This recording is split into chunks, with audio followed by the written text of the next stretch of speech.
Is Happy silenced? Right click. Oh, misses the right click. Looking for surrounding and he gets it on the DK. There's no Jesus. TP for him anymore. Got it. That's locked in. Oh my god. Could build some Oh my god. This is not a fight that Kiwikaki can win here in the upper right. Can he win it somewhere else? Oh, But this is a moon. Does he have enough damage? Does he miscalculate this?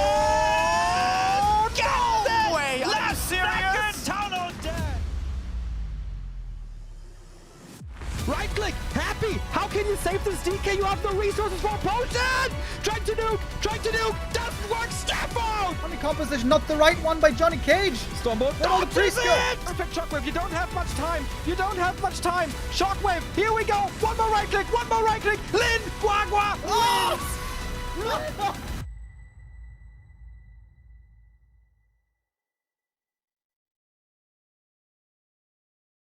Hello and welcome everybody to our second and final day of the Youtiao Cup 3. Yesterday we had the group stage not finishing. We still have 2 more games left to play for the group stage today. And if you guys were here yesterday, you saw some banger games. We had a long group stage yesterday. I think we got to like 6 hours, 6.5 hours or something like that for 4 matches. The happy games indeed went very long and were very close. Happy almost losing to FoCuS, managed the reverse sweep, and then also almost losing to Moon. Moon was in such a sick position on map 5, but gave it away. Happy has been struggling way more lately than in recent times, making things very exciting. It is no longer guaranteed that Happy is going to be the tournament winner. Same can be said for Fortitude. Fortitude a bit disappointing lately. He's normally our big bout machine, but he got kind of owned in the Ancient of Wonders Cup and now also at a 1-1 score. But if Forti beats Happy today, he's going to make the grand final. And we have to look at the numbers here because it's an interesting situation. Happy is up 2-0. You would think that's a really good position for him, but the map score is pretty bad for this being 2 wins because it was such close series. The map score actually for Moon and Forti is possibly going to be better. If Moon wins against FoCuS, his map score will be better unless it's a 3-2 win. If it's a 3-2 win, then map score... Hold on. No. Of course, Happy's also going to change his map score. If Happy wins, obviously he's through. But if Happy loses to Forti, he would be overtaken by Moon and Forti if Moon also wins, of course. So Happy probably has to win today to make the grand final. FoCuS right now doesn't seem to be in the greatest shape, although I would say against Night Elf he's pretty decent. From what we've seen lately, though, I feel like Moon is looking like the stronger player. I feel like he's going to be the favorite here. Of course, if Happy wins, then he's got 3 wins, and he's in the grand final, and then all issues are set aside. FoCuS, wait. Could FoCuS still make the top 2? Let's say FoCuS wins 3-0.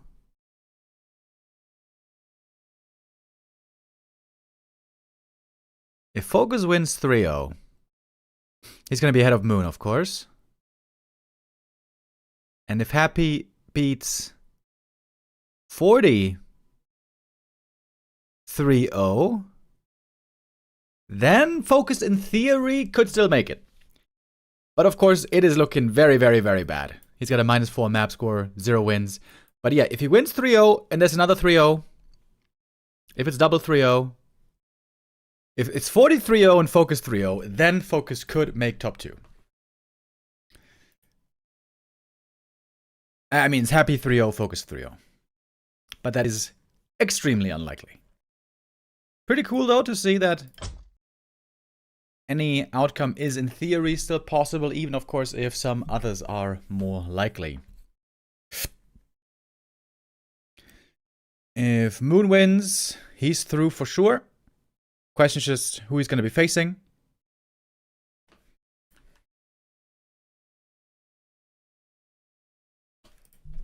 It's a very interesting position here in the groups. If Forti loses, he could also still make it through. If Moon also loses, with a worse map score. If Moon loses, he could also make it through. If Forti also loses with an even map score. Even or better. Very interesting. Very interesting. Can Happy not advance? No, he certainly can. I mean, he's got 2 wins. He can advance. But the 2 wins are not guaranteed to be enough. 3 wins, obviously, would be enough. Alright, the players have made it into the lobby. Check out Youtiao over here. Youtiao is the sponsor of this 2-day tournament. Here we have him. Casting in a suit, my dog. Seems like that suit might be a little bit too big for him. Well, maybe he's going to grow into it. Should I start casting with a suit as well? Not all the time, but for a little bit of fun. Dude, I bought a suit just a couple of months ago. I actually bought 3 suits because I was feeling in need of suits, as it turns out. Since I only had a single suit and I felt like I need more than just one. So I bought a couple at a good price. Yeah, maybe I'm gonna take some inspiration from Youtiao here.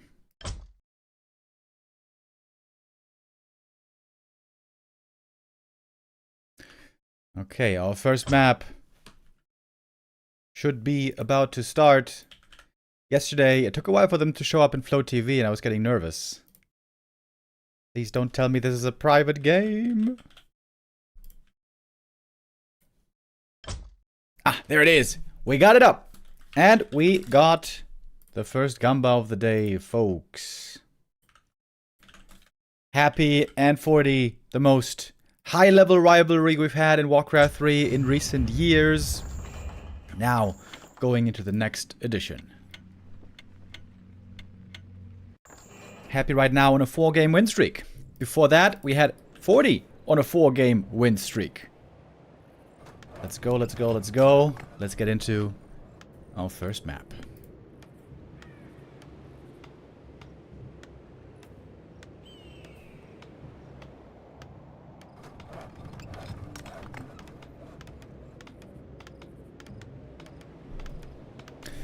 Autumn Leaves is our first destination.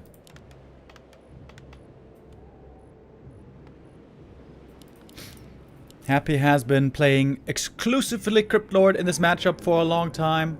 Neo and I both, I think, have been feeling that is holding him back a little bit. If Happy was to diversify his play with more strategies, more openings, I think that would make him way scarier. If sometimes he mixed in Ted Fiends and Lich play, and maybe, like Lich Expo I mean, and maybe even Lich 1 base. But all the trust has been put recently in the Beetle Boy. Power build on the Human Altar, by the way. This Archmage is coming out nice and early. And there he is again. Still trusting in the Crypt Lord.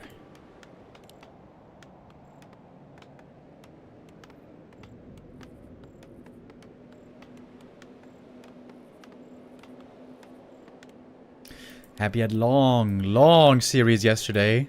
Long series against FoCuS, long series against Moon. That final map against Moon. God damn. It seemed like Happy at times was dragging out the series to maybe make Moon tired. It was getting late in Korea.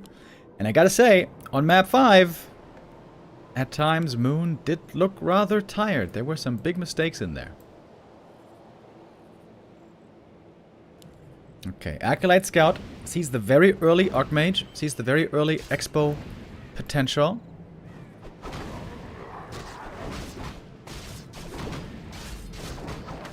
Happy trying to go for a creep pull here. Doesn't seem to be working out too well. Players' forces are under attack. Still going through with the Expo. There will be Archmage Harass. Upon finishing this camp, he only needs 1 Skelly or Beetle to hit the level up. And Happy is going for his patented Impale first. Impale Surround can be dangerous against Archmage, of course. But in this case, he's got the Cloak of Shadows. Impale would not force the TP immediately. Big last hits. So far, all going to the Hapster. But the big boy is still here. It might need an impale here to secure that this one will finish. Happy gets it though. Gets level 2. Ring of Regen is a fantastic item. One ghoul has been taken out. One acolyte also killed. A little bit of delay on the expansion here. Forti though so far not going for his own town hall. He's also a bit low resources of course. With that power build and everything. Impale. Oh, look for the cloak. Look for the cloak right here. Happy has to give up the surround. I think Happy didn't check the inventory. That seems to be a mistake. Another ghoul goes down. It makes it 2. This one seems to be the 3rd. Oh no, that one barely able to get away. Oh, maybe not. Oh, AM is trying to catch the ghoul here. Happy knew it. Sends the ghoul another direction. That was a nice move. Spirit Tower, or rather Narrow Tower I should say, will be coming up soon. But there was a little bit of ghoul harass across the map apparently. A player's forces are under attack. Big window still to look for a cancel here. Happy moving out with the ghouls. Counter attack. Ooh, it's gonna hit at a great timing. He might even be able to cancel the town hall just right clicking it. Oh, the multitasking so important on this matchup. On both sides. Militia duration now over. Peasants now very vulnerable. And it's an easy cancel up here. Oh, one footy getting trapped. But the Haunted is delayed. And the AM now returning home to deal with the ghouls. Happy trying to get as many kills here on the peasants as he can. That would be really big economic damage. Oh, gets the kill. 1, 2, 3 peasants go down here. But the ghouls are all trapped as it seems. Heavy losses on both sides. 4 peasants. Another one hurt very much, but that one seems to be getting away. Can Forti find another expo cancel? Happy sending out ghouls again. Going for the dust of appearance here. He's pretty low on gold. He can't go for boots too easily. Ooh, Archmage almost walking into surround right there.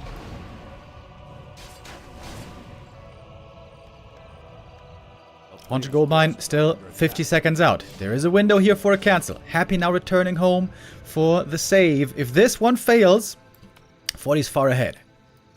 Power build on Forti is delayed, but it's going to be finishing way before the undead. Clearly, thank you, Crestfallen, with a 10 gifted subs. Happy surrounds the first water elemental, but the AM is staffing in. Got the TP still, because he didn't have to use it earlier in the game. And that's going to be a cancel for sure. With the water elemental here, no problem. TP out before taking too much damage. He knows that there's going to be a counterattack coming. And now Forti is looking in a really good position. Setting up the shop. The one thing he doesn't have is level 3. If you could get it here at the orange camp, that would be absolutely perfect. Happy also has some way to go still for level 3. I thought he was going to go for the counterattack immediately, but didn't quite do that. Archmage selling the cloak. You saw the dust. Is that enough for 3? Oh, it's so close. One more ghoul, one more creep would be enough. Happy's now level 3. Going for the beetles too. And Forti's getting rich. Footy gang on the move. One footy here ahead of the pack. Scouting. Happy sells the sentry wards, which seems very weird to me. Could have put one sentry here and like one sentry here, and then he would have known everything. Oh, he did place one sentry actually. Sold the second.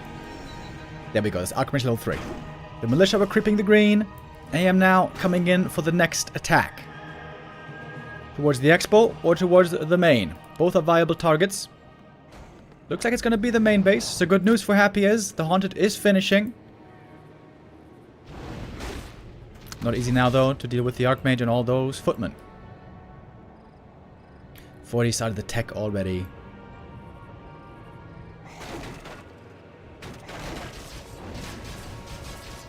And it's a lot of footies. The heal scroll here is going to be very important. I imagine AM is going to try to pick it up. And that's a lot of footies.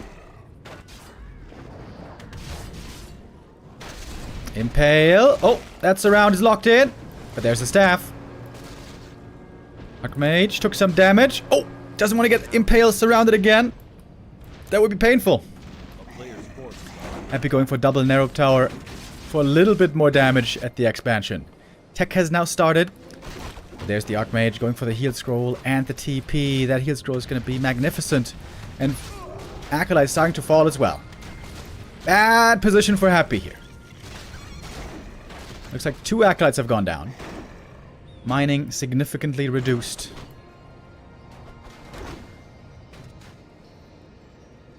And Forti's getting away with most footies alive.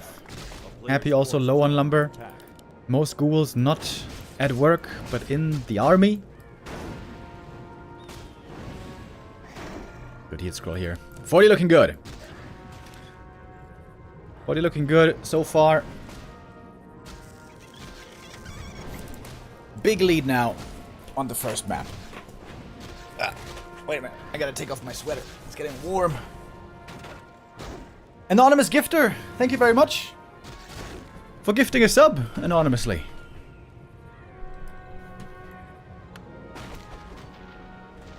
A player's forces are under attack.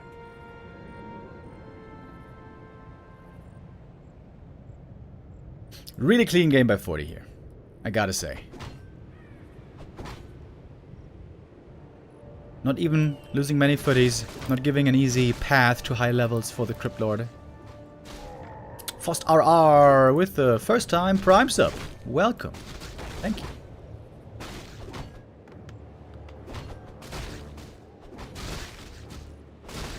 Footy's back for the next attack. With Water Elementals, of course. Crypt Lord here seems to be a little bit out of position. Slightly late to the party. AM could find 2 more ghoul kills here. And those ghoul kills add up, man. That's more experience. That's lower lumber for Happy. Ooh, 40 is dominating. Getting another one. He's almost level 4. Happy has to slow down the tech significantly. Heal scroll not yet committed.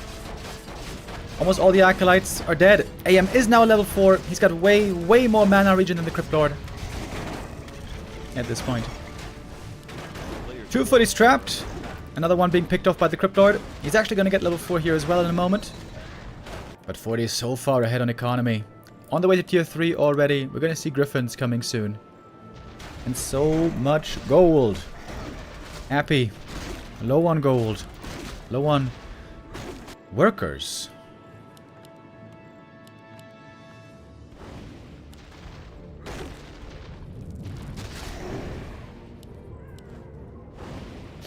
Amazing start for Fortitude.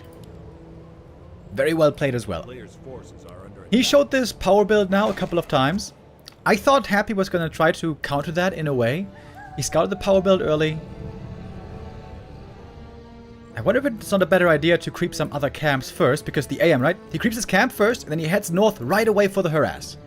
But if Happy isn't creeping there, then that doesn't really do anything. I'm not sure if this is Happy's best creep route against this opening. I think this is still Happy's biggest weakness. Early game creep routes.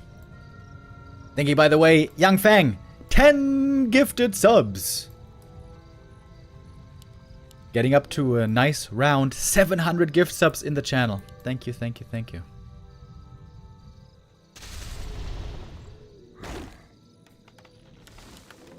A player's forces are Crypt Lord does not do well in the late game against Griffins. Not well at all. That's why Undead normally has to get a lead early game and mid game to be competitive against Human when playing Crypt Lord. With Lich, it's a very different story. Lich scales way better in the late game. But Happy so far is refusing to play Lich. I have criticized him for that a lot. I feel like there is lots possible with Lich. You know, I feel like by now it would do Happy good to keep losing with the Crypt Lord, so that finally he's going to be forced to play something else. 1 second. Gotta get the door. Sorry.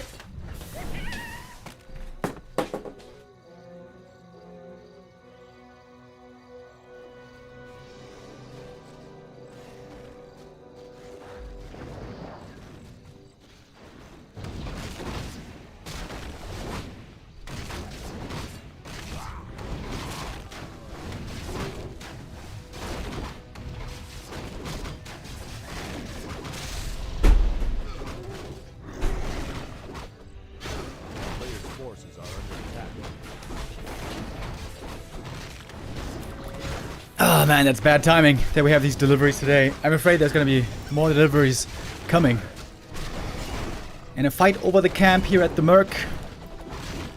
Happy losing a fiend, but getting the item and last hit, heal wards.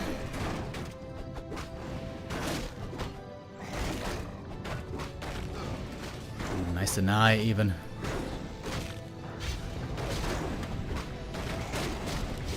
MK. Oh, there's no impale, I suppose. We get an orb of slow as well. And Fortitude now looking very dominant. Big supply lead. Big gold lead still. Happy's trying to go into Banshees. And finally adding his third hero.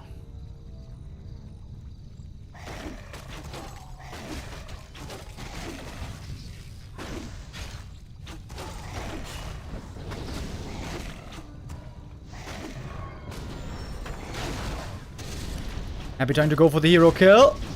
Oh, he got him! Oh, Forti didn't TP out! He's getting return kills though. Got one statue. Looks like he's gonna get two of them. Oh, wait. Are all these griffins dead though? Oh. Statue survives. 2 griffins fall. Plus Archmage. Double level up for Happy. Oh, Forti. He had some time to TP there. Half a second or so, didn't do it. Oh, that's a painful, painful loss. All of a sudden, this game is looking a lot more even. And almost another web. Whoo. Forti lucky there to not lose another griffin.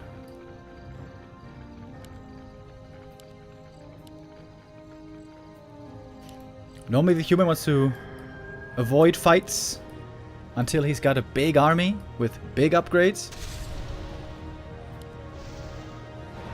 Paladin has a heal potion, and there's a staff to save him. Okay. Now we're talking.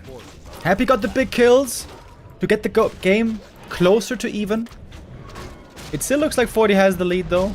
He's still got a big supply advantage. And upgrade advantage. I guess that one's not that big.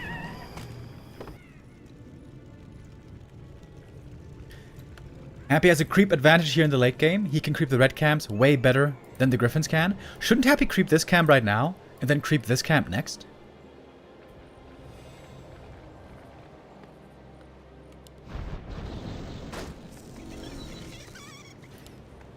Forti getting closer to 80 supply. 80 supply griffins get very, very scary.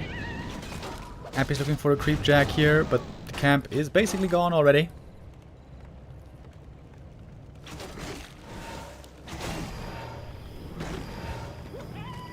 I think not taking the red camp here was a bit of a creep mistake, to be honest.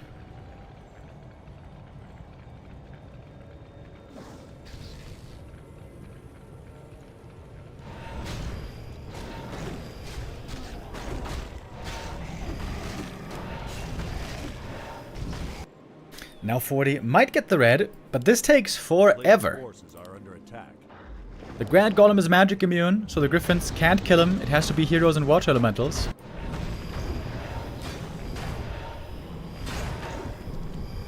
Khadgar's pipe. Oh, baby. Happy gets the huge item. Yeah, and Forti's going to be allowed the red camp. This should never have happened. Like I said, Happy could have just taken this camp, then go over, take the other red camp. That is clearly a mistake by Happy.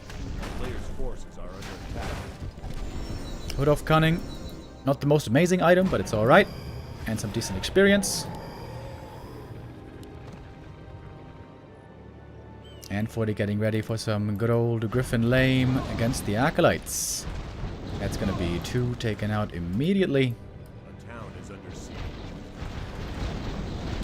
A lot of damage from the Griffins. 2-1 upgrades. Very hard for Happy to react to. Ooh, gets 1 web. But that is definitely a good trade for Forti.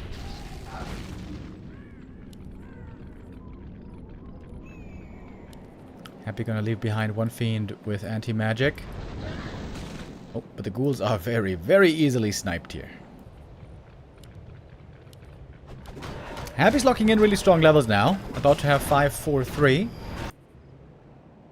If he TP's over here, he might be able to trap the Griffins. Under attack. Griffin's back at it. Time bought for more and more upgrades. Oh, needs to make sure to get away in time. Oh, Happy doesn't catch him. Forti's playing it smart. He's avoiding the fights the way he should. Oops, 1 Griffin caught. Oh, there's another Griffin over here. Anti-magic, a little bit too late. That fiend goes down. We got 1 destroyer to scout the Griffins. Gonna make dealing with them a lot easier. Happy is still far away from 80. Oh. The Griffins are kind of cornered. If they go here, they get webbed. If they go here, they get webbed. Okay. What do you do now?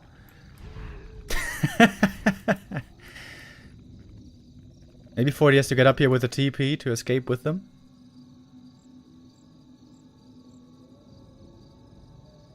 Can Banshees possess webbed air units? I have not seen it yet live in game, but I've seen clips. Indeed, there is a bug right now where it can be used on possessed air units. Normally, it's not supposed to work on air units, but it is working at the moment.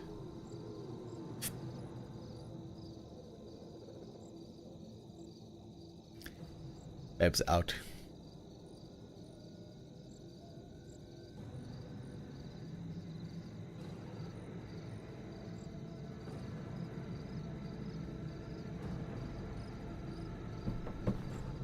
Ooh, no. Oh my god, what's going on? The great dropping. You see, guys, that's why you want to be on Flow TV, so this doesn't happen.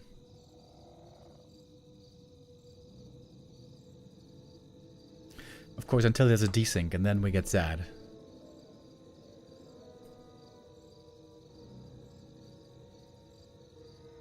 Happy's up by 1 level. We see it on the DK compared to Mountain King. But I would say Forti's still far ahead here. He has the better army, the better upgrades, the better supply, the better late game outlook. Okay. Time to go. Oh my god!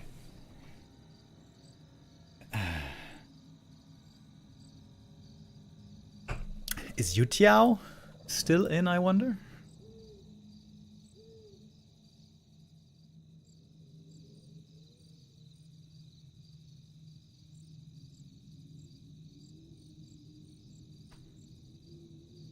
A little bit of a breather for the players here. Is that a moment for them to collect their thoughts, or are they just annoyed? Wait! It says Necro training here. What? Happy's going Necros.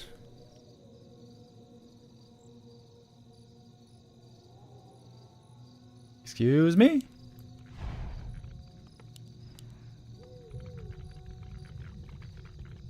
I know that Neo especially is a huge fan of Cripple. Okay, Forti showing up, trying to save Privates Ryans. Killing some Acolytes on the way, making use of the great mobility of the Griffins right here. Impale to slow down the TP. Death Knight taking a lot of damage. Has to go for the Invo Potion. The Fiend count for Happy is pretty low. I wonder if Forti is suspecting something. Is he going to use Possession on the Griffins? Nope, not yet. That's a lot of Griffins going down in the end. There was 4 Griffins, right? Shouldn't he have just TP'd, maybe? Yo, what is Happy cooking over here? Necros Gargoyles.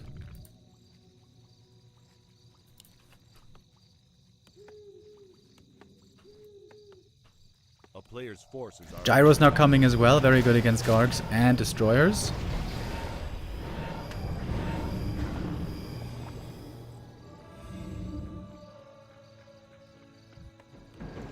He didn't have a TP?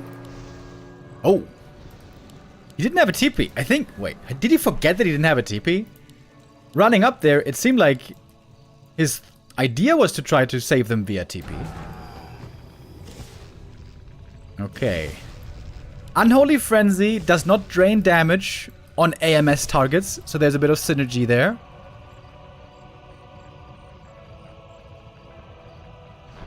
$91 supply though for Forti. Oh boy, he's got a huge army. Breakers cannot steal Unholy Frenzy because it's like a weird buff-debuff thing. And Unholy Frenzy is crazy attack speed. It's 75% attack speed on Fiends, which is insane. It's less on Heroes because of hero mechanics. Attack swing and that. Okay, Happy gonna TP out. Doesn't want to take the fight here. One Fiend gonna fall. Garg's also dead. Pretty solid defense here for Forti. Getting rid of some peasants. The mains have run dry, by the way. Forti's Expo is not running as long as Happy's Expo. Happy's Expo, in fact, is running much longer. Wait a minute, boys. Supply is even. And Happy always spotting that there's indeed no expansion down here. Do we have any breakers yet, by the way? Ah, there they are. Breakers are here. Oh, Happy going for a third base. That seems bold. Gyro's baiting the webs. Impale on the heroes alone. MK low HP, but Invo Potions there. Holy Light is there. MK seems to be very safe. It is a lot of banish and stuff. Curse is what I want to say. Man, this fight is looking very weird. Hard to see what's going on. Fiend count still seems to be a little bit low for Happy here. And supply-wise, Happy is dropping heavily now. Lich in trouble as well. Lich almost dead. There he goes. Lich is gone. No Stormbolt anymore. There's a lot of Griffins in the air. 3-3 upgraded. The Griffins seem to be delivering again. Happy has to call it GG. And Forti takes the first map. I wonder if there wouldn't have been more possible here. If Happy tries to stick closer together with his army, not exposing himself like that at the third base.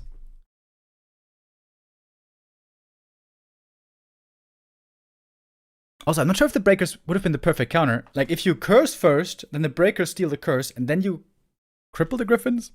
Maybe? Hard to say. We don't really see Necros ever. Cool game, though. Forti got a big lead early. Gave much of that lead away with some big mistakes. There's also a recurring theme, it seems, in the last couple of days. Happy's opponents making big mistakes. But this time, Forti not falling to that.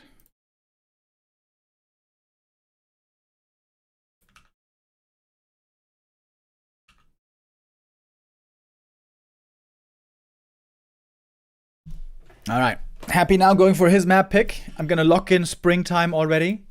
That is his new favorite map to go to.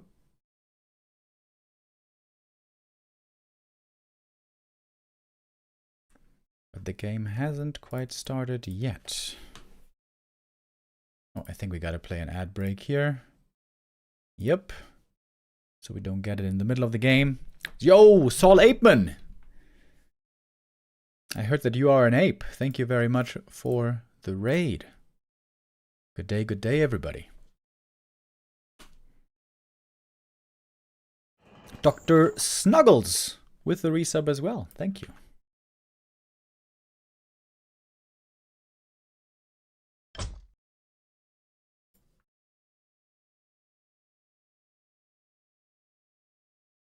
Springtime indeed is going to be map number 2.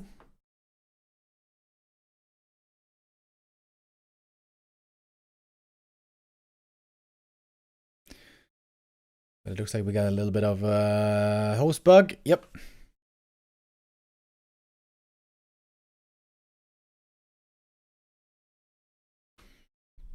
But a quick restart. And then we're going to be getting going here momentarily. How's the week going for you guys so far? We are being treated again with amazing tournaments, aren't we? The big Ancient of Wonders Cup finished just a couple of days ago. That was on the weekend. And there we had Sock having a great showing.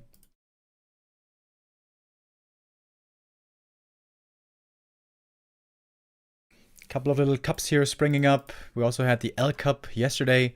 Tomorrow, by the way, there's going to be the return of the M Cup. M Cup, very interesting as well. It has its very own format. It is all the randoms. Random races, random heroes, random mercenaries. When was the last time we had an M Cup? M Cup 4 was in September.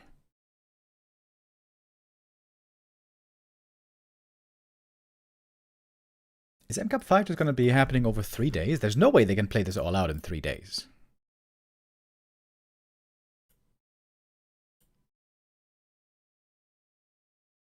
No, it's going to be lasting for a few weeks.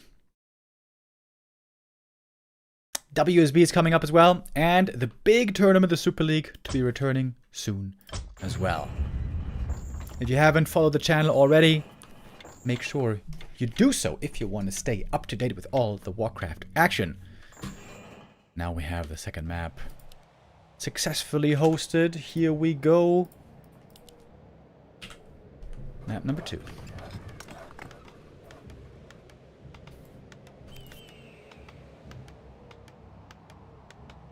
Forti has been innovating with the playstyle, with the opening builds. He's been going for a lot of power builds lately, at least on some maps where you can harass well early. I think this map is not very good for it, though. This camp is not so easy to take. If you power build, maybe you don't have enough units to take it. Actually, he will. There we go. Power build again on the altar, getting out the Archmage very early. Yeah, the reason why it's so good on Autumn Leaves is you can power build, then creep the natural, and then you're in the middle of the map already on Autumn Leaves when creeping the natural, and then get very close, very fast to the opponent. On this map, you're going to be at the edge of the map and going to have to run across the entire span to get to the Undead expansion. So this early harass play, if he goes for it, would be a lot weaker here.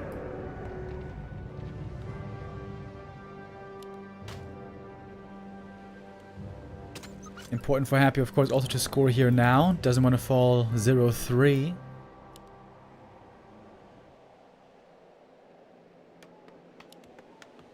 That doesn't make sense, actually. What I wanted to say was, if he's down 0-2, very hard to manage the comeback. Of course, he did manage a reverse sweep comeback yesterday against FoCuS. That was an epic series.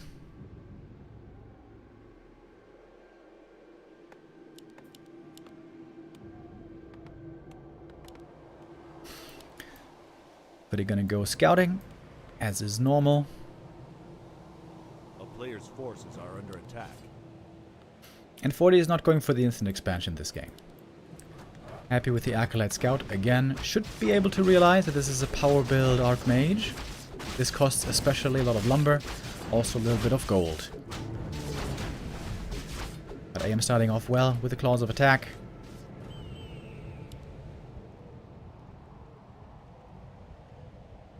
Happy not going for Impale this time. Oh, it's level 1 Archmage Harass. A player's forces are My. He really wants to play this level 1 Harass as hard as he can. Even if he doesn't get the expansion up too quickly. Huge last hits. Every last hit here. It's crucially important. AM stole one! He got one of the creeps. That's a huge win already. This ghoul now is level 2. Oh, he gets it. Painful start already for Happy. Triple water elementals. This third water elemental is only here because of the steal, because of the level up. And the Cryptbird is already hurt. gonna be another ghoul going down.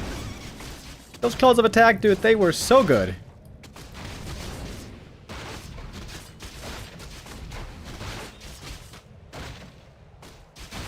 Next last hit.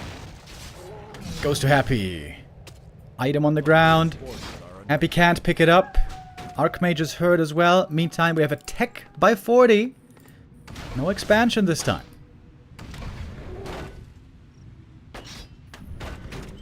And the item is destroyed.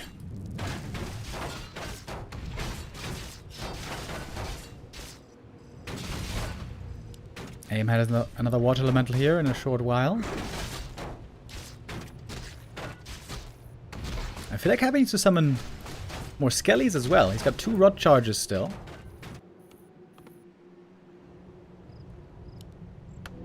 Player's forces are under attack. Gonna go for the boots here. With that, he might be able to find some pick-off kills. With the Archmage as well. Would love to get a few more tasty ghouls. And the Crypt Lord doesn't quite get it. Things are just not working out for Happy right now. The town is under siege.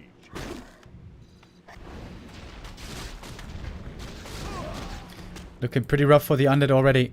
Happy knows it's tech. A player's forces are under attack. Bringing ghouls to go for his own attack. Archmage is indeed hurt. 2 peasants needed for level 2 for Happy.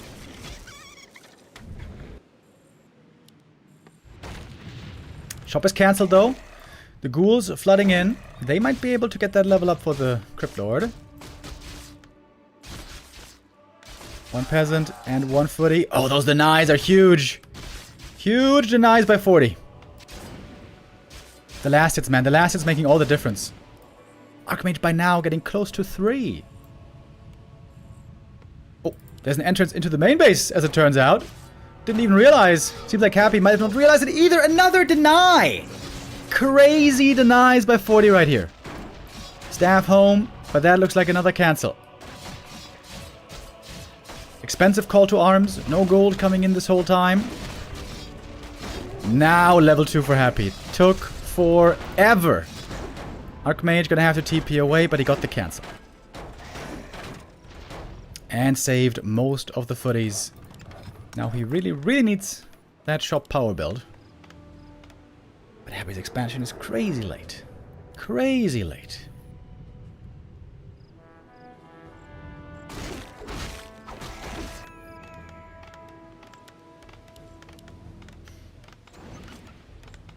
Normally with this tier 2 tech we see an all-in on tier 2. But sometimes also we've seen this done with tier 2 counter expo before. If you do that though, you might be stuck on tier 2, not enough lumber, can't follow the undead's tier 3, which is usually bad news.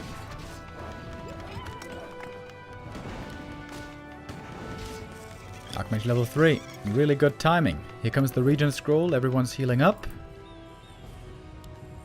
Happy needs more levels, very badly.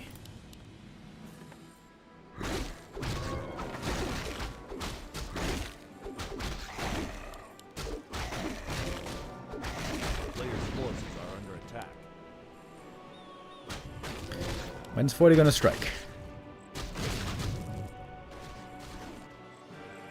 There is not really time to get another cancel, although it's kind of close.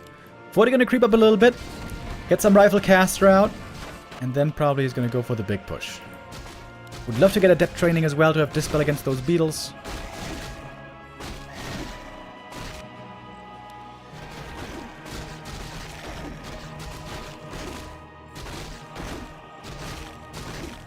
Happy finally gets level 3. Took a long time though. It's a tanky Crypt Lord now, but he doesn't really have healing. Daytime. Is he going for a Zeppelin here, I wonder? No, just more beetles. And here comes the adept training.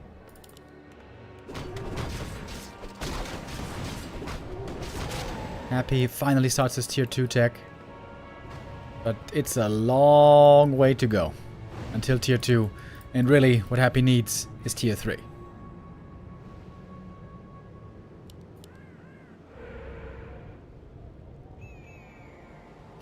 No Necropolis here to remake Acolytes. To block some damage. Don't have a heal scroll here, surprisingly. I thought Forti was going to go for one. One Impale to start things off. Happy. With a lot of ghouls flooding in with some militia also helping out. We're waiting for the dispels. Crypt Lord still hurt. Never really recovered on HP too well. Clap looking really good, but Happy. Oh, he's the one going for heal scroll here. That's going to be very nice indeed. On a mana steal. Crypt Lord completely out of mana here. Low damage on Happy. Could use more skellies though at least. One rifle up here, almost falling, but getting healed still. Oh, there it goes at last. Forti has to kite back very far. Some ghouls still over towards the expansion. Getting cleared now by the Watch Elemental. That's a lot of ghouls about to drop.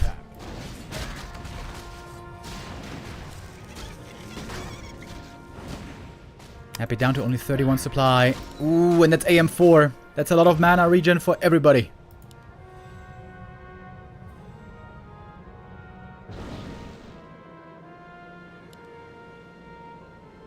MK now close to level 3. Happy has lots of gold, but also suffering many, many losses. Crypt Lord rejoins the ghouls. He's not even all that close to level 4.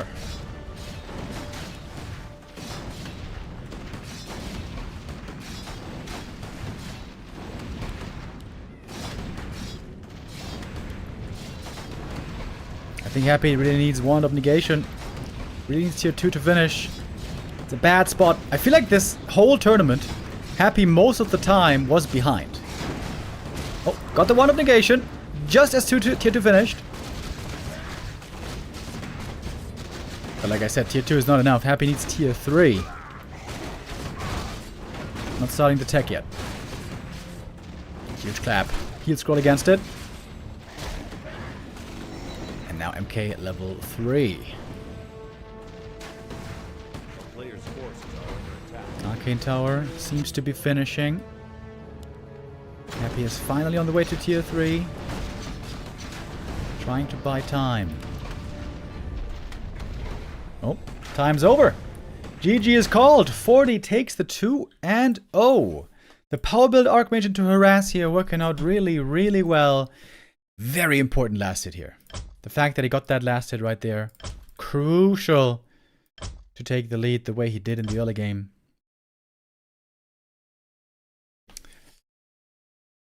I wonder if Happy is being too greedy. It seems like he's being too greedy going for these expos immediately. If he was to go, take things slower, take one green camp, maybe 2, get level 2 first, then take the expansion, then the AM wouldn't have this opening to be so aggressive and so effective early on. Level 1 Archmage aggression, kind of unheard of. But Fortitude here, doing it. And doing it very well.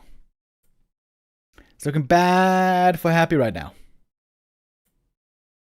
If Happy loses this, and Moon wins in the next game, then Happy will not make the top 2.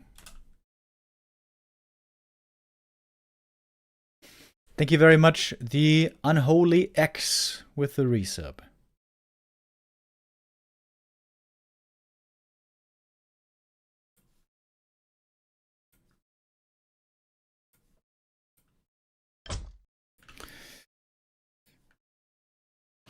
Happy was, like mentioned earlier, on a win streak against Forti. It might be changing today. It might be stopping today. But we're not done yet. Happy did manage the reverse sweep yesterday against FoCuS. He had to fight tooth and nail for it. FoCuS was really far ahead also on map 5, right? It was map 5, I think. Hammerfall. Happy clawed it back. Same against Moon. Really far behind on map 5, claws it back.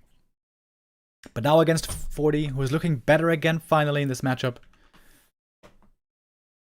Happy is in trouble. Close now, very close to being eliminated.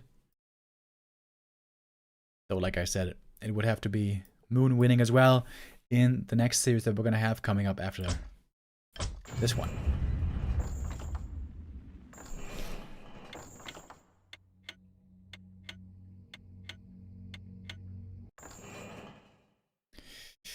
Here we go. Map number 3. This is where things could end already. Forti wins now as well.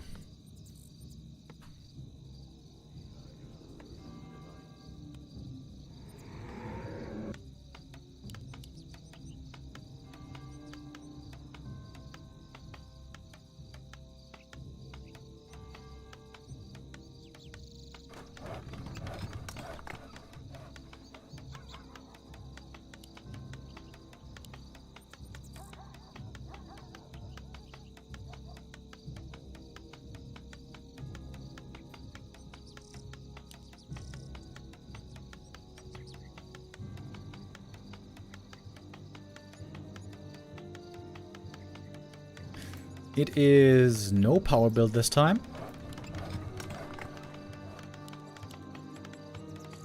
Just a normal altar opening.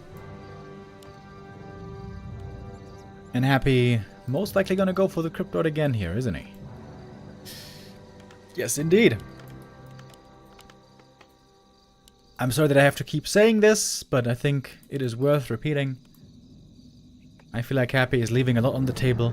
Not at least mixing in some Lich play every now and then.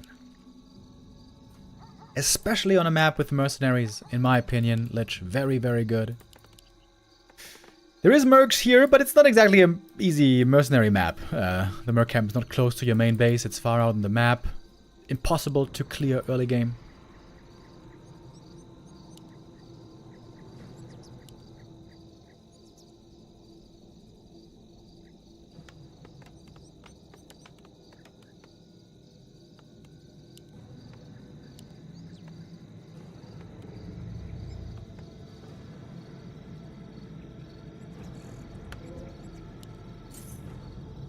Players' forces are under Alright, here we go. Forti going for the quick gold mine over here with the Warlord.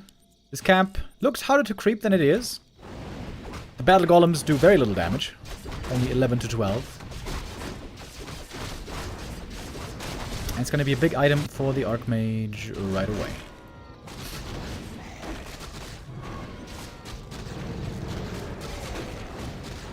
So the two expansions are going to be fairly close to each other. It is not going to be cross-map.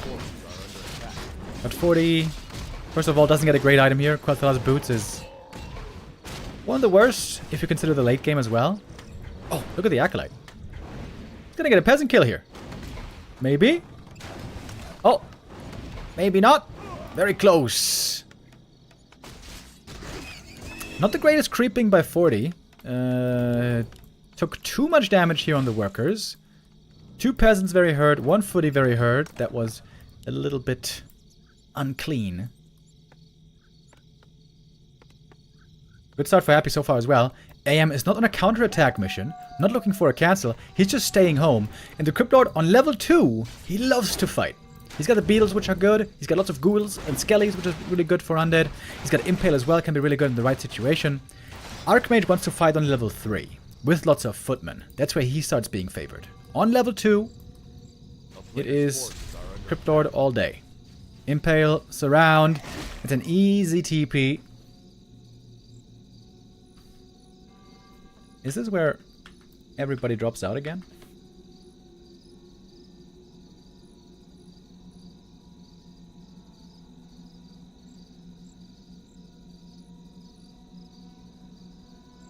Chat is saying, by the way, Lich is for big tier 1 tournaments. I don't really think so. I don't think Happy is saving a strategy just for a big tournament. Happy normally practices his... I thought there was a desync for a moment. Don't scare me like that. Okay, Forti's across the map. But the AM had to TP home. This is a very, very bad spot for Forti. Happy's Expo is now finishing for sure. There's no AM level 3 to cancel it. There is a counterattack gang. moving out. Players' Tech has been forces started are by Forti. But this time the position is way, way, way worse.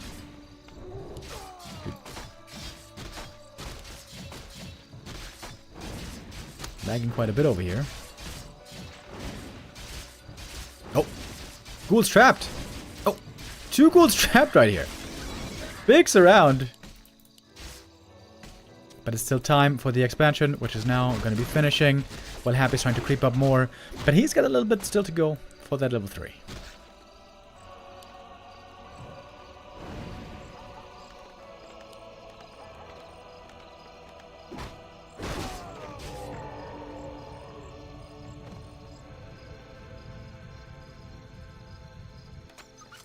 A player's forces are under attack.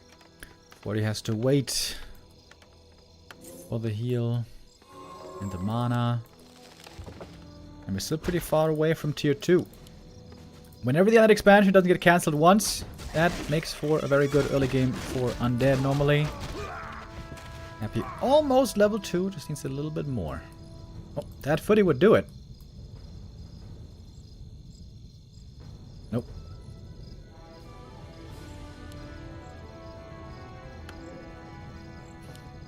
Circled for the Archmage, getting ready to battle. And he hasn't been spotted here. Happy's gonna start the creep at a very unfortunate time. Here is the Undead, the human army, excuse me. With now level 3 Archmage. Boots for the Crypt Lord. Canceling the expansion is no longer doable, but killing Acolytes certainly is when the tech just started. Happy may have to cancel the tech here. Archmage. Oh, gets surrounded though. Oh, Vanilla surround. He's dead. Trying to fight out. Can't do it. Impale, at least forced. AM falls. Cryptlord 3.5. Foot is doing some good damage here against the Haunted, but of course the Haunted can now be repaired. Not too many Acolytes died in the end. Looks like it's going to be one more going down here, but still 4 left for the expansion. Some ghouls falling as well. Can Forti go for a tavern res? Yes, he can, but then he can't afford too much else.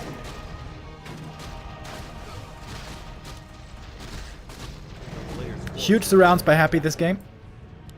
Those 2 surrounds leading to a big lead for him.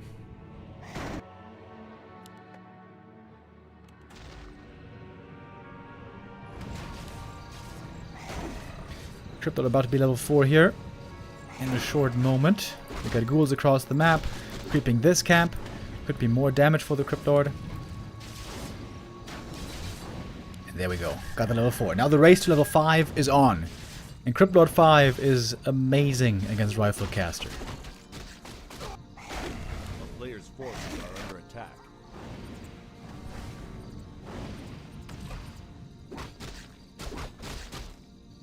Gloves of Haste actually really good. Cryptlord now has really, really strong DPS.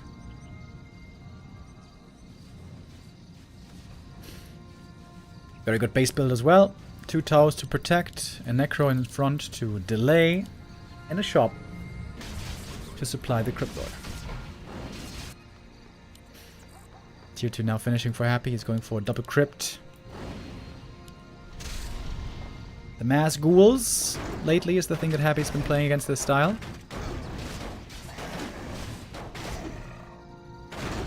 Mountain King only coming out now. It all seems to be a bit too slow for Forti. And Happy's economy just rolling. And there comes the tier 3. And once Happy has tier 3 with Frenzy, Statue Destroyer, along with a level 5 Cryptlord, then it doesn't matter if he lost the expansion. Player's forces are under He will have won the game. Forti knows he is very, very, very far behind here. But he's hoping for a little bit of a miracle.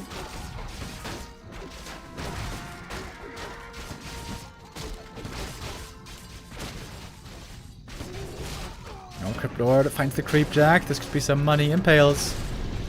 Gets 1 steal on the Creep.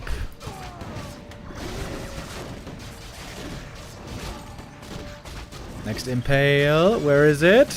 Boom! That is a triple kill on the peasants. Make it 4. And a footy. And 5. And 6. Seems to me like we're going to map 4.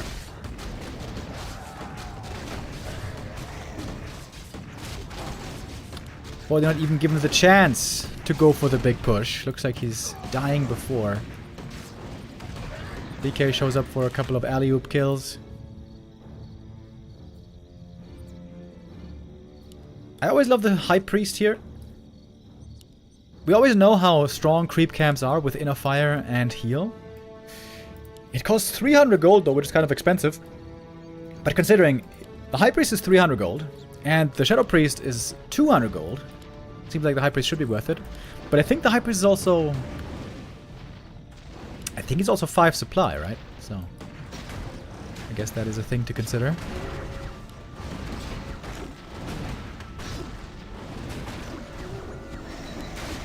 There we have the Crypt Lord 5. And Forti's gonna call it. Okay, happy. Gifted an easy win here through simply a couple of surrounds. This game turned out to be not that much of a challenge. Forti here.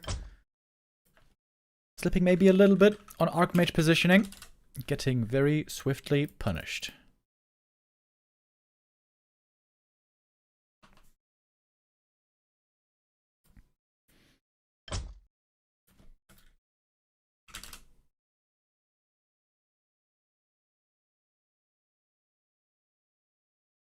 Is it going to be another 5-mapper? Happy's been playing 5 mappers in every single one of his matches here so far in this tournament. But now it's probably going to get harder because now Forti's going to have his map pick to choose.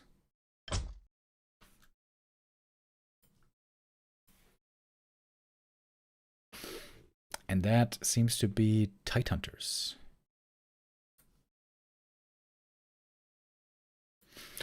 And on Tidehunters, that build should work out really well, right? Power build the altar, you creep your natural, super easy. AM runs over, and such a short distance between those 2 gold mines.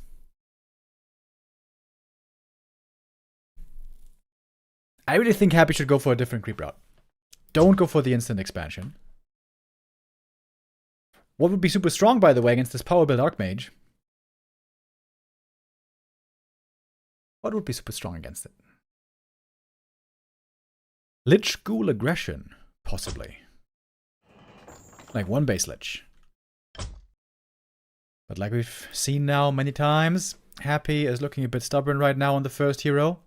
Crypt Lord, very, very likely the hero for us here again.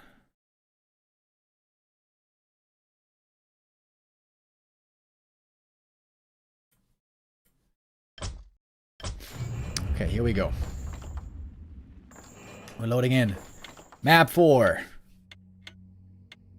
If Forti wins, he is guaranteed top 2.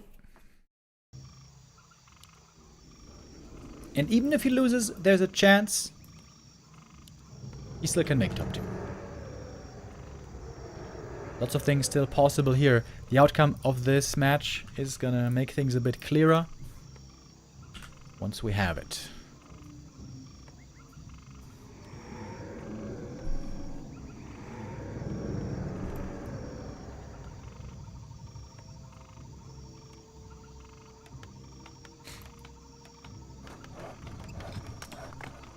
So I think it's this peasant that starts the power build. Peasant number 8.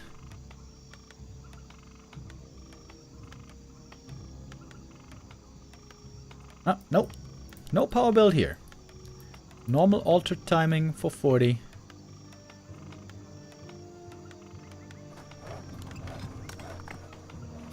No additional resources having to be spent on a power build early game.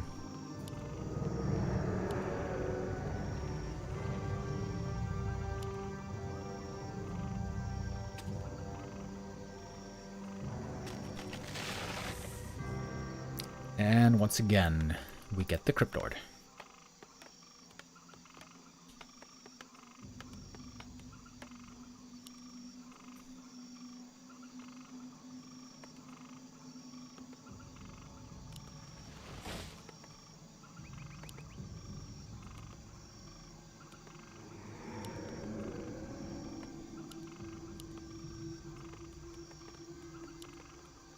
Forti, is he gonna go for the scout or going for the pull?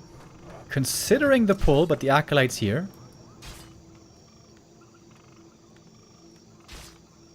The acolyte can make creeping this camp harder. It comes at a sacrifice normally. Acolyte here could attack the creeps. I wonder if that's not what Happy should be doing. The pull creep now seems to have worked out. Just a little bit delayed.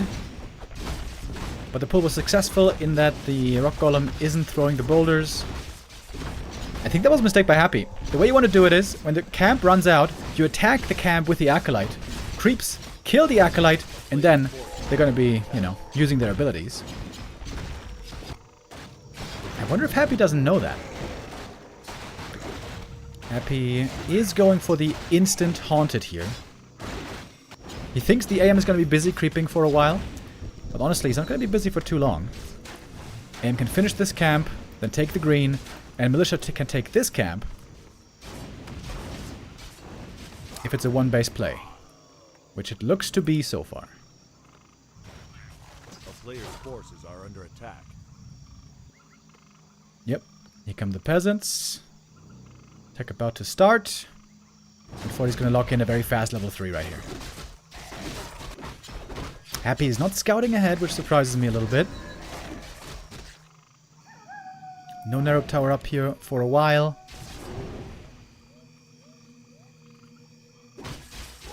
And there it is. Level 3 for the Archmage. No need for the rune braces here in this early game. Happy far back at the expansion.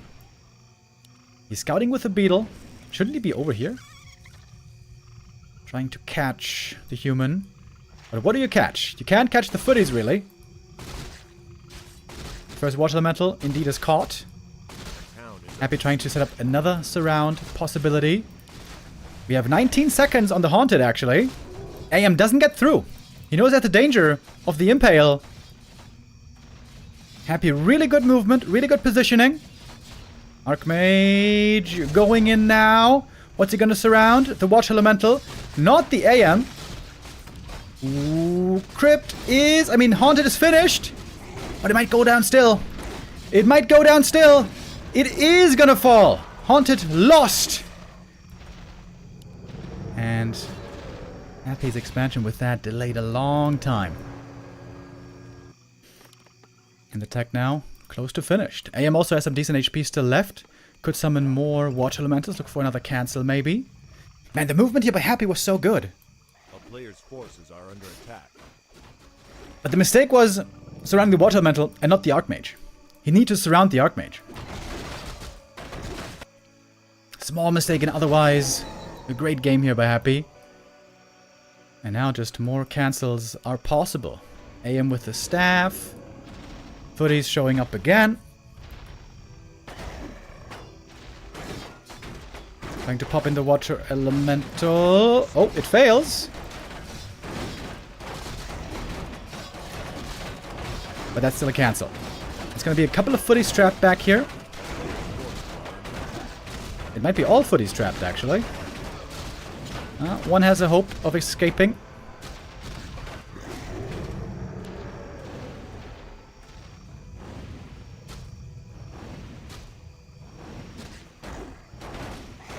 Lots of footmen dying. More experience for the Crypt Lord. One ghoul, though, also gonna go down. Wait! Archmage! No! He was baited by the ghoul! He's dead! Impale? Ooh, man, that was a late impale. Ooh, almost didn't get it. But there goes the Archmage. Hold on! Water Elemental. Could it get a cancel here alone? Not really. Crypt Lord now, level 4. Happy lost some ghouls, but the Haunted might be finishing. Right now, Forti has almost nothing. MK coming from the altar. Has to go for the Tavern Res. There's a ghoul here already. Crypt Lord, clear experience lead.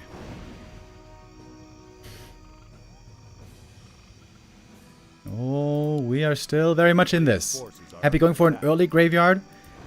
Perhaps because he had a surplus of gold. I would love to see boots once again. Oh, Impale misses here. That's a big waste of mana. Does get the boots.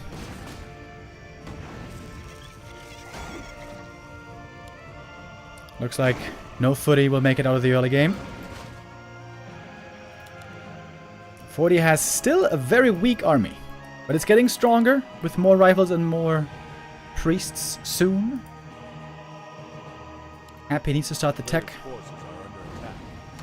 Wants to get the heal scroll here, and will get it. Oh, threatening a surround, but who's going to be surrounded in the end? It might be... Oh, it's the Crypt Lord! Crypt Lord is surrounded! Oh, he's dead! He's dead on the Crypt Lord! Archmage almost got surrounded as well. Jesus. One Stormbolt plus Militia, all of a sudden changing the outlook of this game again.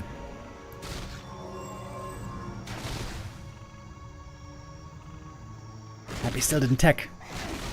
It's just tier 1. Oh, the ghouls. Thinking about surrounding something here. That's more ghouls falling. Oh, what is this lag? What? I'm on Flow TV. How are we lagging? Bro.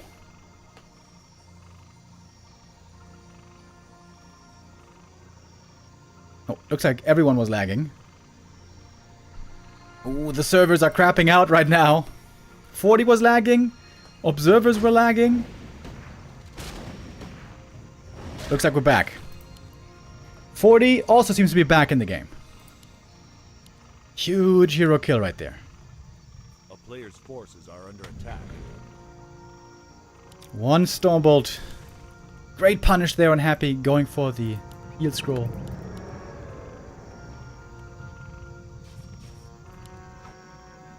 I think Happy should be making a Necro here. Necro to block in front to buy time. Also, there is no shop yet at the expansion. Now he's making one, but that one might be cancelled. Reveal in Happy's main base. 40. Pushing into the main would be weird. Seems like the place to go is the expo. That one is not so well defended in comparison. Happy, is he gonna go for the lab creep? He has the time for it, it turns out. Forti is going for the marketplace. MK got really good tank items over here. Big experience also for the Crypt Lord. He's going to be getting closer to level 5, but he is going to need a bit more.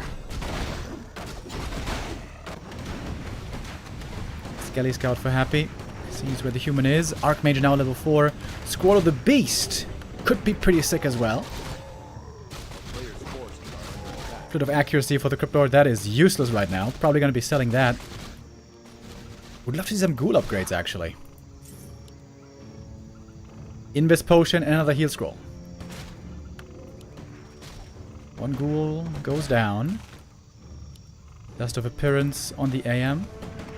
Oh, imagine if he scouts the Crypt Lord right now. Impale for the steal. Crypt Lord close to 5. There's not too much defense over here at the expo. Happy now getting ready to buy consumables. Mana potions and one of negation. There we go. Can Forti break through? Happy's gonna be level 5 pretty soon. Oh, he got Blizzard! One of negation now useless.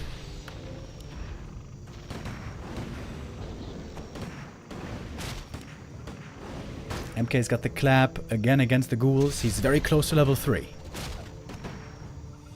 Happy doesn't want to fully commit in yet. He's going for Death Knight. Sells the Wand of Negation. More mana potions. That's 3 mana potions for Happy already. No tier 3 by Happy, by the way. He's staying tier 2 here for a long time. Shouldn't he go tier 3, I wonder? They're doing a lot of damage. This retrain is doing work right now. Happy bringing in a ton of ghouls. Impale to start things off. Peasants hurt already. Ghouls trying to not get giga clapped by this MK. Blizzard here doesn't hit that well, I suppose. Scroll the Beast is in. Impale. Happy looking for more kills. Heal scroll committed. He's got a second one as well. So far, Happy's defense, I think, is looking pretty good. But now MK3, the next clap is huge. DK shows up with aura first. Another heal scroll is used. Towers cancelled. More peasants going to be falling. Very hard for Forti to micro this all perfectly. He has to kite like a madman against an unholy aura. And now Crypto is level 5. Now we got the level 3 Impale. Happy started the tier 3 tech. DK looking for a kill over here on a rifle. Willing to chase quite far. Towers have been repaired again. And mana potion starting to cool down. And become available again. A player's forces are Well, maybe not. It's 2 minutes cooldown on mana potions. I know, Happy got one. Mana potion and heal potion. MK not so much mana anymore. He's gonna have one good clap here. But the Impale also is huge. No upgrades yet on the ghouls. Might see some later. MK now out of mana. But there is also some ghouls falling right here. Impale again. Mana potion, beetles. Nice split from the beetles, avoiding the double dispel. Happy trying to take out those priests. DK level 2 would be huge, of course. To then get coil as well. DK, though, might be dead.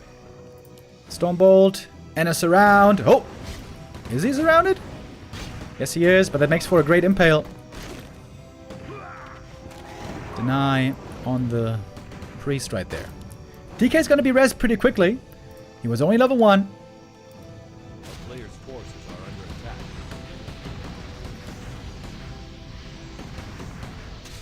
Oh, that was a terrible Impale. A little bit of a misclick by Happy there. Forti's running out of time. When Frenzy Ghoul upgrade finishes, and maybe some upgrades for those ghouls as well, like attack and armor upgrades, he's gonna be running out of options. Level 5 on the Archmage, though, is pretty damn good. Impale starting to find more and more kills. Happy's Expo might fall in the end. But like I mentioned earlier, Happy doesn't necessarily need the expansion. Crypto now is carrying, as long as he's got mana. Right now, he doesn't have mana. Still looking for some kills, though. Stormbolt is ready. Happy not using the heal potion yet, but there should be enough time.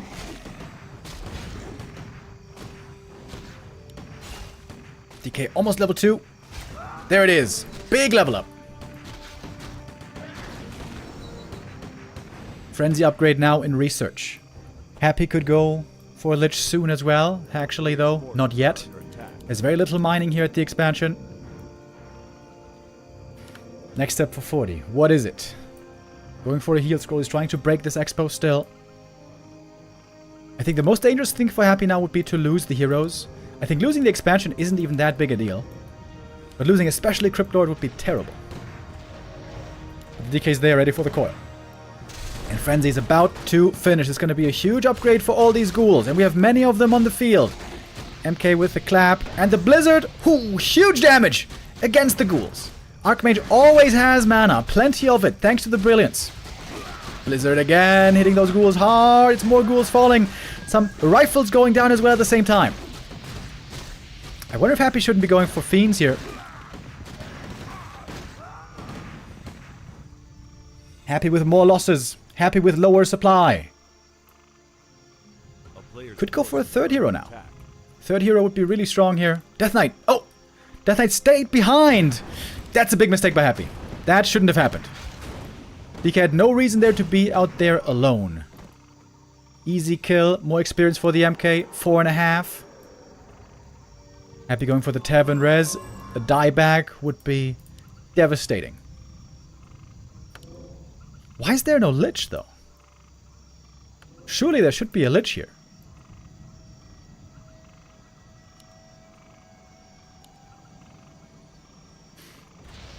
Blizzard. Huge damage.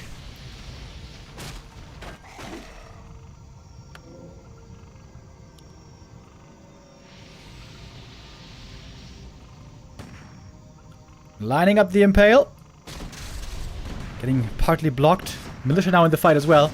Happy respecting the Militia. Doesn't want to fight him. Oh, the DK is slowed. The DK is dead again. That's the third death on the Death Knight. Happy never went for statues. He's got no statues, no destroyers, no dispel. A player's forces are under attack. Again, I wonder, where's the Lich? I think Happy tried to take out the Sorceress. That didn't work. But he's catching 2 priests. Oh, the clap is huge damage. Oh my god, so many ghouls falling. Forti is trading way better here. He's gonna get level 5 MK in just a moment. There it is. MK level 5. Big Impale, however. Heal scrolls, huge on both sides. Death Knight, very low HP over here. There's a Stormbolt ready. Archmage level 6. Got the items from the shop. Invul heal scroll. 22 supply for Happy. He's got almost nothing. There's that Lich. He could have afforded one. Could have afforded one earlier.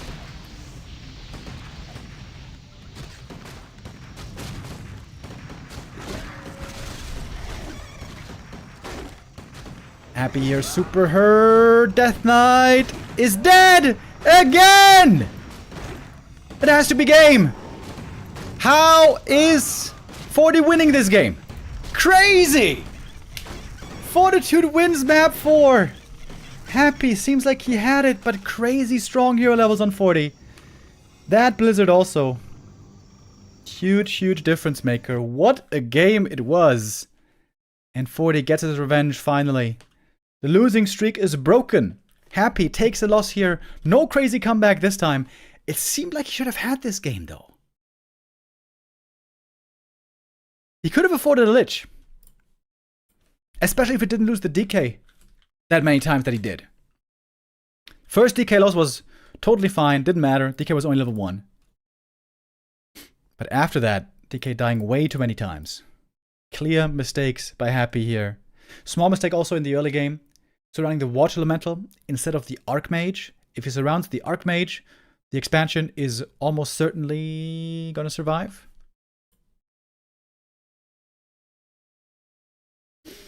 My.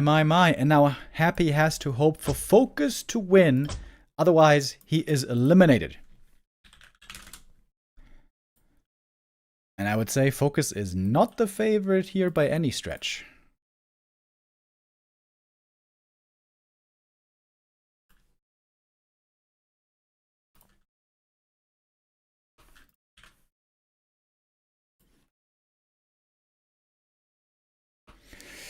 Okay, let's take a look at the standings.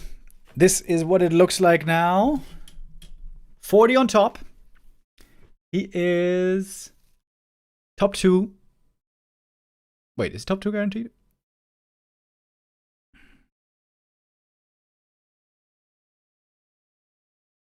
Yeah, Forti's top 2 guaranteed. Forti is through. Now the question is, will Moon follow him? If Moon beats FoCuS, he would take first or second place. First or second place doesn't matter, of course. First place will face second place. FoCuS is bottom 2 guaranteed. FoCuS could still overtake Moon. Maybe.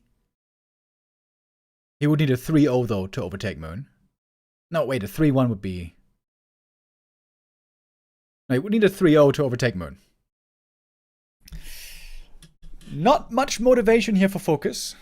Of course, he wants to show his best game always as a competitor, but as far as advancement goes, as far as prize money goes, not much motivation here for FoCuS. And now Happy has to hope for FoCuS to beat Moon to have a chance.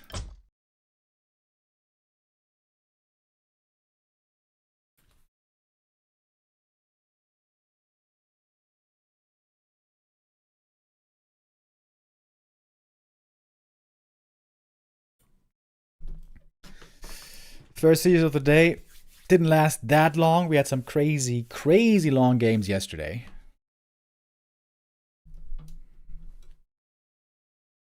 And Happy failing here with the Crypt Lord once again. I'm still hoping that Happy's going to take one of these losses as a bit of a pointer to finally start playing something else. Not to say that he should never play Crypt Lord, but on some maps, Lich can be so good. On some maps, Ted Fiends even could be good. Of course, he mastered the Crypt Lord now. After all this play, he's become very good with that hero. Best in the world, clearly. But it is, in my opinion, not the best strategy in this matchup anymore. Also, simply just a few mechanical mistakes by Happy. Some really good play as well in there, but also some mechanical mistakes. Alright, I'm gonna go to the bathroom here and get some water. Just a minute. Then we'll be right back with... Oh, I didn't update the score yet. We're about to be back with Moon versus FoCuS.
Hey, hey, hey. Here we go. 2 matches left in the Youtiao Cup 3. Lots of great matches that we've been seeing here. Would have loved to see a map 5 between Happy and Forti as well. But not today. Maybe the next time they meet. Is Forti going to start a winning streak now against Happy? That's something that we've seen sometimes between these two. As I mentioned earlier, Happy had a 4-game win streak in recent weeks. Before that, we had a 4-game win streak for Forti. In the past also, we got some even back and forth all the way. Many, many matches have taken place between these two. Historically speaking, still a big win rate advantage for Happy, but that is mainly because of their early years. Forti only got really good starting in 2023. They became a different player. Different level of player. Happy has been amazing for a lot longer.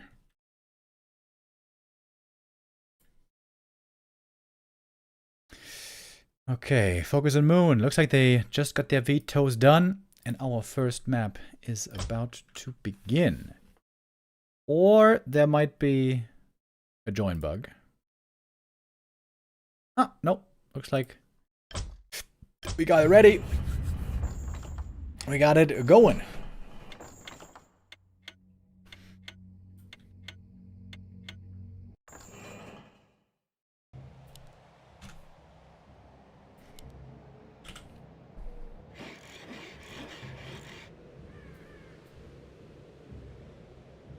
FoCuS is bottom 2 guaranteed.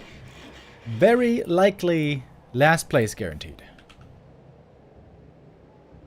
FoCuS right now is 5 map points behind Moon. So even if he wins here, he would have to win 3-0 to get 3rd place. 3rd place would mean more prize money. But the top 2 is going to be out of reach.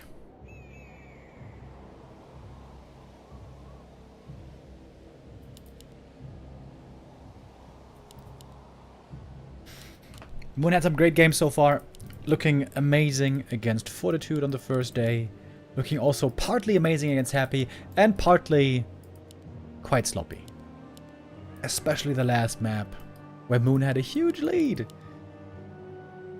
Ended up losing in disastrous fashion.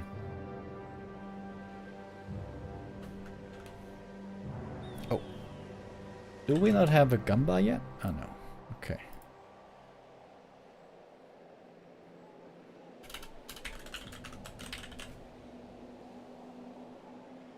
Here we go. Gamba is out. We have the Demater versus Blade Master, of course. This matchup seems to be very predictable at the moment. Blade Master, Raider Walker.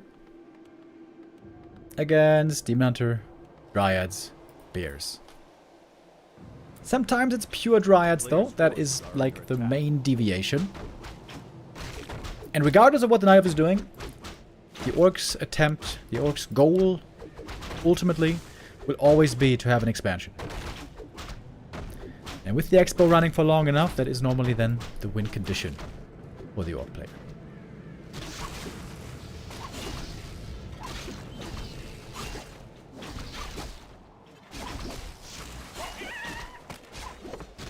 A player's forces are under attack.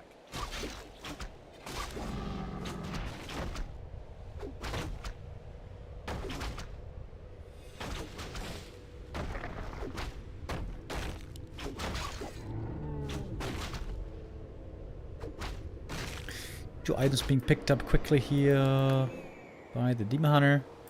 FoCuS also loves sniping items.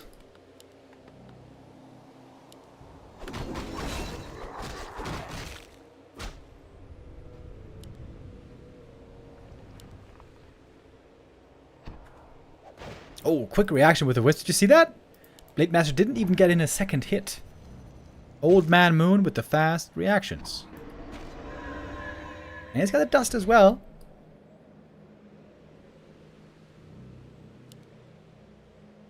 Shouldn't he be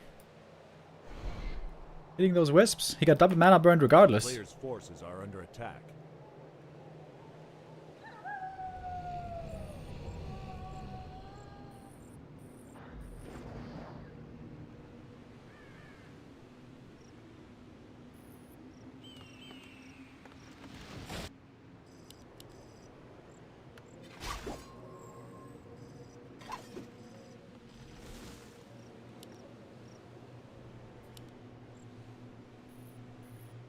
Not a bad start for the Demon Hunter so far.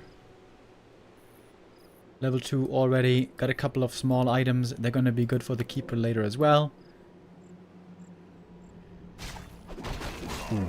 Does the Wisp see this? Oh, he does! Oh, he does! The Wisp here in the corner sees the creeps woken up. And that grunt is dead for sure. Oh, or maybe not. No boots on the Demon Hunter.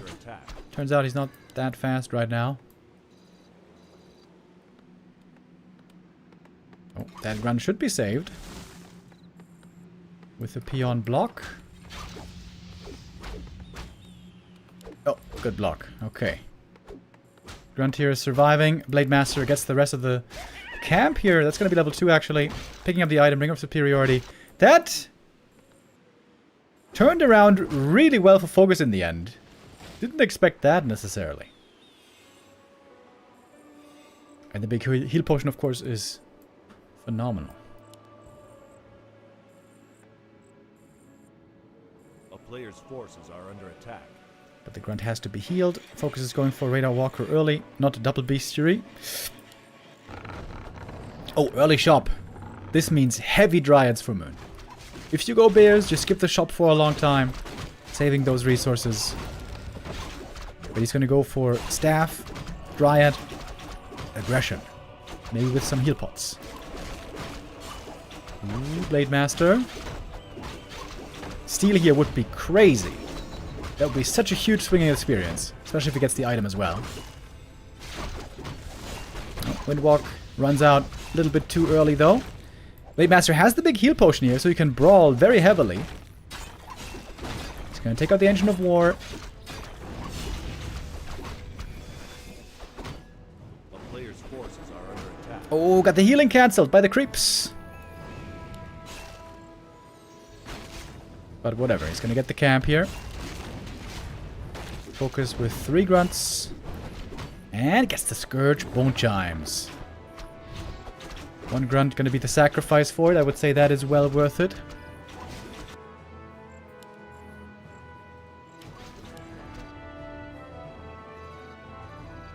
Oh. No way. Is he going to save it? Speed scroll wasted.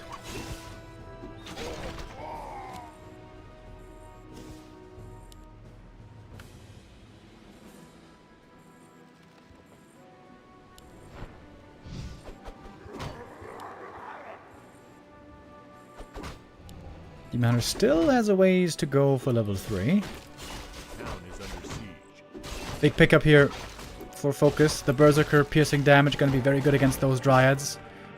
He still doesn't know it's going to be Dryads. Under attack.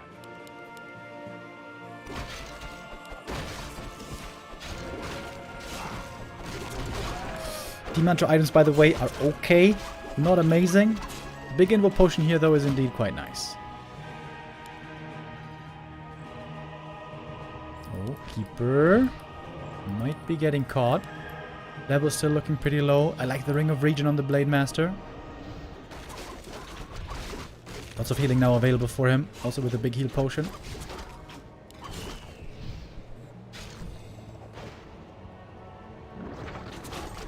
Fight might be breaking out. Spur Link. Making him more tanky. Fighting the Demon Hunter right away. Mano Imano. If there's a Hex. Where was the Hex? You would have been dead. There's no Dispel yet. Big Invo Potion gonna be over soon. Level 2 for the Shadow. Waiting for the heal wave. There it is. Staff to save the Demon Hunter. I guess the Staff could have saved him regardless. Ooh, that Burzy. That's an important unit. Ooh, and does survive by a close margin. A player's forces are under attack.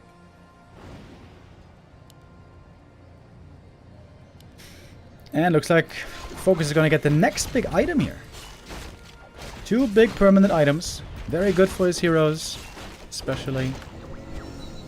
Robe of the Magi. Nice for the Shadow. Moon now on the way to tier 3. Didn't stay on tier 2. Would love some more defensive items. Periap. There we go. That's good for the demon. These camps, most of the time, will drop a defensive item.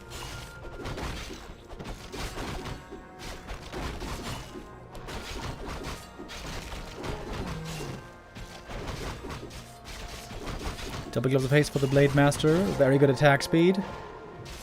Not that much straight damage, though. It's got a couple of items. That's nice. Ooh, look at that creep by Moon. Pulling out the Magnetor very far and creeping that with Dryad slow is pretty easy. Ooh, if the Blade shows up, that would be so scary here. Blade is in Windwalk. Level 1 Windwalk, though. Level 2 crit. Oh, is he gonna snipe the next item? Hex to stop the heal. Blade Master, he is... Oh, Shadowhunter. Oh, item on the ground! He's gonna steal it! Claws plus 12! Oh my god, FoCuS. Oh my god. Lost the Shadowhunter, getting entangled. Didn't dispel! A player's forces are under attack. Town is under siege. What a mistake.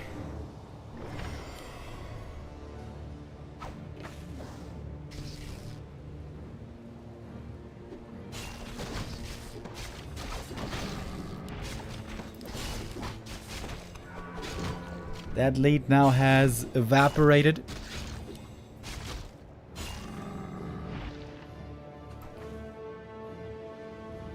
Could have just dropped the small ring.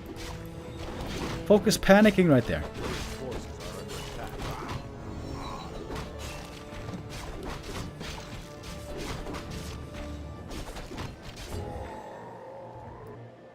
Moon knows about the expo.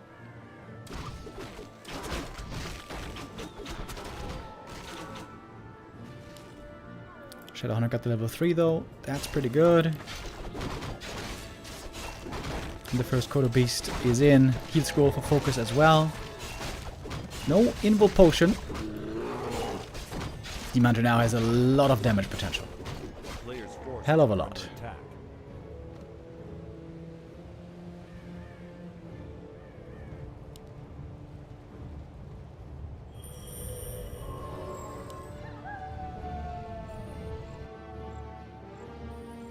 Nighttime now. Moon has superior vision.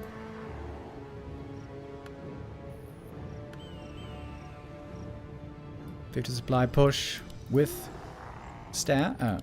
Wait, no heal scroll? I thought he was gonna get a heal scroll, but apparently not. Under attack. Invis Blade Master scouting ahead. Also, there's an illusion scouting here. Where are the Ensnares? FoCuS, you gotta punish this. FoCuS, they're a bit out of position. Could have caught the bears right here. Only level 1 mana burn. First bear gonna go down pretty quickly. Level 4 Blade Master.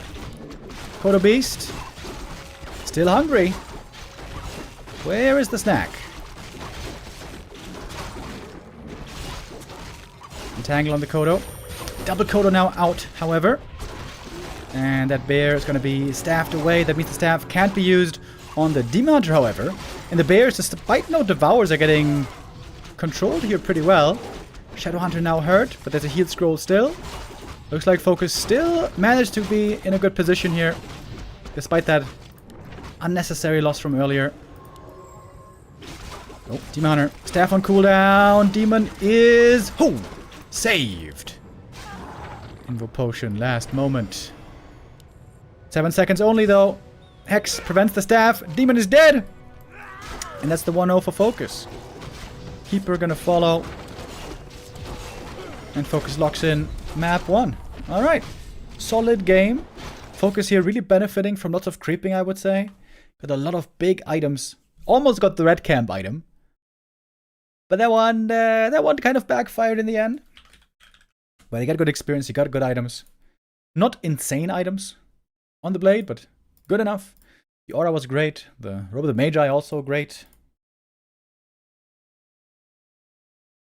And maybe Happy feels a bit of hope glimmering again. Once more, if FoCuS wins this series, Happy makes the grand final. If Moon wins, then Moon makes it and Happy is out.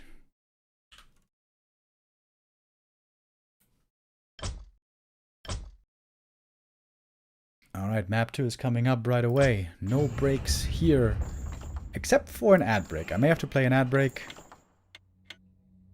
Yes, short ad break.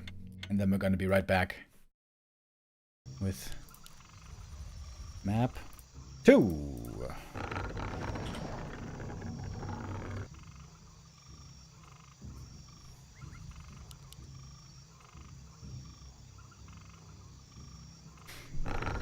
In the encounters between our two players, it's been going pretty well for FoCuS lately. The last game was a 1-0 for Moon. Before that, a 1-1 draw. There was the Labby Cup, kind of weird. In Labby Cup, we had best of 1s and best of 2s. Before that, FoCuS was on a 6-game win streak. Very interesting to see FoCuS play right now. It seems like he's looking very different in the different matchups. Especially against Pally Rifles, he looks really lost right now. Against Happy, he looked really good at times, but then making some other big mistakes. Orc Mirror, I feel like I haven't seen in years. Because Lynn isn't playing. But against Night Elf, he has seemed pretty good now for a while.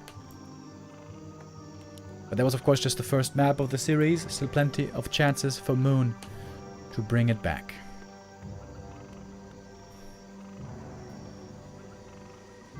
Oops, did not update the score. Of course, FoCuS took the first map.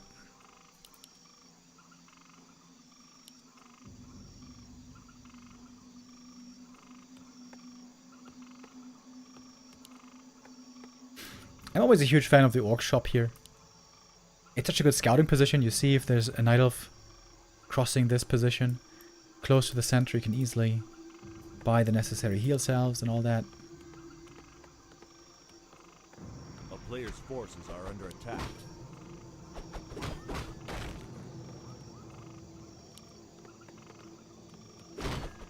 Demon Hunter would love to get better equipped in this early game compared to last. On the previous map, he just had, I think, a mantle and a gloves for the early game. That wasn't too great. Well, there's the gloves again.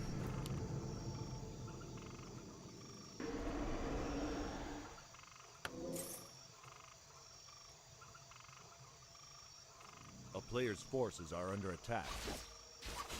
FoCuS going for some early aggression here.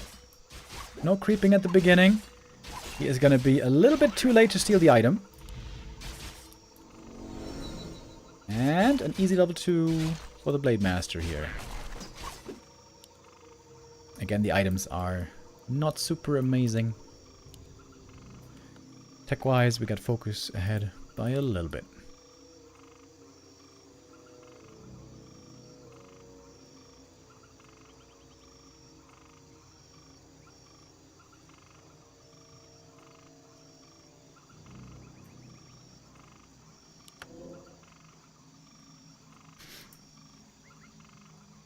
Heal salve and clarity early. This is a very unusual FoCuS opening, I want to say. Wait a minute, he bought the dust after he sold the dust. He's trying to keep the dust away from the blade, from the Demon Hunter. Interesting. And there we go. This is the FoCuS I know. Sniping items on the map, only taking the cherry on the cake in the form of the item carrying creep. A player's forces are under attack. Big mana potion, also really good. Mundo on point with the Wisp Scout here. Slippers for the Demon Hunter, there we go. The first really good item for him.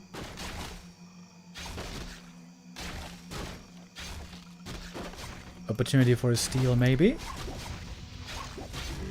Not really. Speed scroll would be necessary here to save this grunt. Oh, getting blocked by the other grunt. That was really unlucky for FoCuS. Use the clarity as well to make room in the inventory. A player's forces are under attack. A little bit unlucky there with the timing. If that had just been 1 second slower on the Demon Hunter, grunt would have been saved.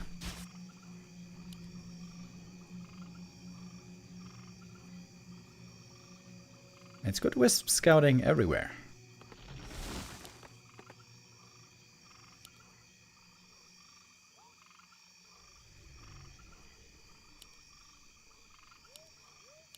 We do have a dust finally. This camp is great for the demon as well. As mentioned earlier, this drops defensive items most of the time, which is what the demon really wants in this matchup. Actually, it is what he wants in every matchup.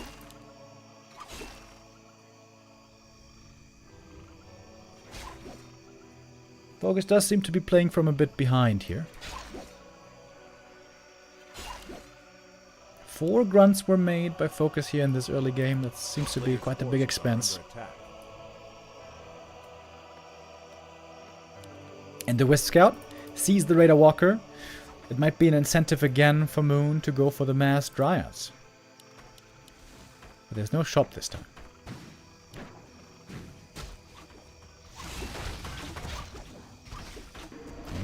Late Master, if he gets the steal here, that would have been perfect. But he's a little bit too late. Oh, split seconds. Split seconds going against FoCuS. He's gonna get one steal here.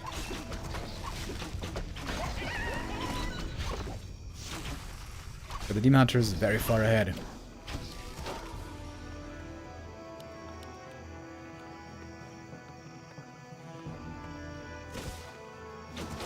FoCuS loves going for the Hex creeps.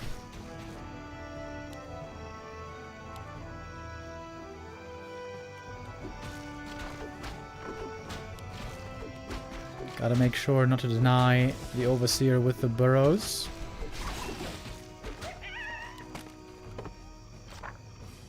Denied it. Bro, FoCuS. Bro! A player's forces are under How could you not see that coming a mile away? Yeah, there was a Demon Hunter there, but it's... click, unload. Sloppy game by FoCuS so far.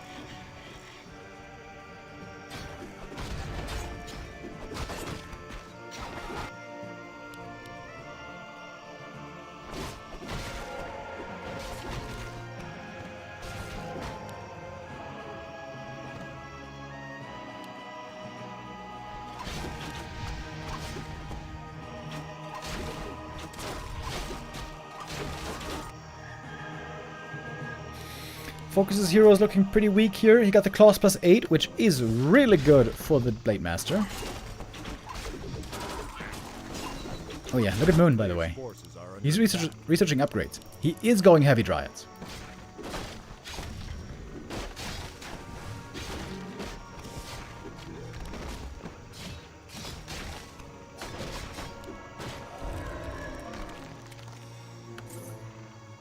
And level 4 in this matchup is a huge level up for the Demon.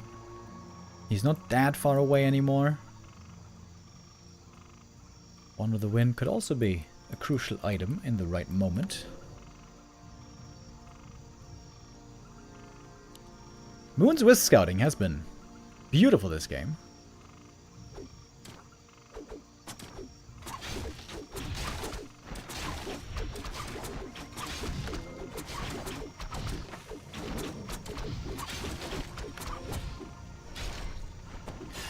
Mana burn on the blade might not be the perfect target. Oh, there it is. One of the Wind. Heat Wave almost too late. One of the Wind again. And Entangle. The Walker can't dispel all of this. Oh, look at the Dryad. Pulled back so fast. Doesn't lose her either. The 1-1 upgrades this early in the game are so good for the Dryads here. FoCuS is just getting owned right now. Absolute ownage.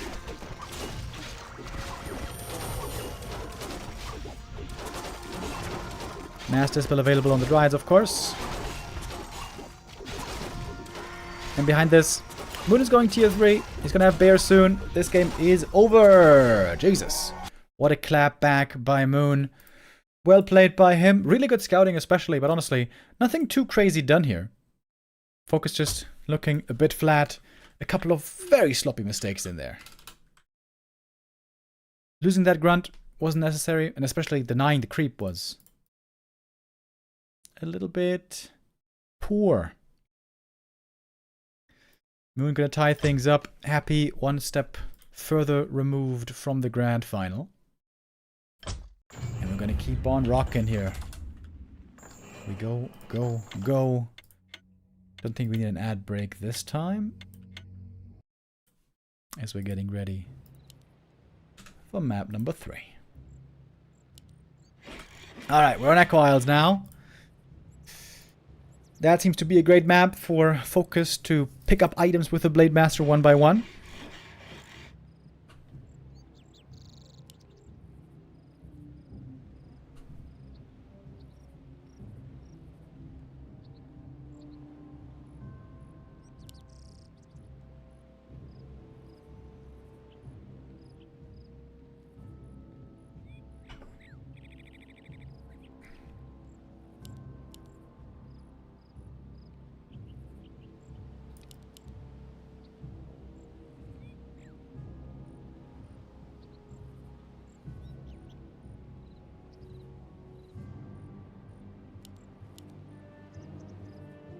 This map is normally considered good for Orc Tier 2 expansion, which, once again, is going to be the goal later on.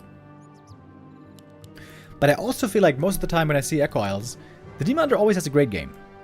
Creeps an item here, creeps an item here, he does it super fast, gets level 2 right away, and then can purchase some items maybe from the marketplace, can creep this easy. Ancient of War can try to take the market later.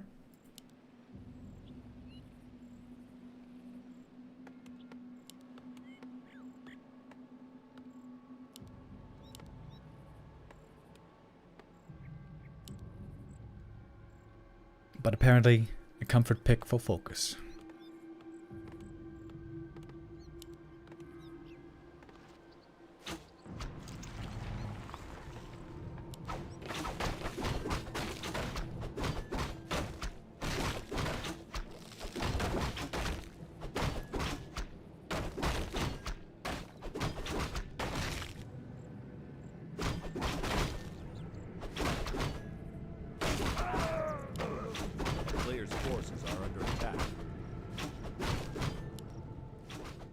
Again, Gloves of Haste. Again, not the greatest start for the demon.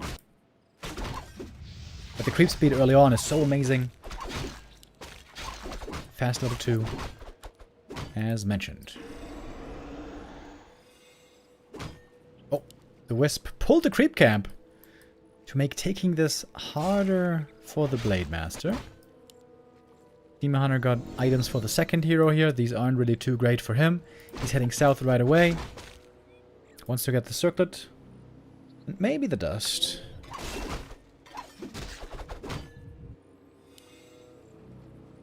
Yeah, look at the efficiency. Demon Hunter picked up 4 items already, and he's level 2, all before minute 3. Really, really good start here that elves can go for on this map, and there's no real possibility to stop this for the Orc.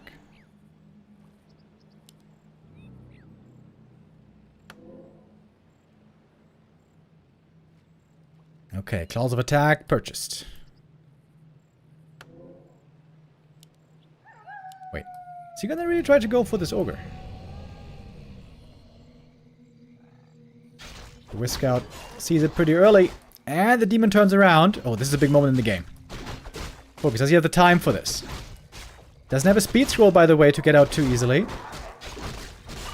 Immolation, mana burn, doesn't get the steal though. Blade has the item, heal potion, doesn't want to use it yet. And he gets away. Ooh.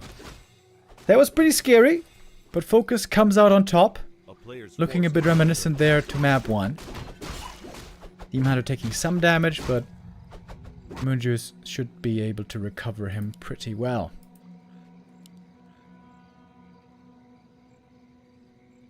The gauntlets, right? The gauntlets here kept the Blade Master alive. Buying another pair of claws. 250 gold spent on these items in the early game.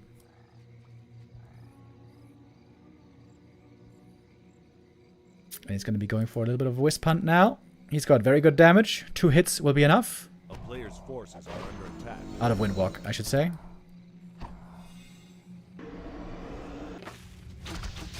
Oh, grunts. Finding the archers. But there's no dust on the blade, so no danger for the archers. Blade Master gets 2 Wisp kills, though. Oh, the grunt. Might it be surrounded here with the ensnare? Oh, it is! Grunt surrounded. And the Blade Master not there immediately to try to punish. A player's forces are under attack. FoCuS still looking for wisps. Not finding them.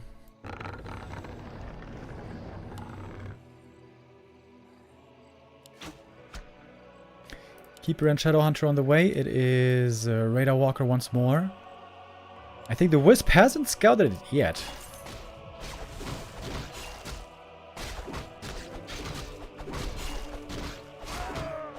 Oh, Agitome. Oh. Is that why he went for it? Because there's the tome there? Maybe.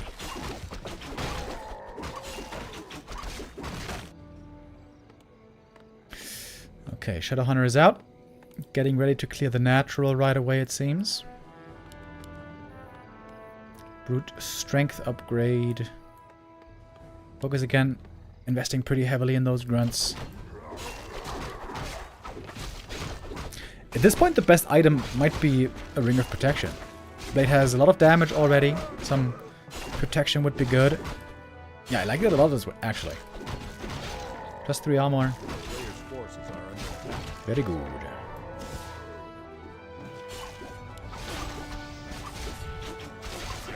I'm trying to creep this camp away. He's gonna get the item here. He would love a ring as well.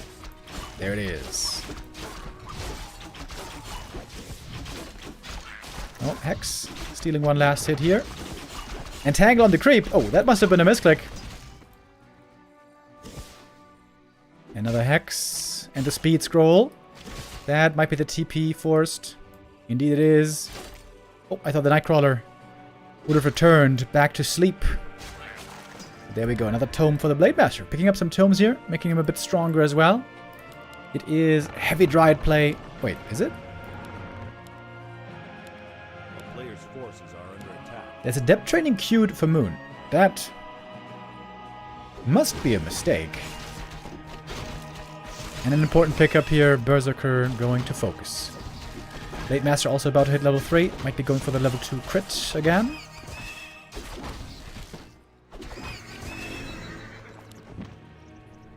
Talisman of Evasion. Could be good on Blade as well. Demon Hunter got the invuln from the shop, taking a long time to get level 3. Should be able to get it now here, with the northern camp being taken with the Ancient of War. And FoCuS not expanding yet, by the way. Taking his sweet time. Another big item right here. Belt. That's probably not that good. I would suggest selling that one for a heal scroll. This time, by the way, no level 2 crit. It's level 2 Windwalk. Oh, both armies racing to the shop. Blade Master goes for the heal scroll. And buys a circlet. Having sold the ring. In we go. Blade trying to go for the keeper right away. Blade is revealed. Oh, there's no heal salves anymore on the Shadow Hunter. That's pretty annoying. But of course the big heal potion is still there. There's a heal wave.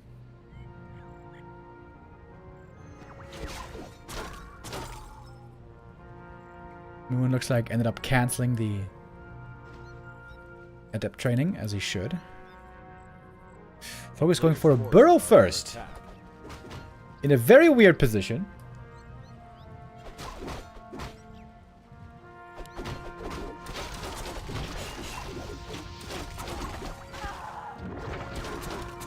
Raider caught. There's going to be a disenchant. And in we go. The creep's also partly active. The Raider's going to be the first kill to find. Heal scroll not yet committed. Heal scroll is on the Shadow Hunter, by the way. Demon Hunter getting heavily focused on, but the Blade isn't participating. The Blade isn't attacking the Demon. Is that the right call? Trying to pass the invul potion, and he does! Last second save. Keeps the Demon Hunter alive. Both Night Elf heroes now low HP, but most of the Orc army has vanished. Oh, but the Demon is dead as well. Shadow Hunter level 3. Blade Master looking for another kill there on a Dryad. Supply-wise, we are very even. The shop now could go to FoCuS. Moon, they're lucky that there were no raiders anymore. The big heal potion twice for FoCuS. That's such a damn good item in these mid-game fights.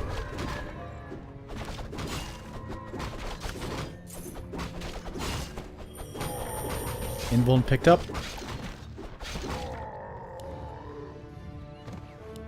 I'm very surprised he's not getting the heal scroll. He could have sold the evasion for a heal scroll here.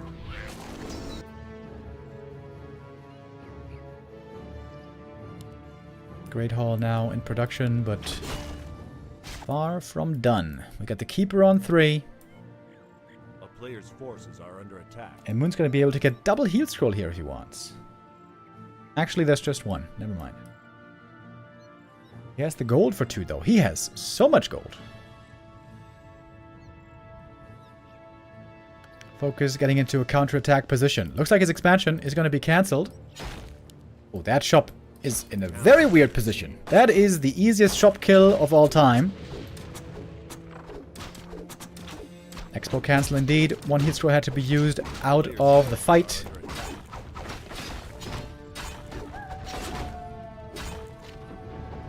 Here comes the TP in. Speed scroll committing! Moon is going in... FoCuS, excuse me, is going in deep. That might backfire. The demon is about to be returning. There he is. Would have been funny if he was stuck back here. No shop means no staff for the time being. And FoCuS is trying again with the Expo. That looks like a Spiral Expo, if you ask me. A player's force.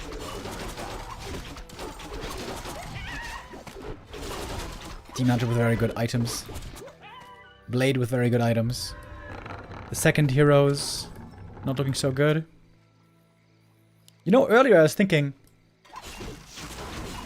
calling them first hero, second hero, third hero is a bit boring over time. So I feel like maybe we should give them some nicknames.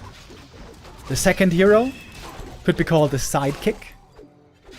The first hero, the protagonist. A player's forces are And the third hero, the runt.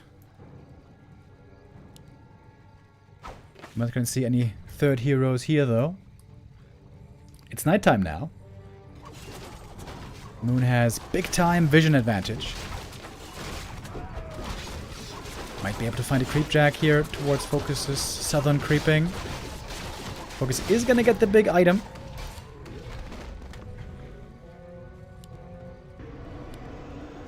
Wait, Quel'Thala's boots. Oh, damn! Blade Master now. Sick inventory. He's keeping the evasion, by the way. That's pretty interesting. Trying to get the heal scroll. Didn't get it. Got the TP, though. Blade Master trying to lay in the damage. 2 Dryads close to falling, but also the Orc army taking a lot of damage immediately. Demon Hunter, though, is running out of mana pretty fast here. He also can't really mana burn the Shadow Hunter anymore. Kodo Beast got off a Devour onto a Dryad. Blade Master and Demon Hunter right clicks looking both good on both sides. Even got some Headhunters here in the mix for more piercing damage. Level 4 Shadow Hunter. Mana burn would be great now to use. There it is. Big burn. Invul Potion going for the blade. He's got an Invuln as well. Demon Hunter doesn't have an Invuln. Doesn't have a staff, by the way. Oh, there's a crit. There's some more right clicks. Oh, the demon. 11 HP. TP's away just in time. It's going to be 2 more Dryads falling. And the expansion now up and running. Yep, that's a Spiral Expo. But looks like that's full mining still happening. Moon has no tier 3. No bears on the horizon. Strong levels. But now in danger of getting outscaled from the running Orc Expo. Why was the Demon Hunter so low mana there? Was it because he was rezzed and only came back with 100 mana? Maybe. This Blade Master also has crazy items. Holy shit.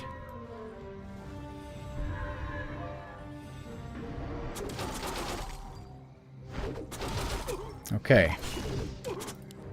Moon has to win the game right here, right now.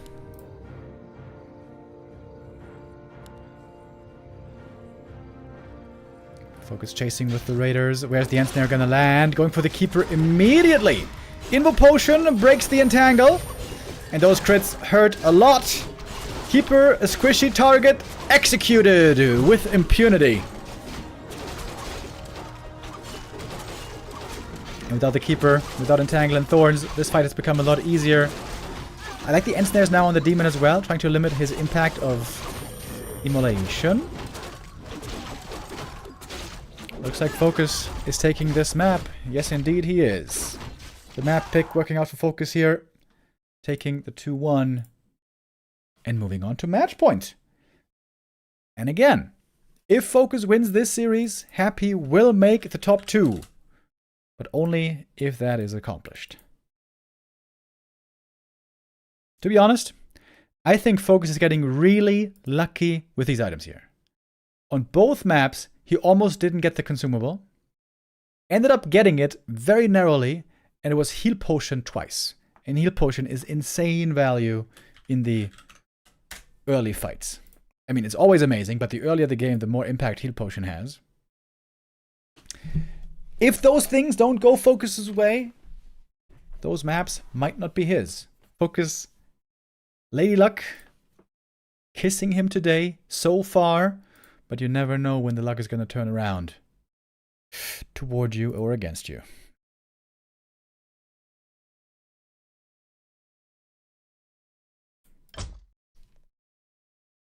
Man, they are just hustling through these games. We got the next map coming up immediately. Autumn Leaves. Here we go. Map number 4. Chat is saying FoCuS had insane item luck. Yeah, actually, it wasn't just the big heal potion. Also, he had tons of claws and Quel'Thala's boots, but he bought some of those items as well. I think it was the big heal potion, though, that won him the first crucial fight.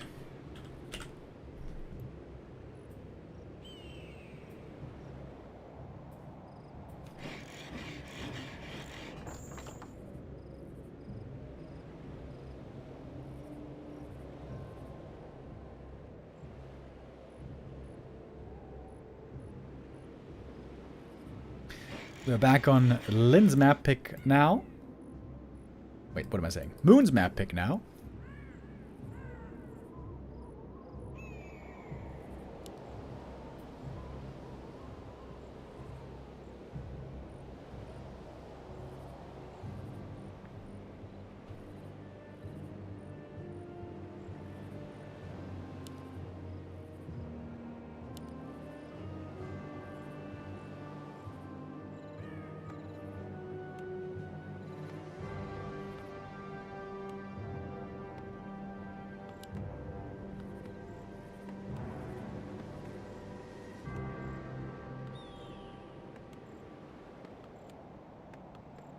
Blade Master and Demon Hunter, of course, once again to start us off.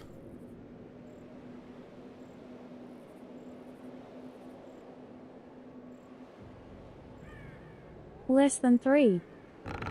Yo, Tsushine with the resub. Thank you very much. By the way, Leon with the raid was there earlier half an hour ago. Sorry guys, I kind of missed that one. Players' forces are under attack. Thank you, thank you.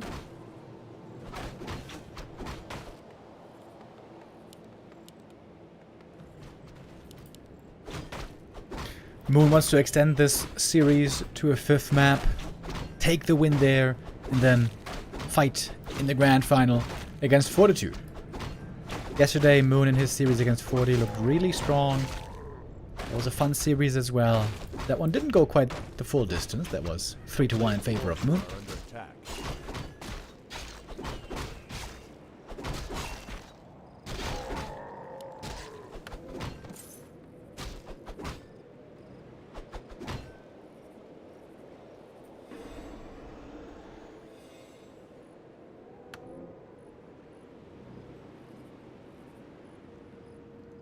Beautiful wisp spread by Moon. Look at that. He's got eyes everywhere. He was creeping first. Gets an early ring this time. That's really good. Blade Master picking up some items as well. But he's not yet level 2.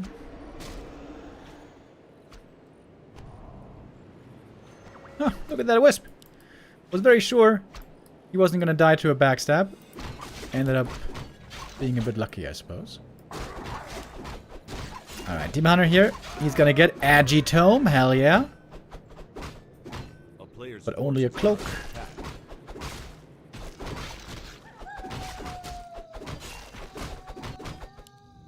That's a good start for the Demon Hunter so far. Good amount of experience, getting fairly close to 3.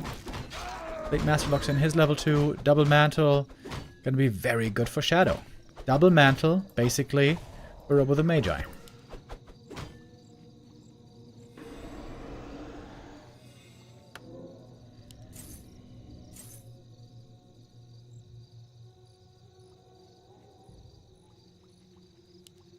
In with archers.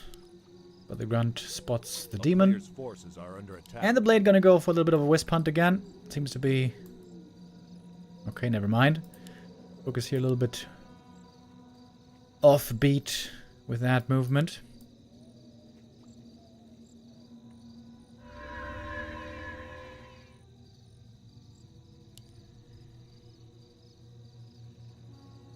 Dust misses. Ooh, FoCuS is gonna go for the Merc camp. Orcs love doing this. Look at the scout timing. Wow, look at the scout timing. The Wisp sees it immediately. Dude, Moon's Wisp scouting. Just so sick right now. And FoCuS is afraid. He doesn't know if there's a creep jack coming. Player's forces are under attack. Doesn't get the big creep. But he got the Berserker, which is a win already.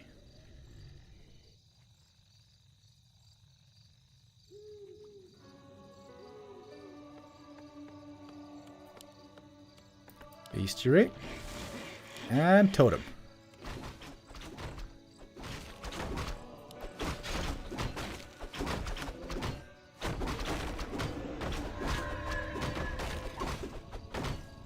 A player's forces are under attack. Wait, the grunts are creeping this alone. The Bursey. The Bursey. The Bursey. The Bursey! FoCuS!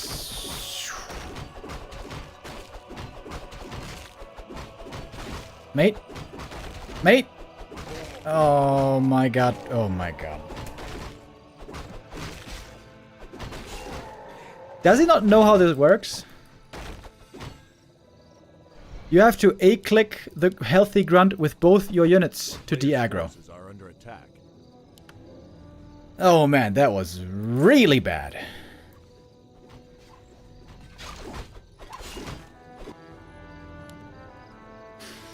FoCuS there getting a bit too big for his own bridges.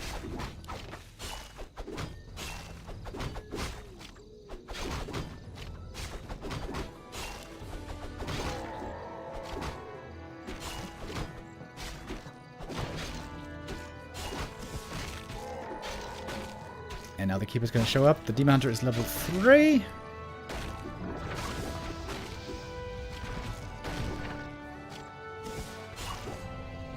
Gotta stay in range for the Hex.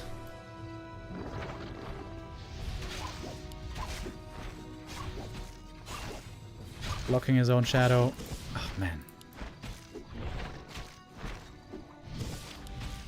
Ooh. Okay. Raider saved. At least. Very close.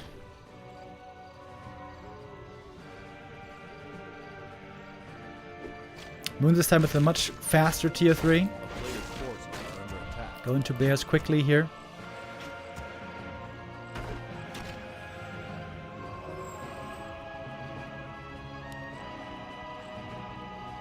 Calls of attack given over. Okay, Blade Master having good inventory again. And Moon takes out the creep just in time. Almost a steal. Good item as well, the Lion Horn. Hex. Could have been a danger.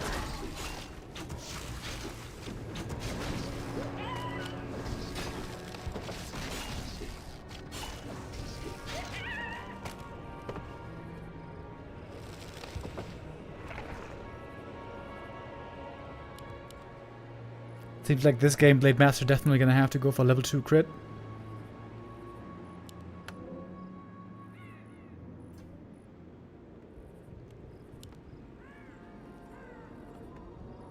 A player's forces are under attack.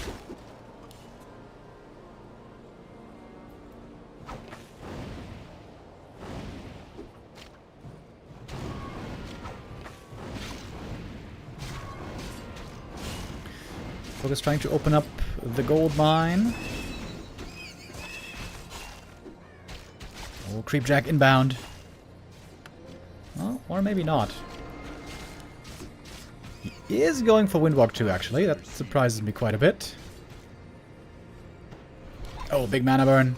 Actually, never mind. There was a small mana burn. Ring of Protection. That's quite good. But there's piercing damage missing. Ha! Wouldn't it be nice to have a Berserker here? Moon's the one who hasn't Berserker. Invo Potion used. Immolation doing a lot of damage already. There's no heal scroll here on FoCuS. Trying to kill the hero though with the ensnare. There's a heal scroll. And there's a dispel. Okay, hold on. He's dead, as it turns out. Berserker has been eaten. Everything is very hard for FoCuS though. Next heal scroll, gonna be huge.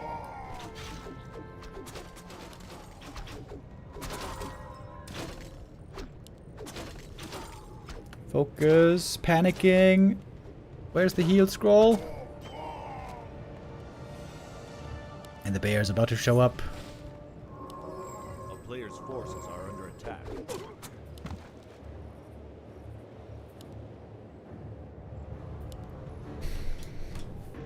Chances now for map 5 are very high.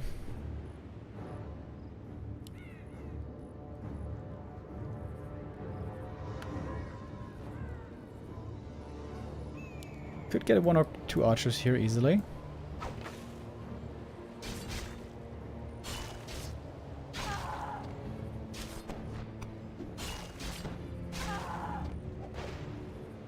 A player's forces are under attack. Demon Hunter still dead for a short while. FoCuS lost so much though.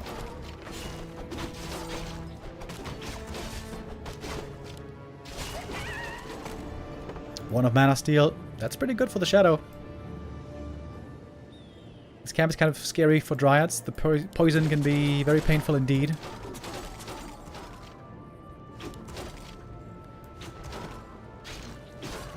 Player's forces are under attack. Okay.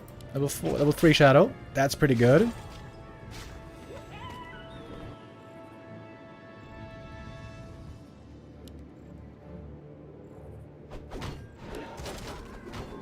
People would love to get that level 3. Gonna lock it in now.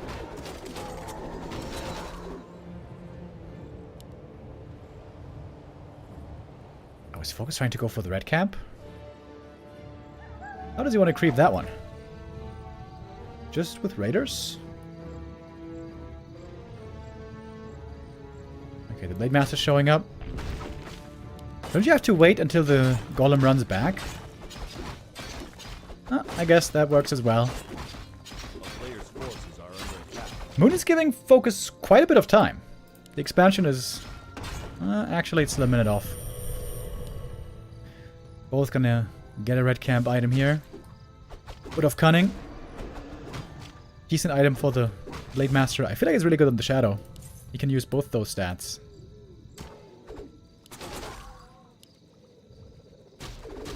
Best item here for Moon would be a Helm of Valor. Demon items honestly aren't that great yet. Player's forces are under attack. About to hit level 4 up here. Warsong Battle Rums.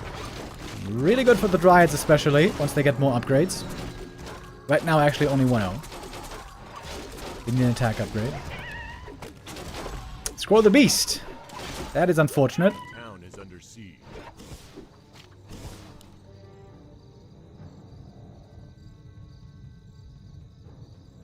FoCuS and upkeep. Moon and upkeep. Man, Moon is really taking his time.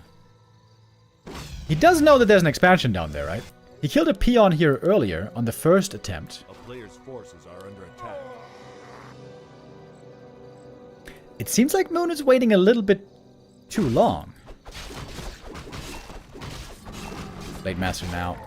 About to hit level 4. More Kodos. More Devour potential. More gold for FoCuS. He can go for a double heal scroll here. Although this one might be on cooldown. Okay, surely now it's time to go. We got 1-1 upgrades in the works. 60 versus 60 supply. But way faster reinforcements down here if it comes to a fight at the expo for the orc. Shadowhunter didn't go for the second heal scroll. I wonder if that wouldn't have been a good idea. Wand of Illusion. That could be pretty good as well. Against the... or for the Blade Master illusions. There's Staff teleportation. Here we have indeed the illusions, but they are discovered quickly. Slight supply lead for the orc. Shop going to be cancelled. FoCuS hoping for Moon to get out of position here, trying to attack the peons. Big mana burn. Kodo's having a tough time connecting so far against these bears. One walker going to be going down right away. Speed scroll. Kodo's running in. I think the bear didn't quite get off the rejuve there. Couldn't heal the Demon Hunter quite in time. Good mana burn. Shadowhunter now completely out of mana. Has a 1 of mana seal though that could be used in theory. 3 bears have been eaten. Level 4 Shadow gets a heal wave. Enough mana was there, just barely. Blade Master, a little bit low HP. Has the Invoke Potion still. The Devours were huge actually. Blade Master with the Invoke Potion does survive here. But there's no heal salve to save him. To heal him. The Demon! Oh! Invoke Potion also. Keeping him alive. 7 seconds. The bears all eliminated it seems. There was a heal salve somewhere. Didn't quite see it. FoCuS holds well at the expansion. 3 bears still in the stomach. But now the Kodos can't eat, obviously. Oh, there was a rally point here, as it seems. No, 1 Kodo might be falling. FoCuS needs mana items. Double clarities. 1 bear gonna return. Slightly low HP. That one's gonna go down right away. Disenchant against the heal. Speaking of heal, here's another heal wave. Demon Hunter, low HP already. Moon's army size is not looking great. What suddenly happened in this game? Wasn't Moon in a great position not too long ago? Moon gave a lot of time for this expo to finish. Can't help but feel that that was an error. But it's not over yet. Supply is still pretty even. Another heal scroll. That's the last consumable for Moon. 1 bear about to be devoured. Kodo can now snack again. I wonder if FoCuS realizes. Magic damage looking good against the bears. Demon Hunter about to hit level 5. Oh, that's going to be huge damage potential. But also big crits coming out against the demon. He hits the level 5. There's a staff for him. There must be a staff for him, surely. Back to the main. 2 Moonwells here. Super full still. Speaking of full, the Kodos are full again. Both have eaten.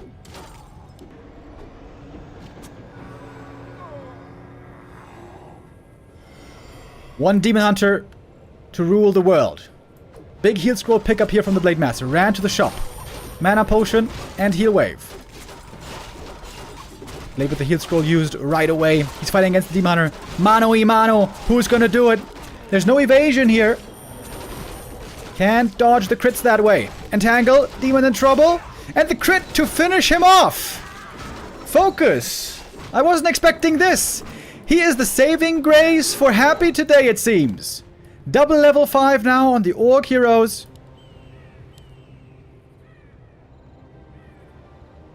And the Demon Hunter benched, being rezzed slowly. It's taking forever. Did he just let that Raider die right there? Not sure.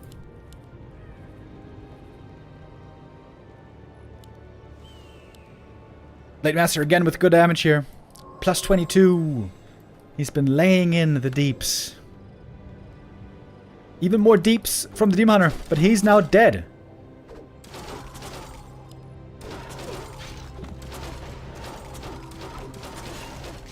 This would be the first win for FoCuS in this tournament. Looks like he's gonna lock it in. Moon TPing out, trying to do minimal economy damage, but that was hardly worth it. I guess it was supposed to buy time. It did buy time, but that didn't change anything. GG it is, and FoCuS beats Moon. With this result, he is still last place, but it was at least a good showing for him and a good feeling to end the tournament. FoCuS was so close to winning 2 of the series. Against Happy, he was extremely close as well. It seemed like he was destined to take it, didn't quite. And against Forti, it wasn't very close. That one was very one-sided. So it turns out our grand final then is going to be Forti versus Happy. 2-1 score on both the contestants. And I imagine that is happy news for many of our viewers. And I think I would include me in that mention as well. That is correct, right? I'm not talking nonsense here. Yes, that is correct. 2-1 for Forti. First place in the group with superior map score. And Happy makes it through as well. Happy getting a bit lucky here. Had Moon won, Moon would have been in the grand final. When do they play the finals? Right now. Or to be more specific, in a couple of minutes. They're going to do the vetoes first. Get everything ready, and then we're going to have the grand final starting in no time. So like 2-3 minutes, maybe. The prize pool just got boosted on the Chinese stream, says Stufka, by $1,000. Oh shit. Do you know how exactly? Does that mean $1,000 more for first place?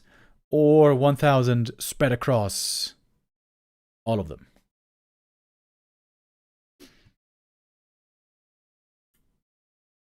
Alright, I'm going to play an ad break here so we don't have too many during our grand final. Like I said, 2 or 3 minutes and then grand final should start. Stufka says, all for the winner. Oh, damn. Prize money, prize money, prize money.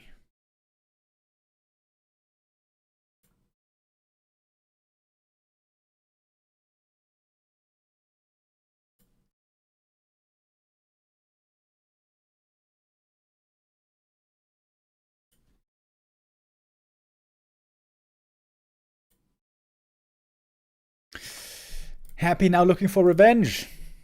The first match of the day. We're going to have the rematch. Forti versus Happy. What a banger it always is.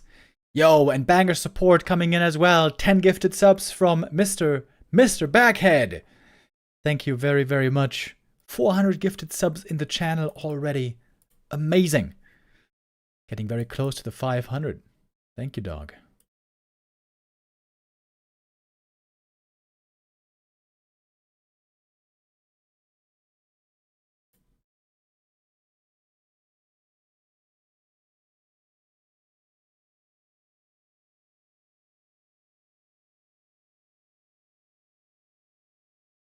Happy versus Sock is a bigger banger now, chat is saying. Ooh. Well, I guess the numbers would support you in that statement. And by numbers, I mean the rankings. Indeed, Fortitude is not the highest ranked human in the world anymore.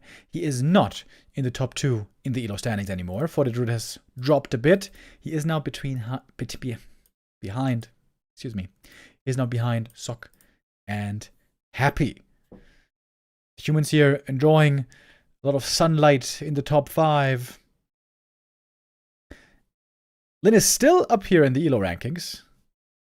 I think after a while, players get removed after inactivity. I think after 3 or 4 months, they get removed. But Lin has not yet been removed. Once they start playing again, by the way, their ELO is going to get updated. And Lin is set to return for Super League Season 2.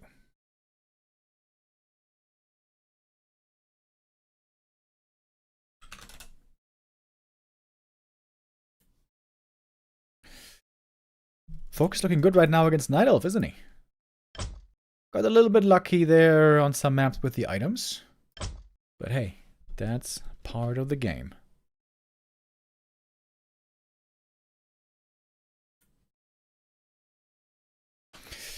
Happy and Forti are doing the vetoes right now.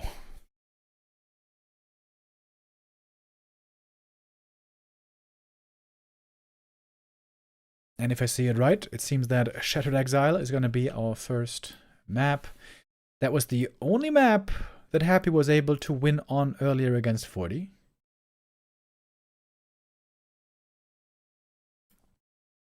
Keep in mind, everybody, this is going to be a best of 7 grand final. Best of 5s now over. Best of 7 from here on out. First to 4 to win the series.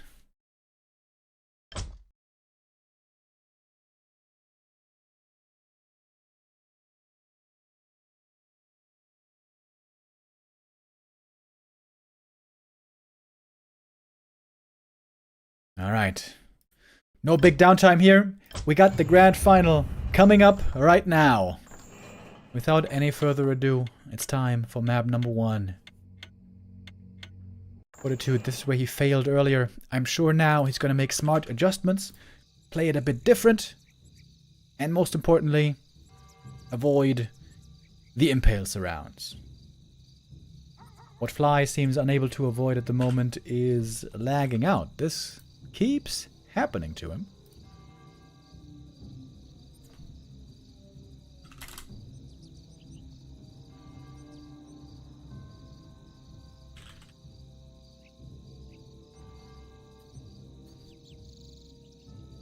Gamba is up.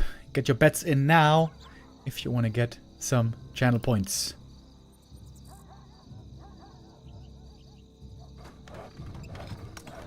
Okay, here we go. 40 top left, Happy bottom right. Reverse spawning positions from earlier.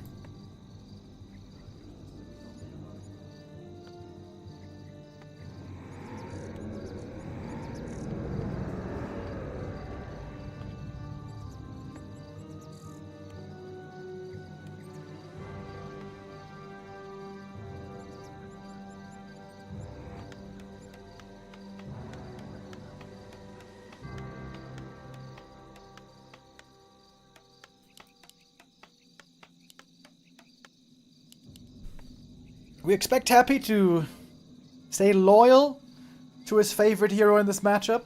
It's been Cryptlord all day, every day in the last couple of months. I'm noticing a couple of lags here, by the way. That's a little bit scary. I really hope that's not going to be too much of a problem later. We'll see.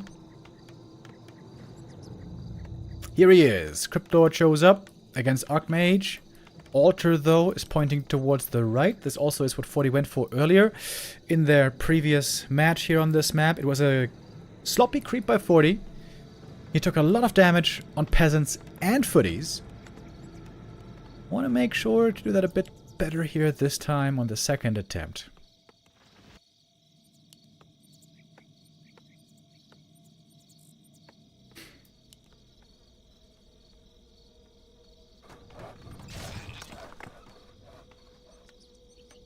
Oh, wait.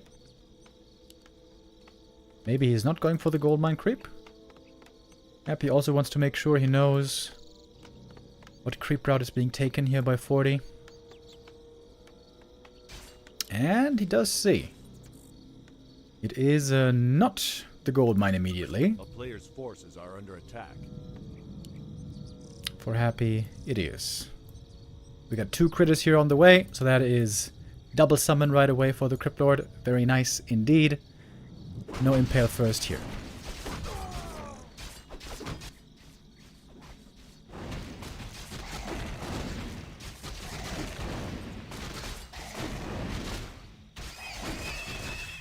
How many ghouls is he creeping with here? 3 ghouls. Kind of standard.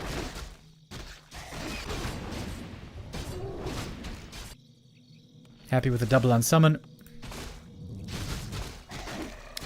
Gonna try to go for the instant expansion here.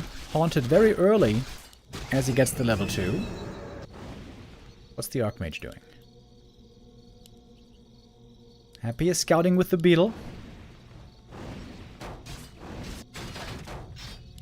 Forti Scout also seeing the progress of the undead expansion. Wait, Forti first pulled the militia here. Now he's pulling them back. Archmage. What? Again? Just like last time. Runs into that surround. What?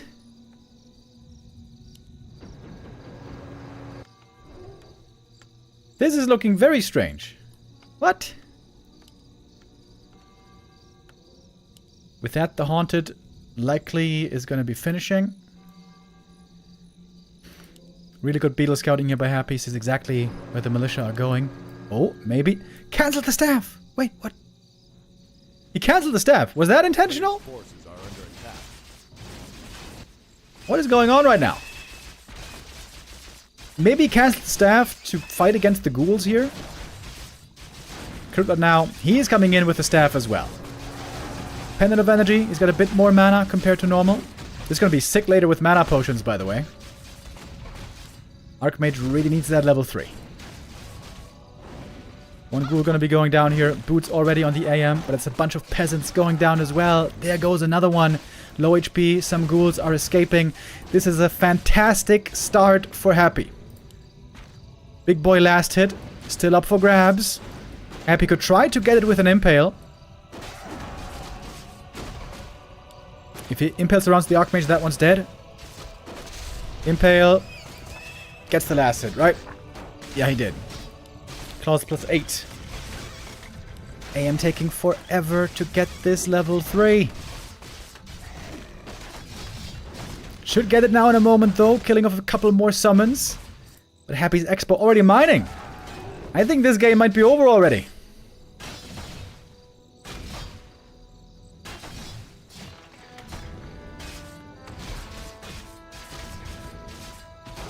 Really good play here by Happy. Forti, a little sloppy first map of the series. But good news is, this is only map 1. This is the best of 7. We're gonna have a lot of maps to be played here. Cryptid even, not level 3 yet. But he is very close.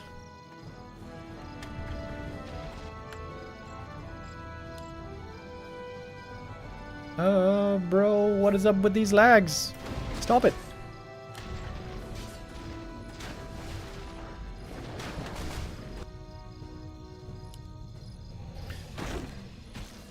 That creep here is enough for level 3. There's a tech now for 40.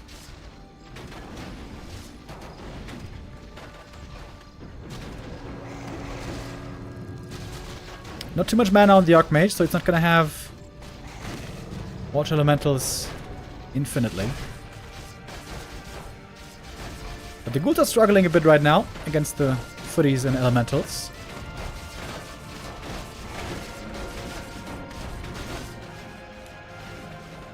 Oh, look at the Archmage. Archmage ready to intercept the ghouls. That's very nice. As Happy just started the tech.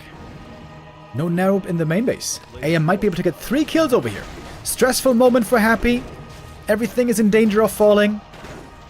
Well, not everything, but ghouls and acolytes, you know what I mean. Archmage gets outmaneuvered by the ghouls. Great saves by Happy here in the main base. The Expo now is safe. Oh, 6 saves by Happy. Very, very strong start for Happy here on map 1. If there's an impale, that's game. Players' forces are under attack. GG. Sick early game. Sick game by Happy. That was the killer instinct that sometimes we've been missing lately. Really, really well done. Forti here a little bit sloppy, especially with the Archmage. Just keeps running into those surrounds. If you don't know where the Crypt Lord is, you gotta make sure that you're looking out for him. Run ahead with a footy or something.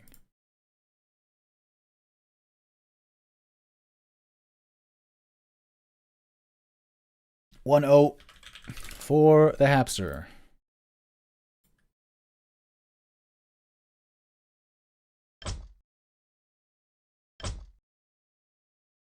And map 2 coming up in a moment. There's a delivery again. This should be the last one, I hope. We're back.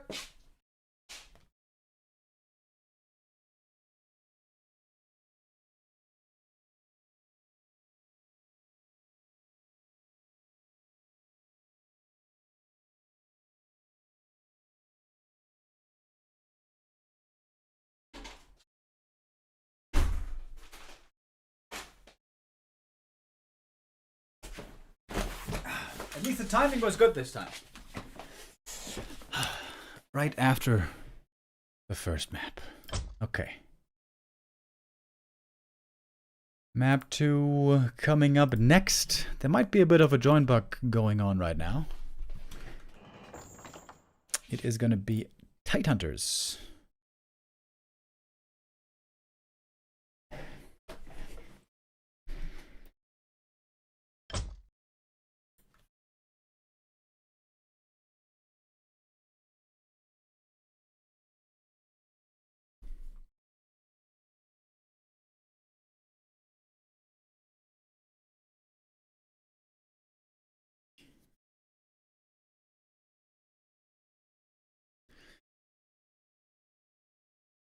Alright. Good start for Happy. Very quick first map. Very much unlike many of the other series that Happy has played. Most of these games were lasting a long time. Against FoCuS, the games lasted a long while. Long series. Against Moon, even more so. We had like 30-minute games, 40-minute games in that. And Happy got so close to being beaten twice. Happy could have lost all 3 games in this group stage. But that didn't happen. In the end, he still made it through. FoCuS there, his guardian angel in the last group stage game.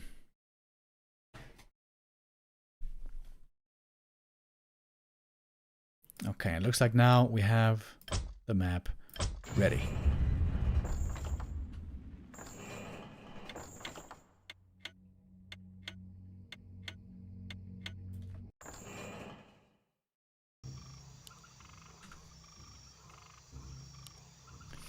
Here we go. Tidehunters. This is a map where Forti has been quite fond of the one base all in. This is where the series ended earlier. Happy got a level 5 Cryptlord.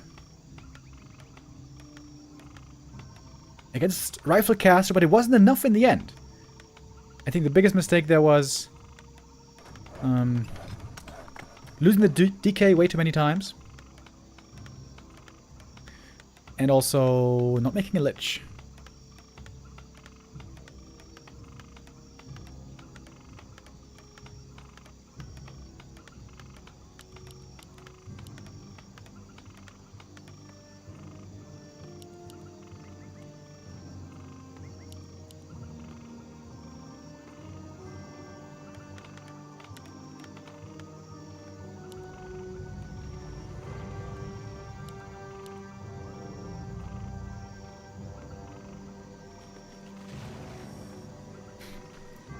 There we go again with the Cryptlord.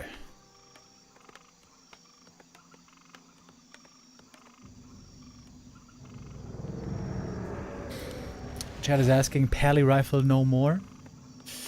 Pally Rifle we sometimes see in this matchup, especially when the humans are expecting a Lich first play. 1-0 for example, is playing also Lich first. Tends to do pretty well against Lich first. Tends to do very bad against Cryptlord. There's just too many beetles and skellies and ghouls. Too many things on the field to clean up. So much chance also to go for surrounds with the Cryptlord. Killing off rifles early. So I wouldn't expect any Pally Rifle here. I think Happy again is doing it wrong. He didn't really stop this creep cam in any meaningful way.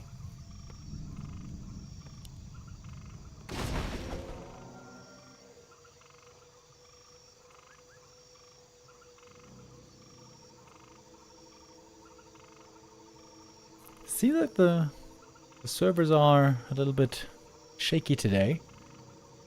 Hopefully Happy and Forti are going to be stable at least.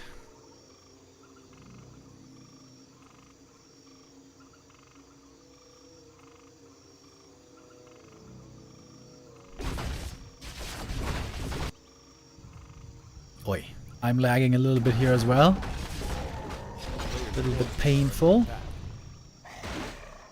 Oh, man, this always scares me. Please, Flow TV, don't die on us. Happy was almost able to save the expansion in their earlier encounter here. There was beautiful positioning there by him. But in the end, the Water Elemental broke through. No, the Archmage broke through. And the expo was cancelled. Quel'Thalas boots here for the AM. Not a very good item. The player's forces are under attack.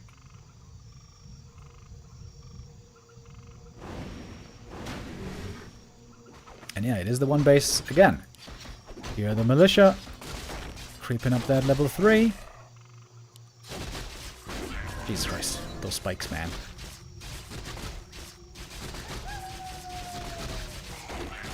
Happy summoning as many units here as he can. We got skellies, we got beetles. Happy now, scouting ahead, but looks like the AM is breaking through already. Don't get Impale surrounded again. Happy wants to surround this Water Elemental, and ideally also block the Archmage.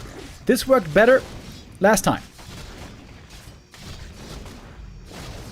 It's an easy cancel for Forti. Easy peasy.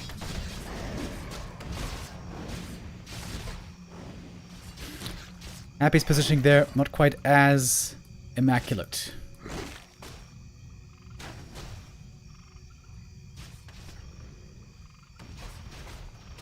A player's forces are under attack. Next Water Elemental ready in a short while.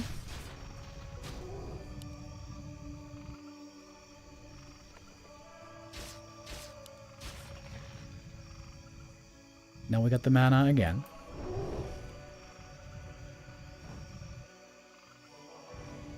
Maybe Forti wants to wait for double Water Elemental. And then go for the big cancel again. Footy's breaking through. Honestly, the footies might be enough to get the cancel alone. Telestaff on the Crypt Lord. Archmage. Ooh, almost again running into a surround. The Water Elemental is caught. But the AM is firing. And that's another cancel.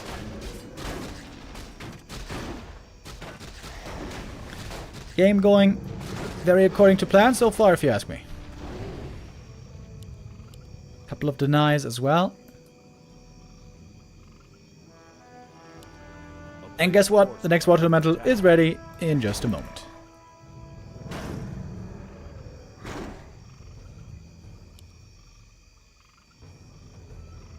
AM bought double circlet, didn't he? Oh, Archmage. Almost getting surrounded this time. Water Elemental is trapped again, but that's another cancel. Happy not getting up the expansion. This time he's going to land this around. That's going to cost the TP. Impale. Ooh. Almost didn't get it out in time. Happy's Expo is going to be crazy late this game.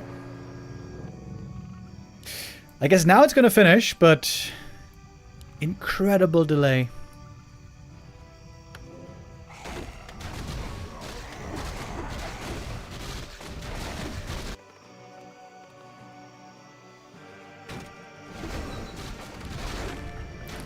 Level 3 for the Crypt Lord. AM now really has to make sure not to get surrounded.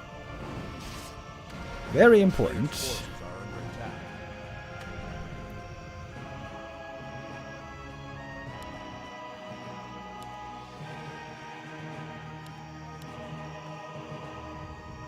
Big army for Happy, but it's only ghouls.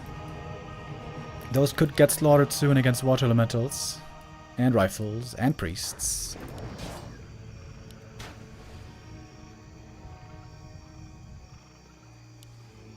MK about to show up.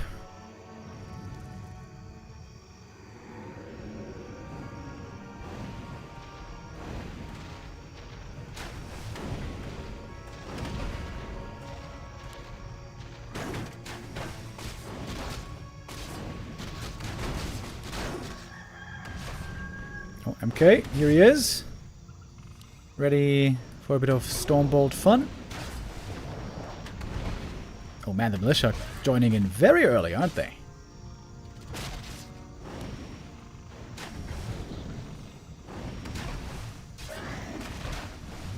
Every Stormbolt here, easy kill on the ghouls. Town is under siege. Tech has started for Happy. Many ghouls being made.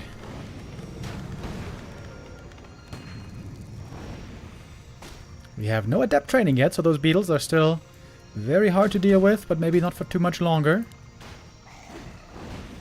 Tower cancelled easily.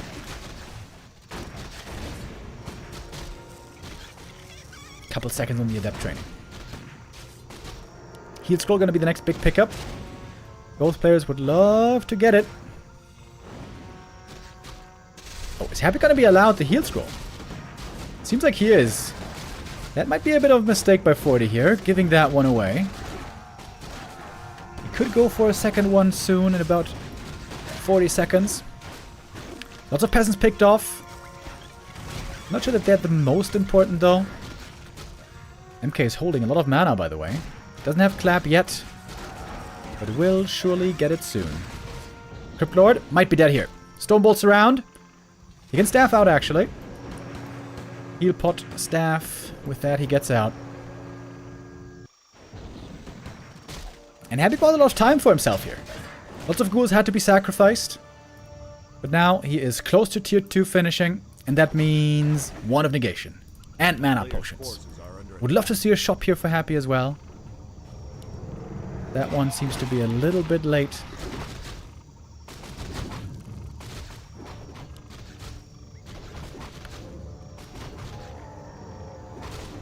I like the Ritual Dagger here as well.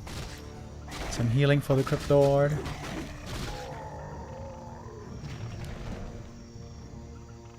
Needs to get back to the shop though. He needs these mana potions and wand. And we'll get it right now. There is no Tome of Retraining yet. Tome of Retraining, one of the big reasons for the success earlier for Forti. MK still a bit low level. Not super close to level 3 just yet. Happy now is making the shop here. Level 4 Archmage though. That is really good. Oh, big impale! Hitting absolutely everything. Crypt Lord, by the way, not good right click. Only Gloves of Haste, nothing else. I guess the level 4 here. Again, more ghouls have to be sacrificed. Happy is trying to go tier 3 behind all of this. Mana potion used. Crypt Lord might be in danger of getting surrounded here. One priest avoids the impale here pretty well. And the priest, for the most part, staying alive. Crypt Lord going to the shop once again. Time for an invo potion. Still fighting on, but it seems like Happy is losing a lot here. Priest heal so big. And Happy leaves. Calls for the GG. I guess he felt he lost too much. Didn't kill enough. And Forti takes it. Keeping the series even. Alrighty. The score now 1-1. Still anybody's game. And Happy gonna have the next map pick. And that makes me assume that it's gonna be springtime next. Happy loves the springtime. It's also my favorite time of the year. Don't know about you guys. Many people love the summer. Some love the winter. Neo loves the fall. But I love the spring.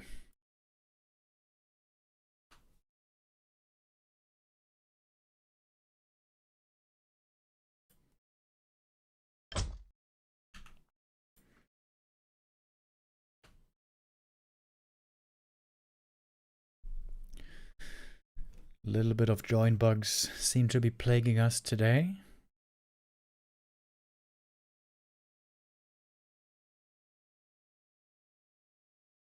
We're waiting for Happy to join.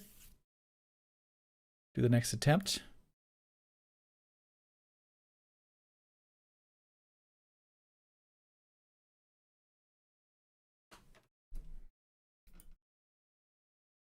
What about your hay fever? Yeah. My allergies are the one big downside for spring, but despite it, I still love the spring the most.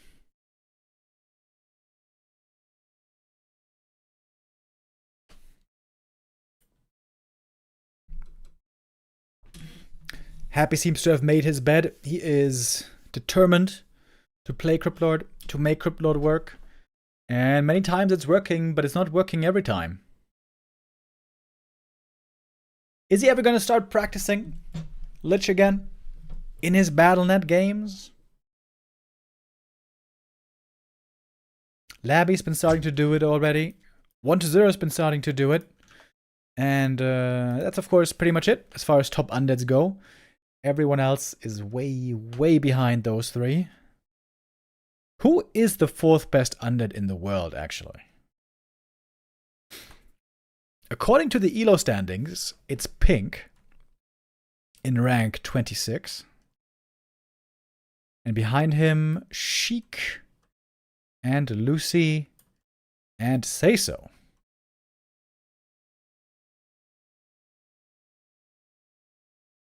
Yeah, I think that's accurate. I would say Pink ahead of Sheik. Sounds right. Yo, thank you, NLB, with the, what is that, 5 gifted subs? Hell yeah! 5 gifted subs. Thank you very much.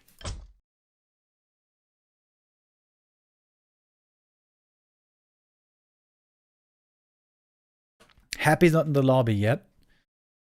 He might be having difficulty with connecting to War 3 Champions. It's probably Xlord when he's playing. Yeah, true. Good call. It is Xlord when he's playing. Definitely.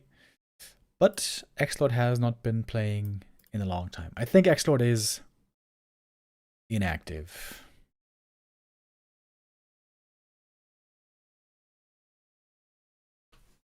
Alright, now we got Happy in the lobby. Trying to get the next game started.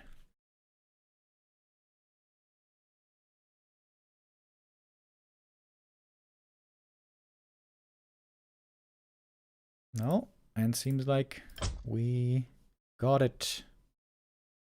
Ah, they got a float TV delay though. Okay. 2.5 minutes, and then we're gonna have the map ready.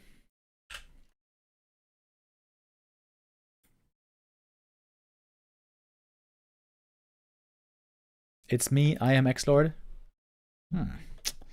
I don't know why, but I feel like I cannot quite trust you with that statement.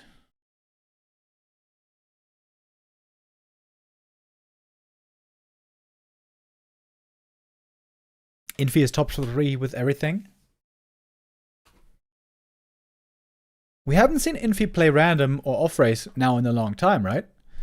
For many years, the Chinese fans were begging Infi to return to his main race human, and he refused to do it for a long, long time. But now he is certainly back to human, looking really good with it, being very experimental as well. Firelord play, Dark Ranger play, it's been very exciting to watch his games. And Infi right now, the best position in the ELO standings in forever. He is rank 4, I think, right? Yeah, rank 4. Ahead of Forti.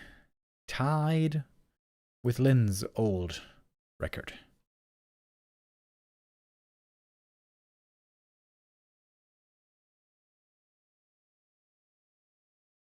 Oh wait, Neo's in the chat. He says, small correction.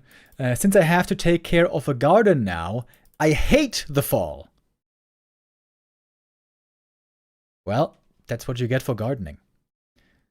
Why is that though? Ah, the leaves. Yeah, the leaves. That makes sense. Yep, lots of leaves falling. Unless you live somewhere where there are no trees. Do we have any viewers sitting in a desert right now watching our stream? 0 trees around? Maybe. You know, I have fantasized about moving to a desert for a long time because desert, no flora means no allergies. I feel like living in a desert would be amazing. Except for no skiing. Sag. How about the Tibetan highland? I think in the Tibetan highland there's almost no flora and there's the Himalayas really close by. Is there skiing in the Himalayas? Or is that just like a decadent Western thing? I've never seen videos or pictures of skiing resorts in the Himalayas. I don't know.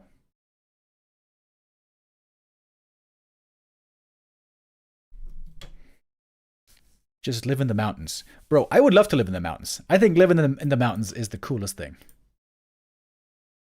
But I live in the Rhine Valley. Sort of. Okay, anyways. Had to wait here a little bit for the next map to start. Now we got it ready. Springtime. Happy's map pick. as always. Great map for Cryptid expansion normally. Here we go. Map number 3. Forti here earlier played his one base aggro style again. No fast expansion, but rather one base all in.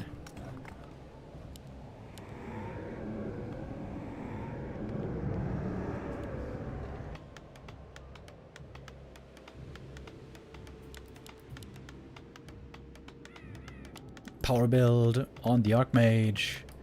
And a power gift sub from Yangfeng. 5 gifted subs. Thank you, thank you, thank you.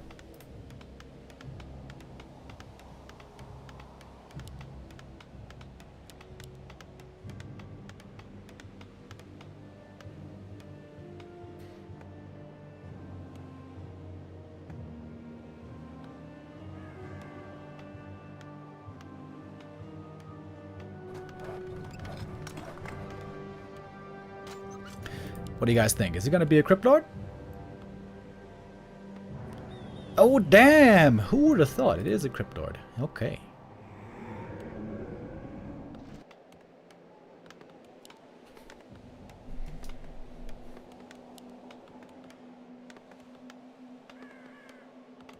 Yo, another 5 gifted subs by Yangfeng. That's 10. Actually, there's even more. I think earlier we had another 6. Yo, sweet 16, Yangfeng. Thank you so much.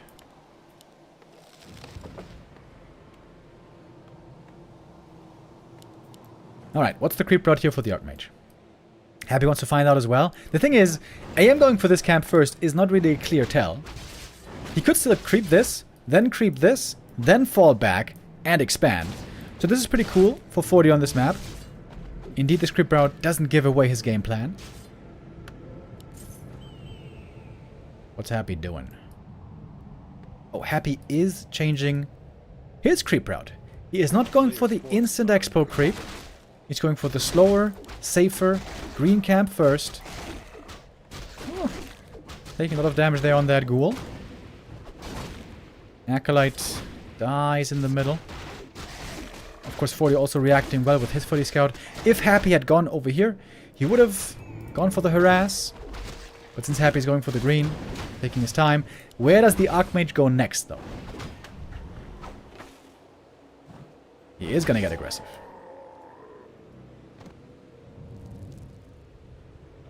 Happy could just think about teching now if he wants. We got Militia moving out, creeping the rest of the green. That is going to be level 2. Happy's teching. Okay. Well then. We got a new outlook. Forti teching, Happy teching.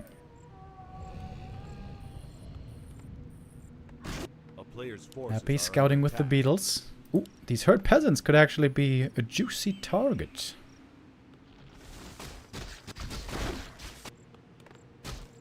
That is one peasant going down. Beetles are saying, oh, that's enough. Never mind, we're coming back. Happy being quite annoying here.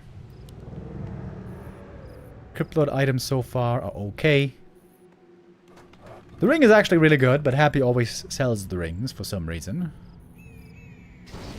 A player's forces are under attack. Archmage trying to inch forward slowly to level 3.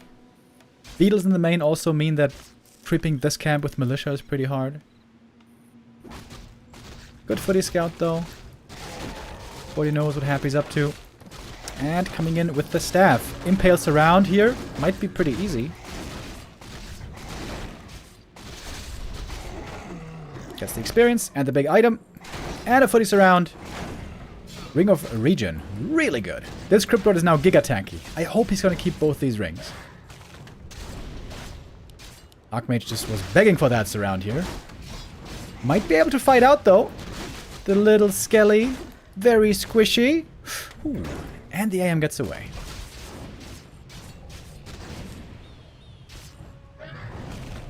Two ghouls falling here in the end. Good little creep jack by Forti. Another ghoul kill would be level 3.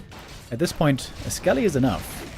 There it is. Player's forces are under attack. Cryptoid would love to get his own level 3. He is very, very close.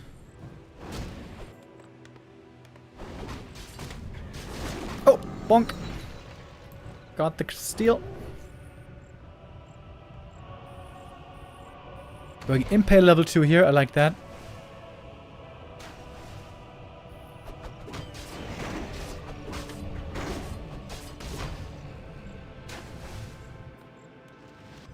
Dude, look at how much damage the Cryptoid is absorbing and just shrugging off.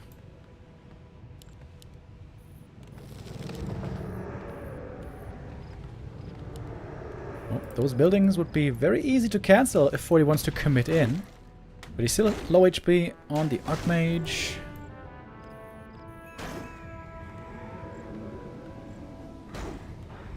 What does he want to cancel? Shop or Slaughterhouse? Or maybe both. Yep, he's gonna get both. A player's forces are under attack. Archmage has to keep running. Oh, no cancel there. Full resources lost. Happy a little bit too late to save that ghoul. Every unit matters here, even the small ones. Oh, Archmage dies to the Impale! Oh, I thought he was going to be able to survive that, but I guess not. Slaughterhouse, though, is cancelled. That's also big. Of course, losing the AM is painful.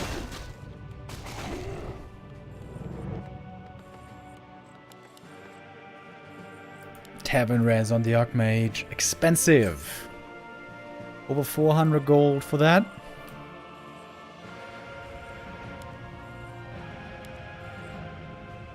Crippler with that, closer to level 4. A player's forces are under Is he gonna expand here?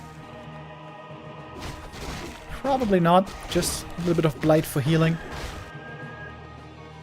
Shop in a bad position, by the way. If it comes to a push, this shop might be taken out very easily.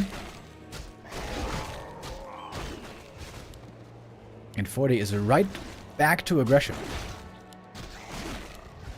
The camp is actually not fully taken yet. Going for the Crypt Lord. What? He can just be coil healed. Don't you want to go for ghouls here? Good Impale. Allows him to retreat. Gonna be the ghoul going down in the end. But the statues are late. Happy selling some items. Waiting for the Lich to join. Frenzy upgrade should be finishing. Forti doesn't have that much damage here yet. Yeah, and that shop is easily cancelled. Happy has to be fast with the repair if he wants to get the orb out. Sells the Ring of Regen. Gets orb and mana potion. Oh, Impale surround on the Archmage. Oh, and he locks it in! Archmage caught again without the TP. And dead again. The main issue for Forti in this series is getting Impale surrounded, isn't it? On map 1 and on map 3. This push is over before it started. GG, and Happy takes the map. Around 9 minutes. Another short game. And for the first time, Happy making the adjustment. Not going for the Expo, somewhat stubbornly. But instead goes for the one base tech. Forti then under pressure to be aggressive. He knows one base versus one base. It's not going to favor him in the long run. But there, that aggression didn't work out. Big impales, big kills. Level 2 impale here. Working out very well. Happy takes the 2-1 lead.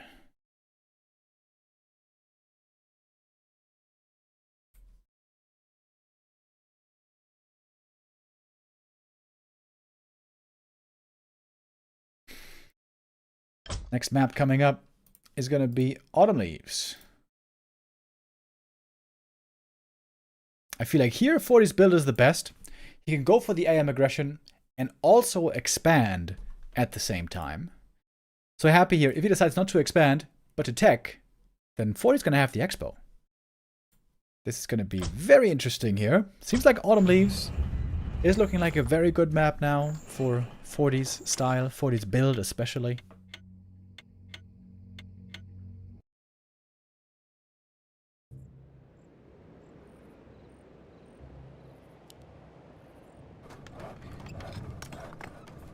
Here we go. Map number 3.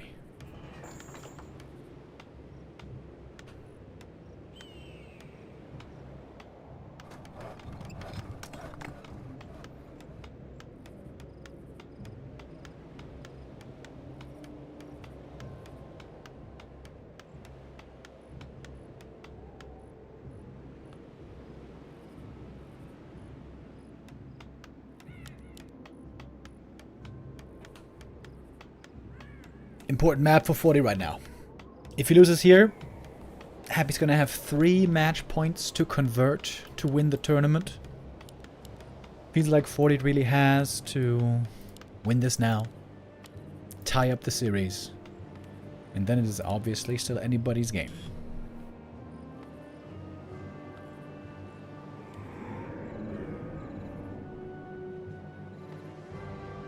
I feel like this map is really good for Lich. But we know Happy loves the big beetle. There he is again.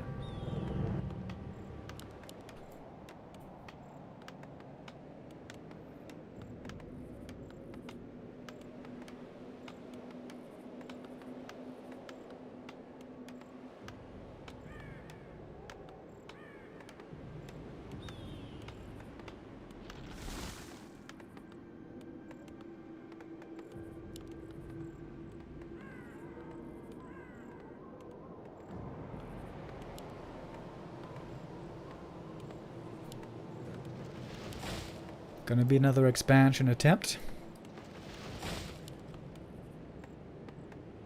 Forti gonna find this out quickly. He's gonna creep this camp super fast. And Happy's gonna be under pressure again very early. Oh. The creep here, not the cleanest by Forti. Got the water elemental ensnared. He's taking a lot of damage on the peasants and footies. A beetle attack later could be a bit scary. Gets the cloak again. It's a great item actually to have. And Happy with the impale first.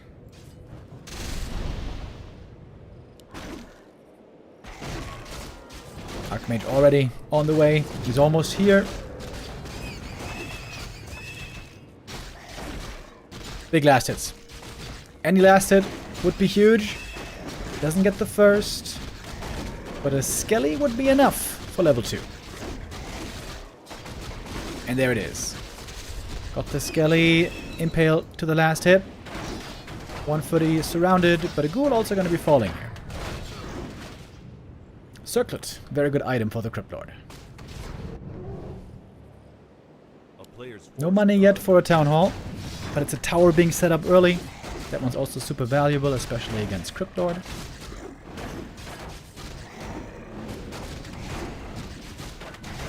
I wonder if the ghouls shouldn't ignore the water elementals. Just target footies or Archmage.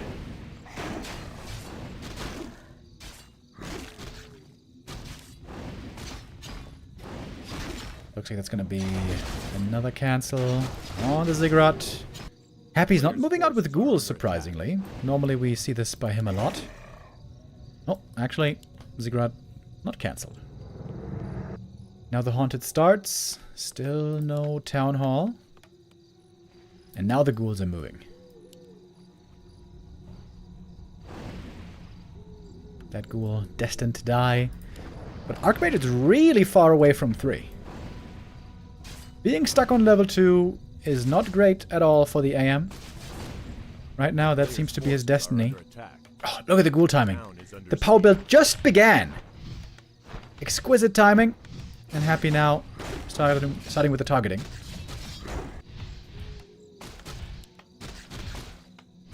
Going to be a delay on the expo for sure.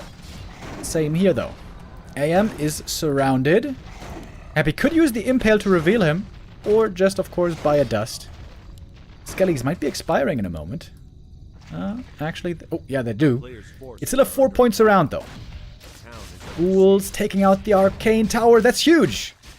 Invested much in the early Arcane. Didn't get it. Happy with a Circlet and a Dust. Double Circlet is super good on Crypt Lord. All stats are good on the Crypt Lord. AM has to TP away. And Crypt Lord following with the staff. And now there's no Arcane Tower here. Ooh, this Ghoul counterattack is absolutely devastating. Crypt Lord level 3.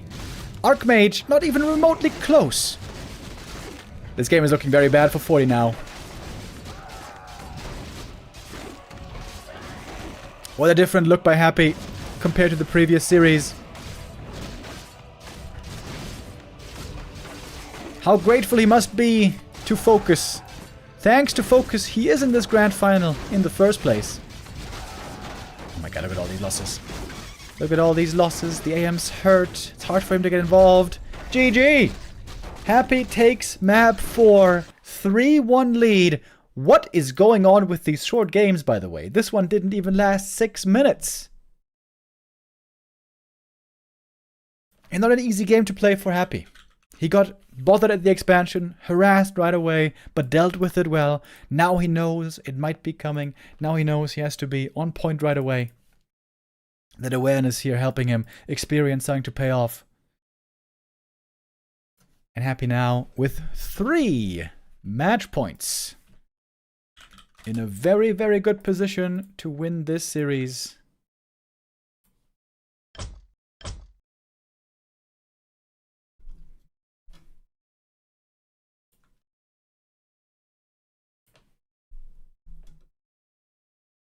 And Forti only has one loser's map left. It's gonna be Hammerfall.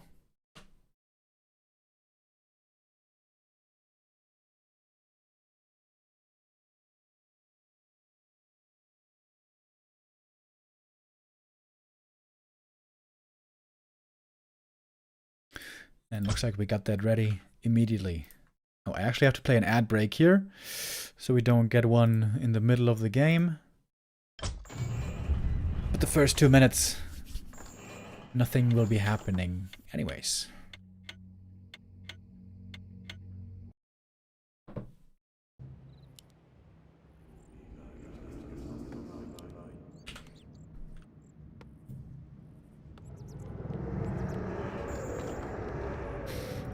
Here we go. Map 5. This could be the last game of the tournament. If Happy wins here. But of course we're all hoping that Forti can extend this series.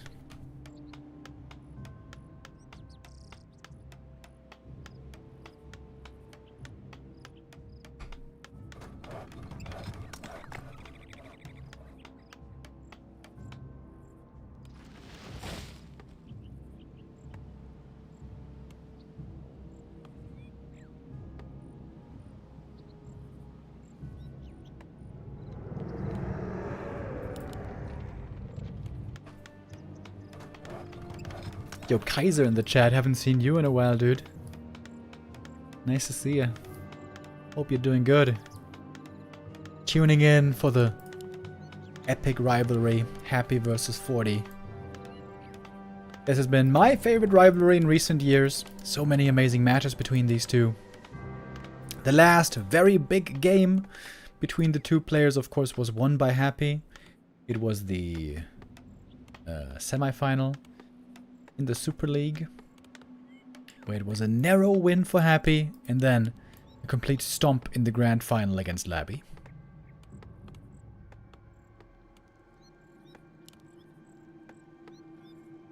Crypt Lord once more. So far in this series, Happy has little reason to deviate, to go Lich or something else. Crypt Lord right now is working.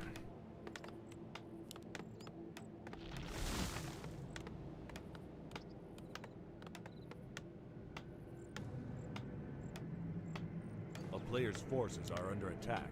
Forti not going for a level 3 creeper out. He's going for the gold mine here first. With that again, he can be aggressive early.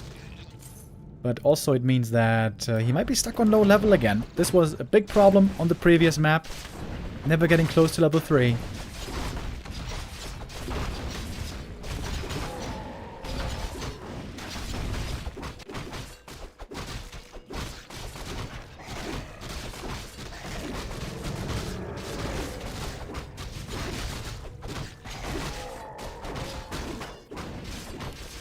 Circlet for the Archmage. That's a great start.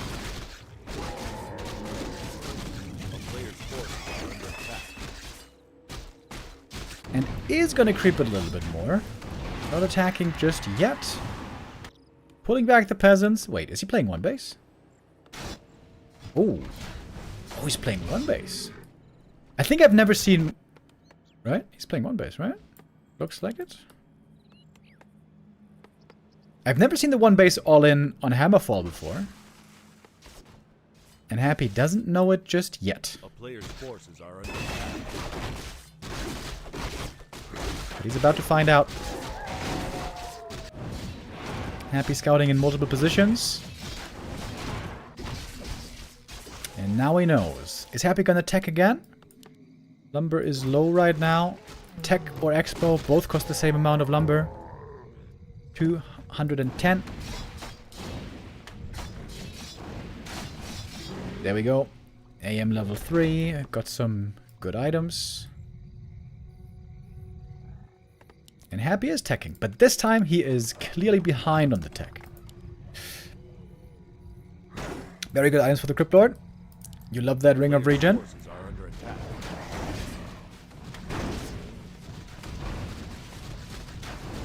Happy trying to get level 3 here, and he almost has it. The Ghoul's busy right now with the creeps. Forti might be wondering where Happy's units are. There's a backup Acolyte at the expansion. Happy can afford to lose one in the main base. So far, not too many kills found here by Forti. Happy has to keep moving though with the Acolytes. Very important.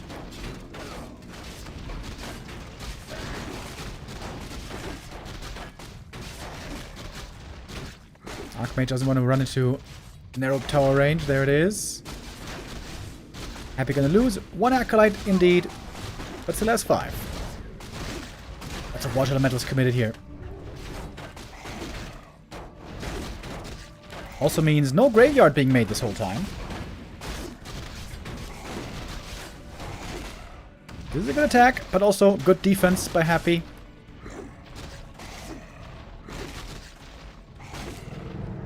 Now with the graveyard.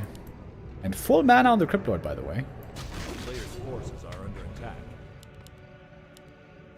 The altar is just in time, sort of, with the tech.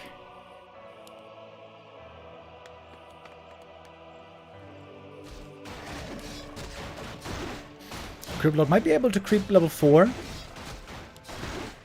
in just a short moment.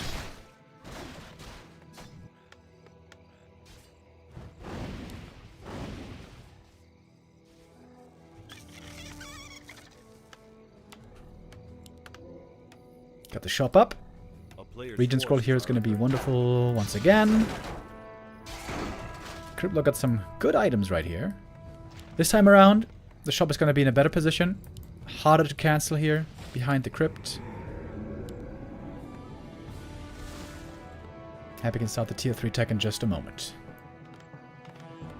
DK probably going to be under-leveled, but it's going to be the Crypt Lord with high levels.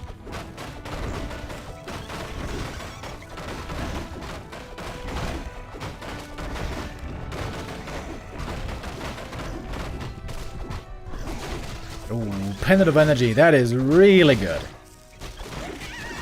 Pendant of Energy, sometimes a little underwhelming these days, but if you go for mana potions, it's really good. And of course with Crypt Lord, you always, almost always, go for mana potions.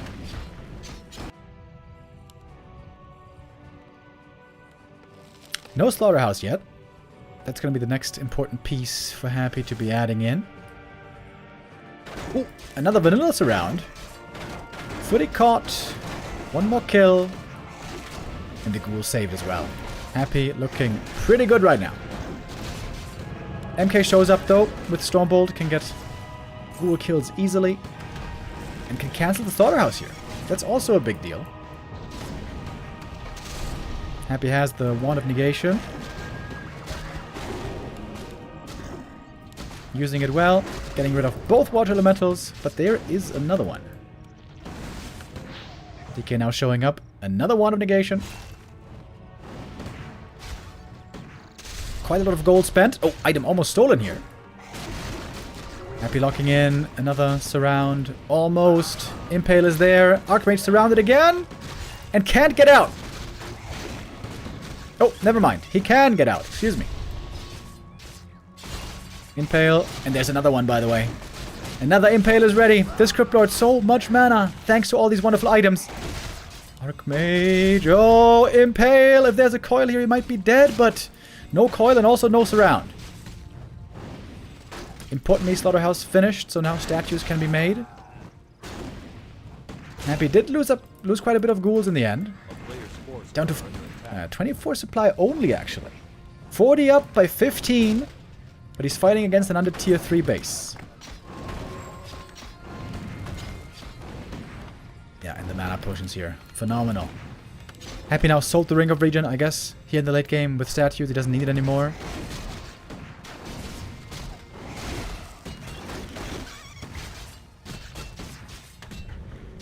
And now he's got the first statue. The Lich is on the way.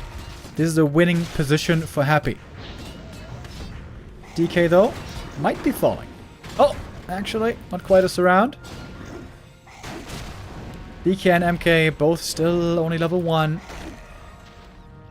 This is taking a long time. That's not good news for Forti. The more destroyers that come out, the worse it's going to be for him.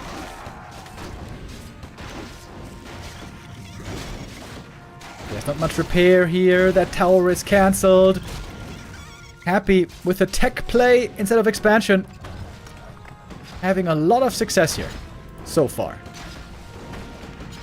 Another mana potion. Now selling the pendant as the mana. Wait, why did he sell the pendant? Not sure that was the right call, but okay. Lich is here. We got the orb. Coil Nova Impale is now ready.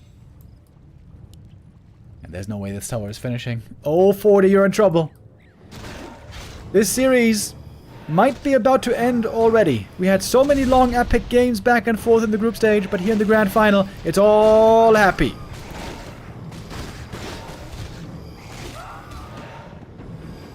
Forced to TP away. The push abandoned. The undead base is safe. And Happy knows there's no human expo either. DK about to hit level 2. Big level up there. Crypt Lord 5 would be huge. Lich level 2, I guess, wouldn't be that big a deal, but it would be a good help as well. And no tier 3 for Forti. It's just tier 2. He's low lumber. Can't go tier 3, and even if he did, now it's too late.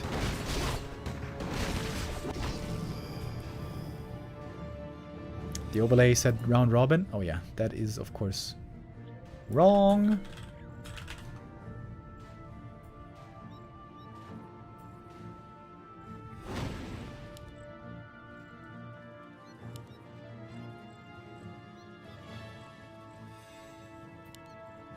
A player's forces are under attack.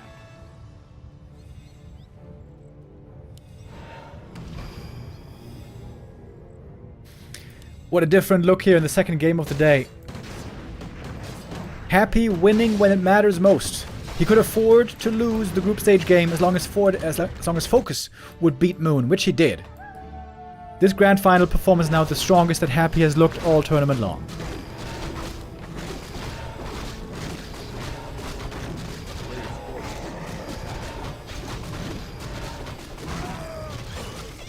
Another item. He got double Wand of Mana Steal. That is fantastic. We got the Lich level 3 and the Crypt Lord almost on 5. Destroyer is now ready as well. A-bombs might be added in as well. That would be another very strong addition.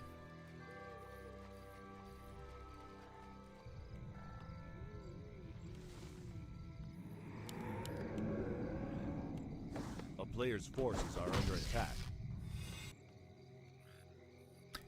What can Forti even hope for here? On Tidehunters was able to win in their first series, for example, when he played 1 base versus 2. But they had crazy high hero levels. And he wasn't really facing a full-out upgraded tier 3 undead army. It is looking very, very rough right now. A player's forces are under attack.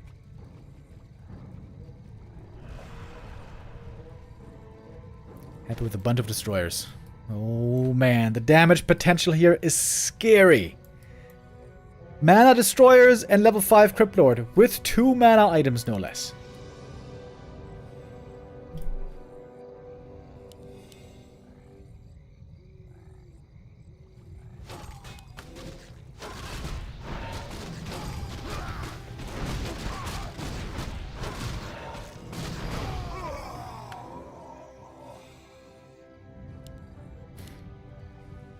Invis Crypt Lord.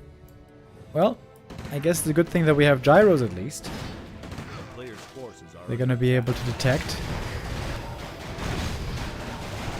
Did the creeps just dispel the invis? It kind of looked like that. DK3, big level up there. Got the item as well, the Wand of the Wind. That was a very bad impale actually. But it might not matter. Gyro numbers definitely not enough to deal with the destroyers. The rifles, though, might be able to help out. One of the wind on both sides. Both heroes chilling up in the air. And even without impales, these rifles are getting slaughtered. Mana running low on the Mountain King. There's a good impale, finally. Seems like we got almost none in this fight. Lich level 3, mana potion on the Crypt Lord. He still has a bunch of juice left over. Seems like all the ghouls have fallen, but the heroes are there. And the statues as well. And that's gonna do it. GG, Happy takes it. 4-1 the victory for him. Fortitude, doing so well earlier, but struggling hard in the grand final. Another first place for Happy, which comes at a perfect time. This tournament was boosted prize money wise, so now I think that's $1,800 for Happy taking the first.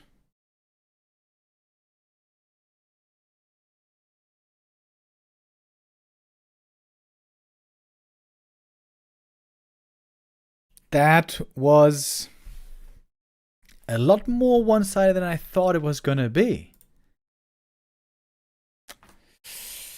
Forti relying a lot on 1 base play, 1 base all in against expansion, but Happy here making the smart adjustment, just going for a tech instead. Now the ball is in Forti's court to react to the reaction from the Hapster.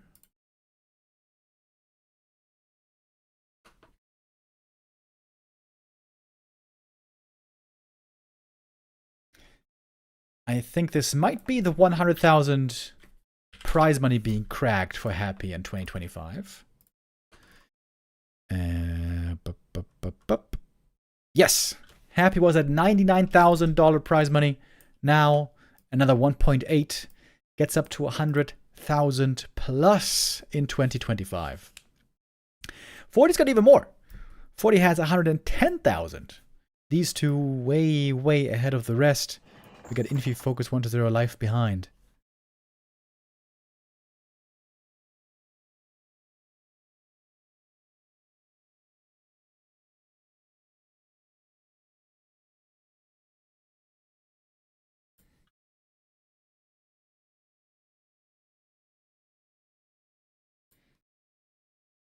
And the year is not over yet. We're going to have more tournaments coming up in the next couple of days. Starting tomorrow, we have the little fun intermission tournament, the M Cup. This is the all the randoms, somewhat, for fun tournament. Random races, random heroes, random mercenaries. I always find those games very interesting, where players really have to improvise because you never know what you're going to get. This also a tournament, by the way, where Happy has been doing pretty well in. Who won the last one again? Was it? It was Happy. First place in the M Cup 4. Before that, it was Happy. Happy, a man skilled in all aspects, it would appear. Wait, it was Happy also number 2. Number 1 was Lawlight, I think. Yeah.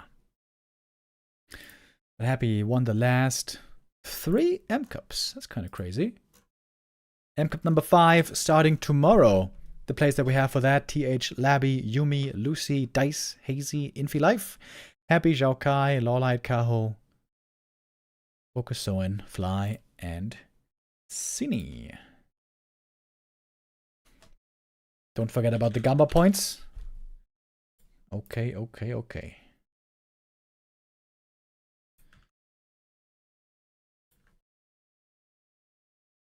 M Cup going to be happening over the weekend. Then next week, starting on Monday, WSB 2025 finals are happening. That's a big tournament as well. Sadly, that is the tournament that we're not allowed to cast live, but I'm going to be showing the VOD replays as much as possible.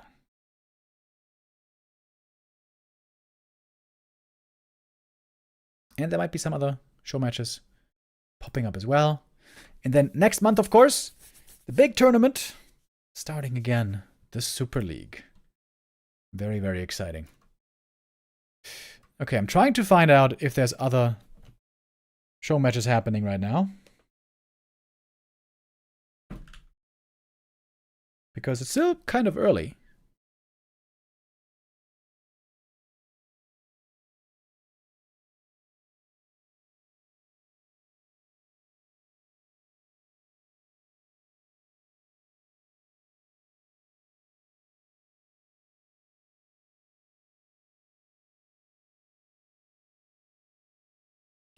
Let me ask our Chinese friends.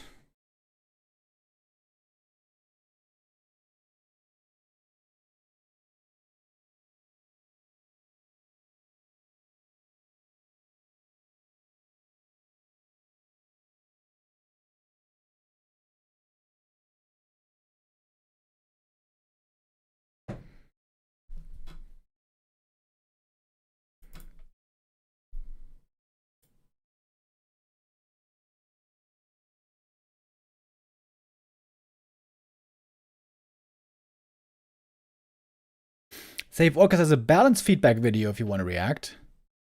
Oh. Where is that?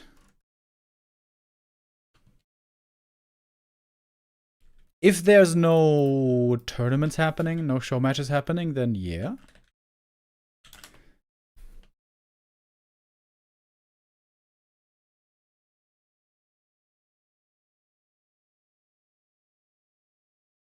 I'm not sure what his YouTube channel is, though, if it's on a YouTube channel.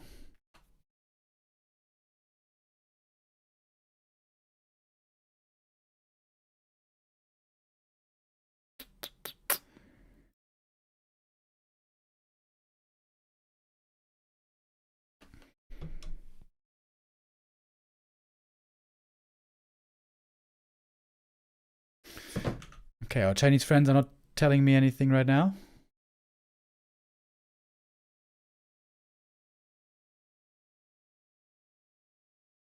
And on Infi's stream, we have nothing really happening at the moment. Okay. All right, save FoCuS. Wait, what is the video?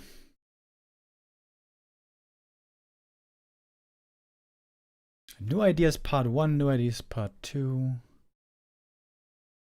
New ideas part 3. Okay. All right. Yeah, let's check that one out. And if there's a show match announced, guys, I'm relying on you, the power of the people, to let me know if there's a show match coming, okay? And by that I mean especially the power of Stufka.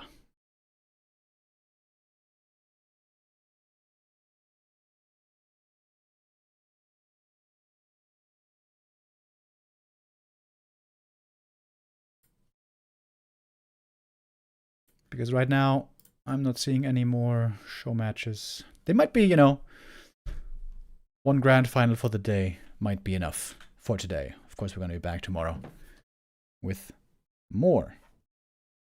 All right. So here we go. Warcraft 3 New Ideas Part 1. Hi everyone.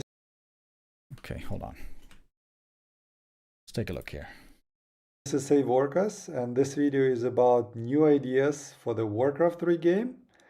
It is primarily intended for the Blizzard developers because our community has no direct way to communicate with you guys. So let's start. And just to have an idea what's possible, here's the recent changes. Okay. foundational changes made by Blizzard. So actually, they can tweak and they have the means of tweaking the game. So we'll try to also come up with a few ideas that will promote certain game plays for every race. By the way, Blizzard, if you're watching this by any chance, prioritize on Gargs is nice, but they need to have separate hotkeys. Right now, it toggles the thing with the same hotkey. Prioritizing air should have one hotkey, and prioritizing ground should have another hotkey. They have the same hotkey right now. That's annoying. Just saying. The first change we can recommend to Blizzard to implement is to add 10 lumber at the start of the game to each race. It's a controversial change, but throughout this video I will explain the benefits of adding it. The second thing we will look into will be early game, and in particular the early game can be made more fun if every race will have easy access to their shop. I'm going to speed this up a little bit. Meaning that they will have meaningful build orders and items to buy in the early game and to use them as well. And Undead is the race that always do that. In all their build orders, they start their game by buying items from the shop. Orc almost does that. They can buy items from the shop, but then their grant is delayed. For example, in the recent game of Lynn, in PWSL 2 months ago before he stopped playing, against Night Elf, you can see where he placed his shop. He's placing it near the first creep camp, so he can creep the camp, get the items, heal self, and move on to the map. Orcs are forced to build their shop far away from base because in the early game they don't have time to get back and buy items from their base. But with That's not exactly true. Also, it depends on the map. Some maps, they build it in the main. 10 extra lumber at start, there will be a way for them to build their shop in time for their first hero to buy items. You can see this in the replay I'm showing. I added 10 lumber at start, and then the peon collecting 10 more lumber, and the shop is in time for a blade to buy items and to go with the ground onto the map. Yeah, this would be very good for Orc, and it would be way better for Orc than for everybody else. So that could be something for Orcs to use and will be used probably as a standard build order if 10 lumbers would be added, given to them at start. The second change we will suggest for Orcs would be to increase the food provided from 11 to 12 and adjust the lumber cost as well. And the reason is that Orc is a reactive race.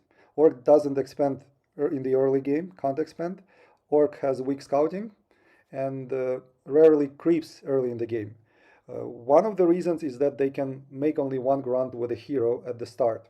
If they want to make a second grunt, they need a second burrow. So to give Orcs some options to have a early game with creeping, start early game with creeping, and nudge them using grunts more, nudge to them actually using melee units, we suggest to do this change, and you can see how the build order goes. Orcs can build one peon less and take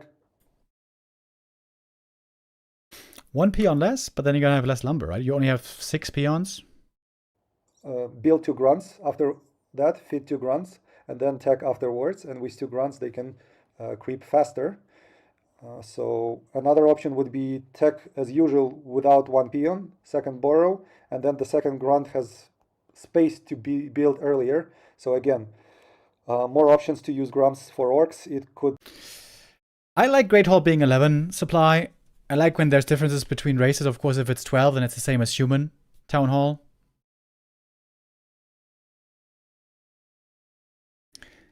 I know where he's coming from. You know, you have very few units as Orc very often, especially when playing Grunt build. I think the problem is more, though, that Orc seems to be so reliant on tier 2 second heroes timing plus tier 2 units timing. You know, Raiders are so good. Walkers are so good. The second hero very often is the carry in the late game. Not exactly always necessarily, but very, very important to get out early for creeping or for attacking, whatever it may be. I think the problem for Orc is that you feel like you have to rush. I've tried to think about solutions for that, and I gotta say I haven't come up with answers. I think what would help Orc more is if there was more viability for them to stay on tier 1 without falling too far behind. If they could be made better on tier 1 without needing tier 2 so much. Of course, a big issue for them is they can fast expand the worst. That's why Undead very often can stay on tier 1 for a long time, because they can fast expand. Human can stay on tier 1 for a long time, they can fast expand. Even Night Elf can do it. When they do it, they counter expand rather than proactive expand, you know. Undead goes Expo, they go Tree of Life before tech, but they can do it. It seems like Orc can never really do it. The best Orc can do is like, or why would Orc ever try to slow down tier 2? They rarely do. And in some matchups, especially against Undead, they rush tier 2 super fast. Yeah, also he's suggesting making the Great Hall more expensive. I am of the very different opinion. I think expansion should be made cheaper. Cheaper for Orc especially, and probably also cheaper for Night Elf a little bit. Although right now Night Elf is looking pretty good. I think Orcs, I'm a bit biased in this. I think fast expansion is the most exciting playstyle in the game. And I think Orc, it would be nice if Orc was given an opportunity to also expand. Then again, they can expand on tier 2. Maybe they don't need it. Because if Night Elf expands, Orc can expand. Night Elf basically never expands. If Undead expands, Orc can definitely expand. If Human expands, Orc can also expand. So while Orc can't really tier 1 expand at the moment, they can counter expand pretty well. Give Orcs more options in the early game, which would be very nice. So these two changes together would be insane, by the way. Plus 10 lumber for Orc is a big help already. Of course, also for everyone else, but way more for Orc because of the early shop. And also, one more supply. Together, this is way too good for Orc. And human race will also benefit from extra 10 lumber at start. For example, their 1 base build order and Pala Rifle build order will become smoother. If we speak about spicing up their early game, it's hard to do anything because militia, creeping with militia, simply pumping peasants, is probably the best thing to do for human, and it's hard to beat that. One idea would be to add an item into human shop. An idea would be what could help. First of all, I think adding items into shop, that's a good idea. I think the problem with shop tier 1 especially is it's way better for 2 of the races. Undead and Orc shop early game tier 1, amazing. Night Elf shop, pretty bad. Moonstone and Clarity is whatever. Human shop, Regent Scroll, can be really good, but only in certain situations. Them and won't be that strong would be something that could heal them. So an idea is to add Scepter of Piety, an item that costs 50 gold and converts a peasant into an apprentice priest. A level 1 unit that can heal like with 12 HP per second, like Forest Troll Priest. And that could nudge human players for strategies with early shop. That's interesting.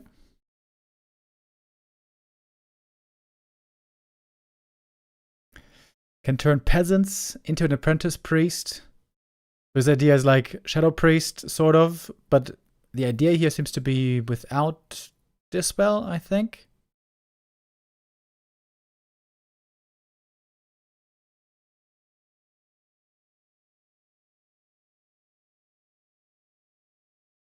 Interesting idea. This would make human early game even better in some situations. Costs you a peasant as well, though. I'm a big fan of, exploring the options of of adding tier 1 items. Like I said.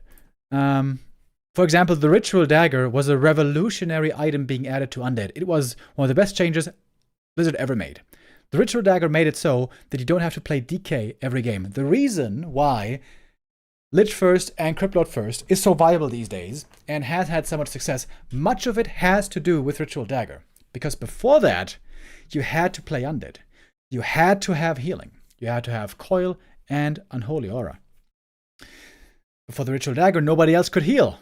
Except for Blight, of course. But Blight is very slow. So that was a fantastic change. This is a decent idea. I feel like the human shop isn't the one that needs the most attention, though. I think the human shop is okay. We got the Regent Scroll. Great. We got the Clarity. Great. I think it would be cool if the mechanical critter could be made useful in some way. I've suggested that you could give the mechanical critter an ability to blow up to do damage. It's not very creative, you know, blow up and do damage. But there are ways, perhaps, creative ways that I haven't come up with that could make it more viable. But in general, yeah, I like this. I think it's the Night Elf shop that should be most focused on for tier 1 items. Like I said, Clarity and Moonstone only, Night Elf shop, kind of crappy. It's hard to come up with something very original for humans. Sorry, human players. There won't be that many ideas because your race is quite well established, but we try. I tried, didn't I? God damn it. At least I did that. Night Elves will also benefit from 10 lumber at start because, for example, they can build their second moon well earlier. And also there is a suggestion to reduce the cost of the Tree of Life by 5 lumber. All of that will allow for a new interesting build order for Night Elves. And here it goes. 4 wisps go to lumber at start. With 1 round, they gather 20 lumber. And the other wisp makes the Tree of Life first. 0 gold gathered? Bro, what are you smoking right now? So 160 lumber at start plus 20, 180 lumber. That 5 lumber reduction allows to build the Tree of Life on time, around 15 seconds. Then the wisp that goes to the tavern can buy the hero right on time, and the whole build order becomes very smooth. It's going to be a nice.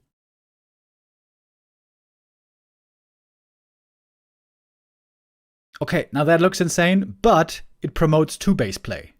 So I think I like it. Nice addition to the gameplay of Night Elves.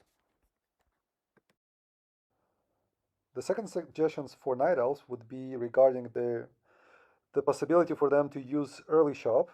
They use usually a shop to tank a small camp with a hero, but then if we look at the items, in the early game, the night starts at minute 3.5 roughly, and they can buy a Moonstone which does nothing at night, and it becomes useless. So the suggestion is actually to give Moonstone the same regeneration Moonwells have, roughly a third of that, which is half HP Moonwell mana per second.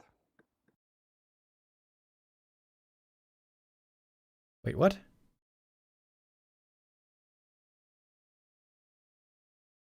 Half HP Moonwell mana per second. What do you mean? A third of that, which is half. You mean the hero regens from using the Moonstone? I don't know exactly what he means here, but I think Night Elf should be given a different item on tier 1. I haven't come up with a great idea. HP Moonwell mana per second. Undeads. For undeads, we recommend for safety reasons to increase the creep cost by 10 lumber and to decrease the cost of the tier 2 upgrade by 10 as well. So net 0 change in lumber for them, but just to avoid any shenanigans with the ghoul pool. And as for something that can help their gameplay, we also recommend to decrease the cost of the creep by 20. What?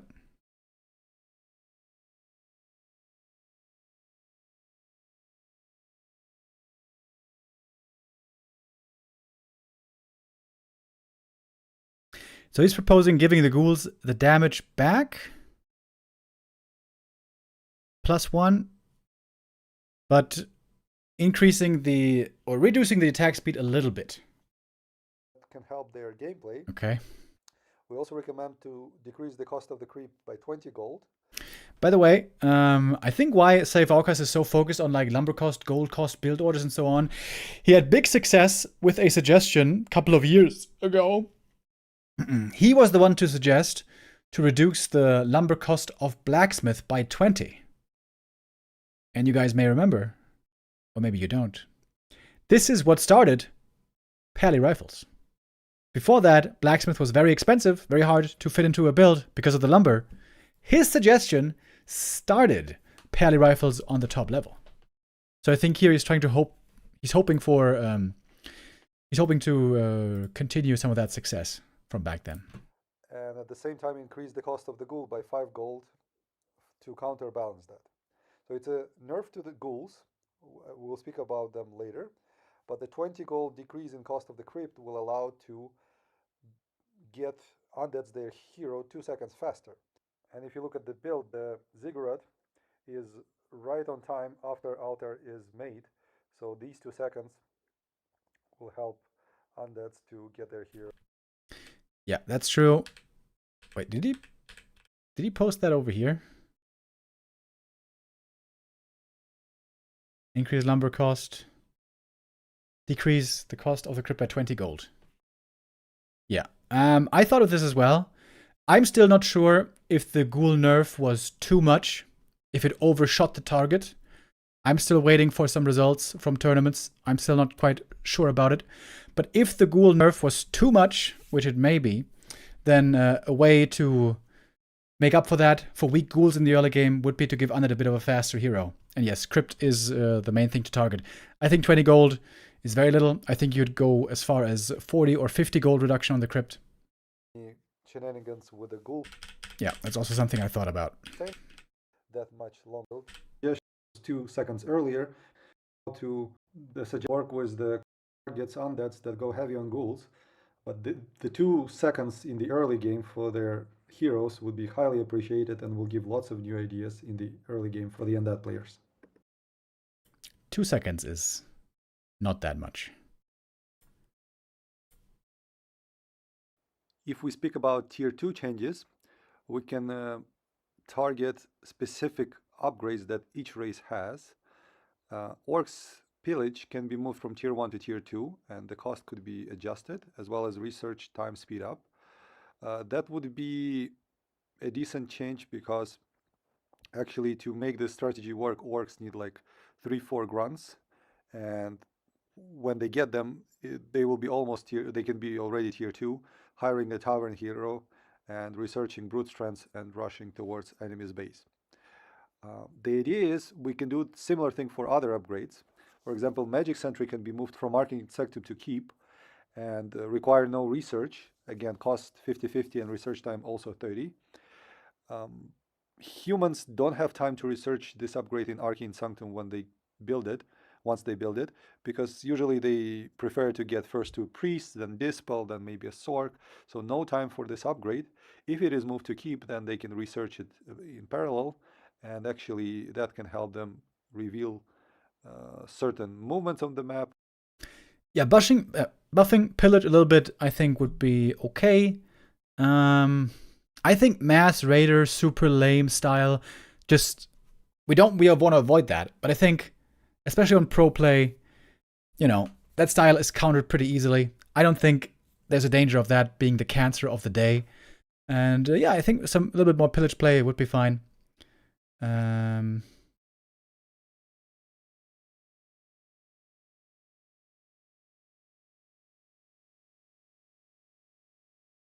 Wait, is pillage tier 1? I mean, doesn't matter. Nobody gets it on tier 1. Fast tech. Magic sentry. Okay, sure. I don't think this really opens up many play styles, but fair enough. Or what happens on the map using their arcane towers.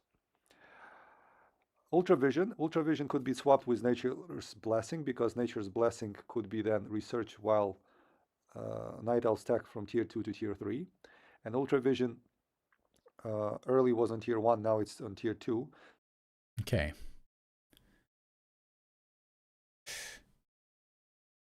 I feel like, though, when you rush tier 3, you never need Ultravision. You never need Nature's Blessing.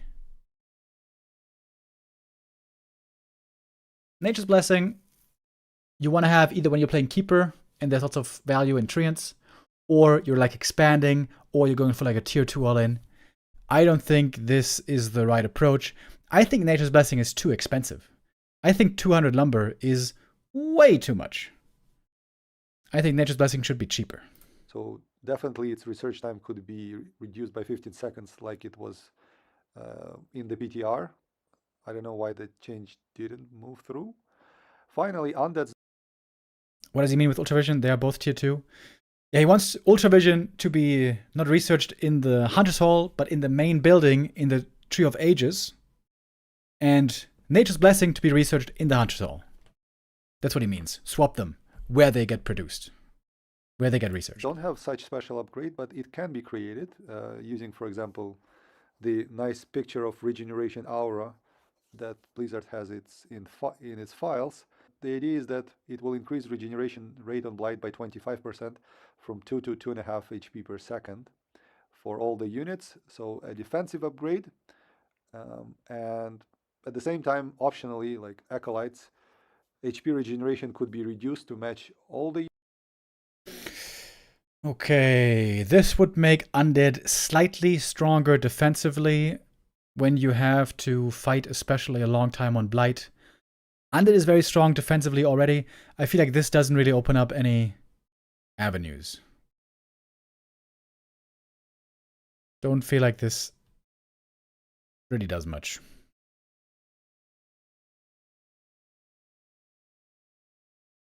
You know what would be a great change for Undead I recently thought of? Making it so that statues don't heal units that are missing less than 10 HP. I was thinking about Necros. One of the most annoying thing about Necros is when you use Unholy Frenzy, all of the units drain HP, the statues heal them all up, and then you lose tons of mana on the statues. But when you're standing on Blight, you're regening that damage all the time. If statues only heal units that are missing more than 10 HP, they wouldn't waste so much mana. Units regen, that would be a nerf to Undeads, and slight compensation of hit points would be okay as well. Nerfing Acolyte regen, very bad idea in my opinion. This is disincentivizing expansion play. Weaker economy means weaker expo play. Expansion play is the best thing in the game, in my opinion. No nerf Acolytes, no nerf Peasants, no nerf Wisps. Slight compensation of hit points would be okay as well. For tier 3 changes, we can recommend reducing research time of all master training upgrades by 15 seconds. Oh, that's exactly what I was thinking as well. Love this change. Yes, master training. In my opinion, there's 3 things that Warcraft should focus on the most for imbalanced patches to make the game more enjoyable. First of all, buff the garbage heroes. Beastmaster, I'm looking at you. Podem, I'm looking at you. Keeper, I'm looking at you. Tinker, looking at you. Panda, also, kind of, looking at you. Firelord, also. We have so many shit heroes. Games could be so much more diverse if Blizzard finally buffed the shit heroes. That's the first thing. Secondly, encourage more expansion play, especially fast expansion play. More bases, more money, makes for more tech, more variety, and more interesting games for the most part. I understand that is a bit of a personal preference. That is not exactly objective, but I certainly strongly feel that way. And I think with us having seen what happened to the human versus undead matchup, where now double fast expo is very much playable. Sometimes the meta, sometimes not so much. But when there's double fast expansion, I think those games are the most exciting, basically always. Years ago already, it was the meta in Night Elf versus Human. Back then, Undead couldn't expand, only Night Elf versus Human saw double expo, and I think double expo is by far the most exciting thing. Keeper is OP, chatter is saying. Yeah, right. 12-hour timeout. Don't say such stupid things, please. So, what was I saying? Most important things to focus on. Make the shit heroes good, encourage expansion play, and also encourage tier 3 play. And for that, I think the most important things are make orbs good, always, cost efficient and good. I I think also that's why every orb should be 300 gold. And master training. Yeah, make master training faster. This So actually makes master sense is more achievable. These upgrades are done in production buildings, and taking 75 seconds of that production time on top of waiting for 140 seconds for the tier 3 upgrade to finish is a little bit too much. Some streamers may say that Druid of the Talons don't need such a buff because they could become too strong versus Orc, which is not the case. It was a strong strategy many years ago, but for the last 5 years, as I know of, it's not even close to being meta. So that's true. going to be actually a help to that strategy. As for Banshee's buff, well, possession is a strong ability and it has to be fixed regarding air units, and It doesn't have to be fixed. It doesn't matter. its visibility has to become better, but it has nothing to do with research time. Research time could be shortened because this upgrade is done very late in the game, like minute 15 in the late game. So 15 seconds won't make a difference there, but it may nudge players to use benches more often. That's all for part 1. Hope you wanna take a look at part 2 and 3 as well. Yeah, okay. I disagree with some of those things, but I agree with many. Yeah. All right, cool. Next up, there's 3 parts to this. The first part was early, mid, and late game. Second part, heroes. It is time to talk about changes to heroes, and we start with the Farsight, an ability that is... I think I talked about this with Save Orcas before. I remember him suggesting this change. I also think Farsight should give you a buff because it's such a stupid spell. And he suggested, let's see if he says this again. He suggested attack speed buff so that it synergizes with Orb of Lightning procs. That's what he told me back then. I think this is way too little impact. 10, 20 attack speed. I said this a bunch of times before. I think it should be a serious buff on Farsight. I think when you use Farsight, you should get an intelligence buff of like +4, +8, +12. For like 12 seconds or something. Forgotten by Blizzard, and some players and people from the community suggest different ways of buffing it. For example, giving some intelligence to a hero with it, which is a little bit strange. And one suggestion is to add additional 10, 20, 30% attack speed per level, and that will make the upgrade unique. No unit has a passive ability with additional... Attack speed buffs are kind of interesting because we all know that bonus damage buffs are always impactful, but attack speed sometimes seems a bit underwhelming. We saw a game earlier of Unholy Frenzy. If attack speed buffs were really good, it seems like Necromancers should be insane. Necromancer Unholy Frenzy is 75% attack speed. And it never really seems to be great. It also comes with a downside of a little bit of HP loss. Also, when I see Bloodlust, I feel like the attack speed doesn't do much. It's mostly the move speed. I feel like these numbers are way too small. Like, level 1 spell, 10% attack speed. That is less... That's half of a Gloves of Haste. Tinker has additional move speed granted by Engineering's upgrade. And with additional attack speed, which is like more damage for Farseer, it's also will have a nice synergy with the Orb of Lightning. So then we can see Farseer sometimes in the Orc Mirror versus Blade Master, or maybe against Demon Hunter and Dryads, going for... You know what Farsight should do, come to think of it? It should tag units like Dust of Appearance. So they stay visible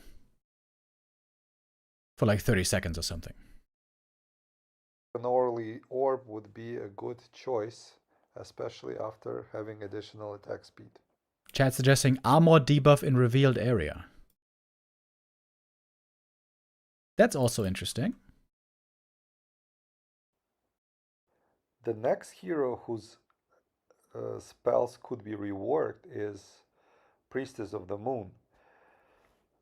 Even designer Dave who worked at Blizzard, he said he wishes that they have done Searing Arrow differently because this ability is quite boring. Oh, I didn't know that. Blizzard admitting that a Podem is boring. I've been saying this for years. To be honest,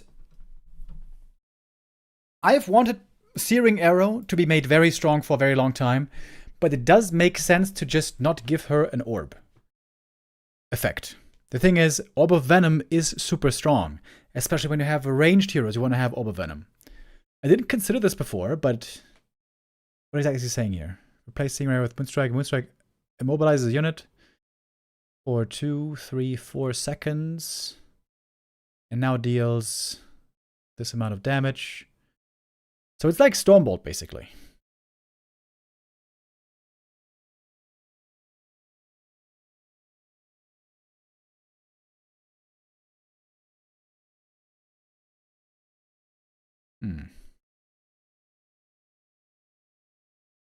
I would like a very cheap mana spell. Of course, then that also has to be kind of weak.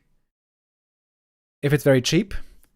Like 25 mana, maybe? Like half as strong... Wait. I would like a very cheap mana spell, so you have a counter to Demon Hunter. And simply... That's also why Podem could be good against Demon Hunter on paper. If Searing Arrows was very strong and it was low mana, Searing Arrows actually is super high mana. I think it's like 8 or 10 mana per shot. Way too high. If Searing Arrow was strong, low mana, or, you know, she could be a counter to the Demon Hunter. But, she is kind of a counter to the Demon Hunter in the way she works, but she's just weak. So, she doesn't really work. Gives damage to a hero. So the... Kevin says, oh, that's just gold. I think giving her some skill shot would be cool like Fan of Knives. That's the most Night Elf statement I've ever heard. A skill shot like Fan of Knives. You literally cannot aim Fan of Knives. But for the Night Elves, that's a skill shot. Oh, that's golden, bro. Thank you. Suggestion is to, if you look at the picture, to make it into another ability called Moonstrike. Prepare to be moonstruck. Yeah, I played Dota for a long time. I know exactly what this is. In case you guys don't know, it's instant. It doesn't have a projectile and it hits the hero. It is like a weak Stormbolt. That deals damage, but on top of that, immobilizes a unit for a short period of time. So Priestess of the Moon will have a catching units ability now. Scout Owl from Priestess can also get some attention, and there are many ideas how to improve it. Some people say maybe it can dispel, maybe it can become a sentinel. Well, there is another idea. We can think, what can birds do in real life? And the answer is actually they can display destruction, right? So based on this idea... What? They can display distraction? We think Scout Owl can get an additional ability called Destruct. Okay, first of all, invulnerability has to be removed. Permanent invulnerability is ultimate retard. Remove that shit. Make the owl useful in some way. Don't just give her scouting. But remove invuln, Can please. land and taunt nearby enemies. At the same time become static, like a stone form of a gargoyle. And oh, did he it code can this? absorb some damage with this ability, having at the same time true vision of what's going around. And in this way, Owl can That's a pretty cool idea. become I like a that. more used spell in fights, and also for early creeping for Priestess of the Moon, because then it can tank 1 or 2 small creep camps, which would be interesting for players to try. I think it's weird if a race has multiple summoner heroes. It seems like it does make sense when there's one summoner hero per race. Fastier, Keeper, Cryptlord, Archmage, you know. This would be... I mean, is it exactly a summon? I mean, the taunt is cool though. I like the taunt. I like that quite a bit. In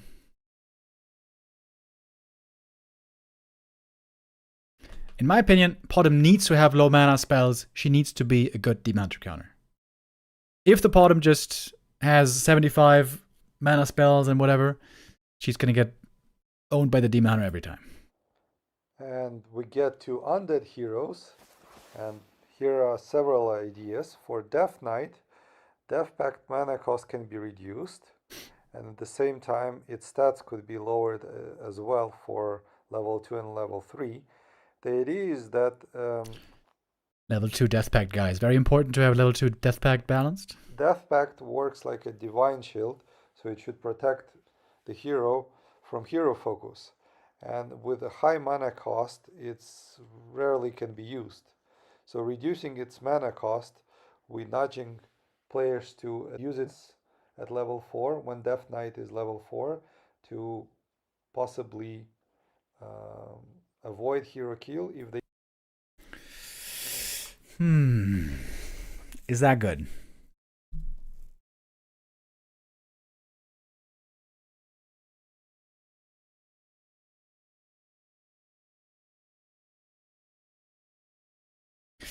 Can only be good in a Fiend army because it has to be like a solo frontline tank Death Knight.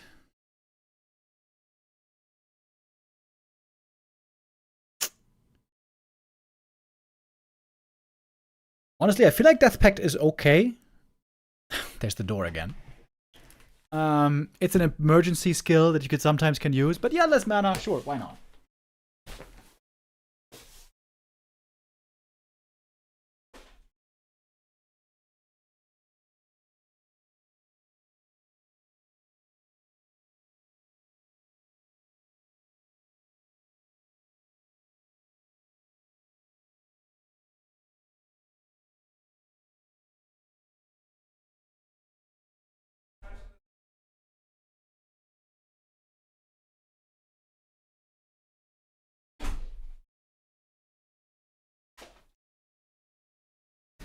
What the fuck, dude? This wasn't even a delivery. I was just handed this. Oh, it's green. You can't see it. It says, the world. Who has the power? Can you not read this? It says, is it God? Is it man? Or is it somebody else? They are Christian missionaries. Oh wait, are they Jehovah's Witnesses? What's the website? jw.org. It is Jehovah's Witnesses! Yo, that's the first time I think I ever saw some. Okay. They need by low. Buffs on this, of course, make sense. Both abilities are kind of garbage. Animate dead. Units deal 30 damage to nearby units when dying.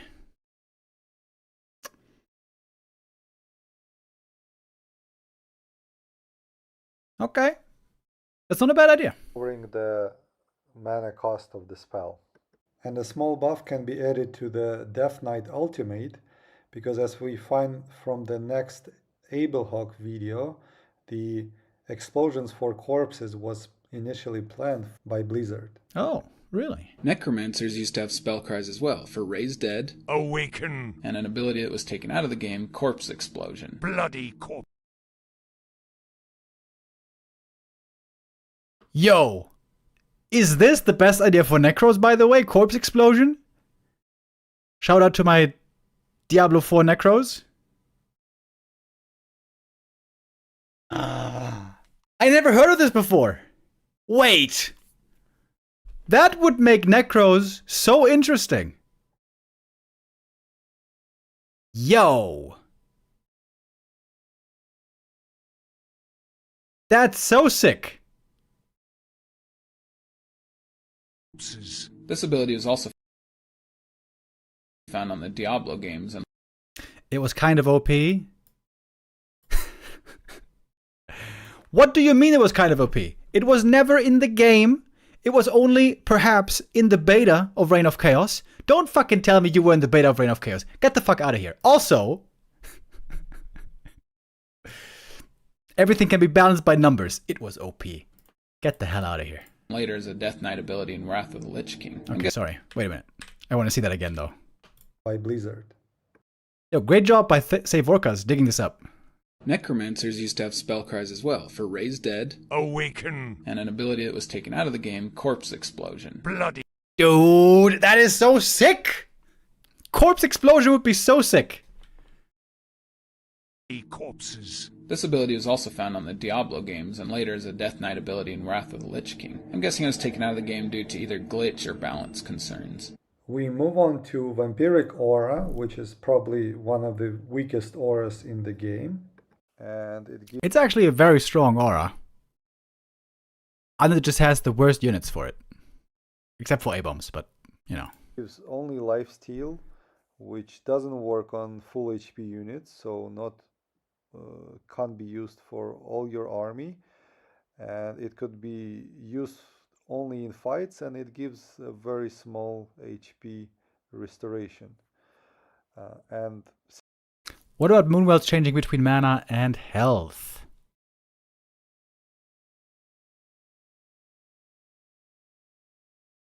since it's designed Sounds a bit complicated and sounds possibly broken.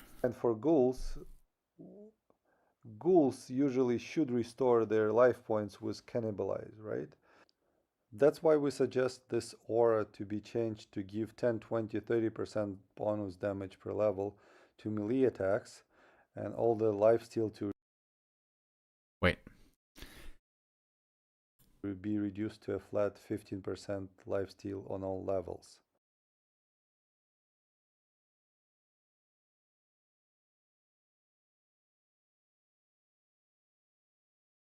That's a really good idea. I never heard this before. Vamp Aura gives 15% lifesteal on all levels, and it gives bonus damage to melee units.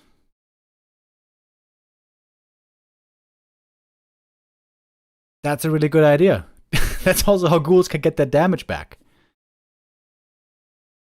Funnily enough, they would just be as they were before.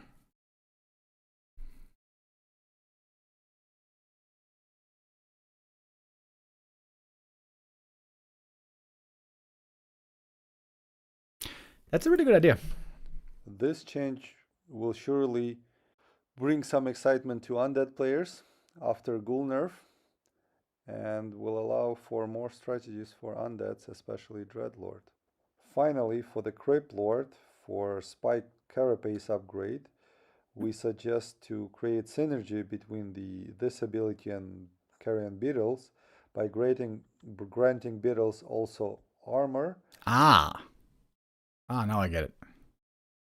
And melee damage return, same as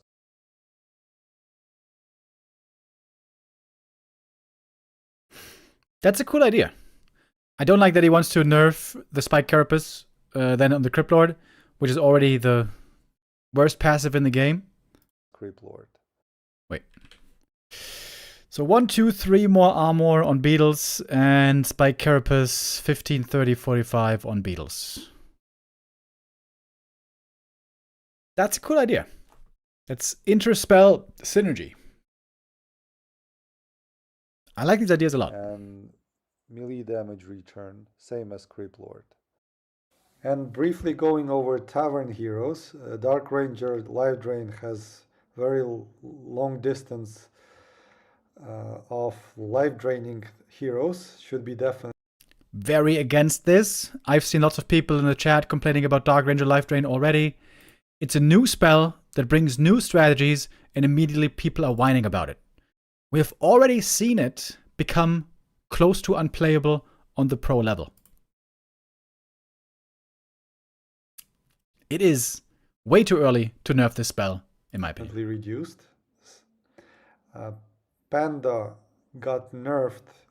We understand that the range preferably should match the visuals, but as you can see in this video, Panda is shooting a group of units, and Yeah.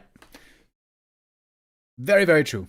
In my next suggestion video, I want to do this as well. With the Panda, it's so weird right now. When there's units right in front of you, you very often cannot hit them. Especially very close to you, the cone is so narrow. I think the cone should be way bigger. It should be like a shotgun blast. Big blast coming out. If it's a short range, fine, but at least it should be wide. The cone is not wide enough. Players got used that it will affect more units, so please Very true. bring back a little bit of it. Very width. true. If the length, Blizzard, if you're watching this, if the range of the Breath of Fire remains short, okay, fair enough.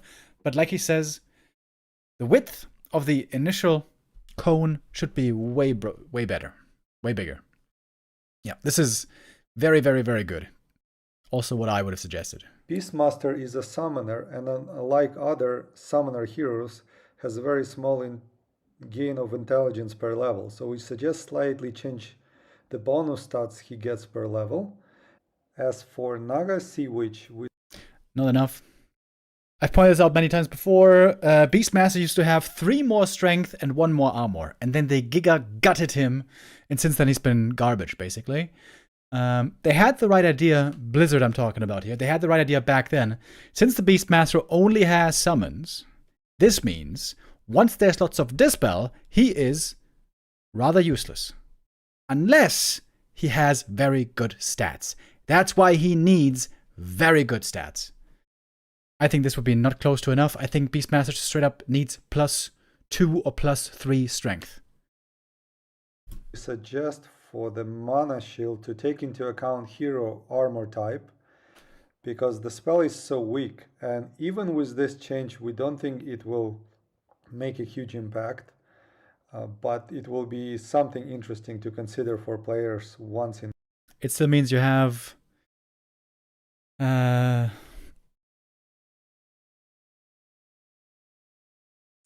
do I put this? Yeah, Mana Shield is garbage, obviously.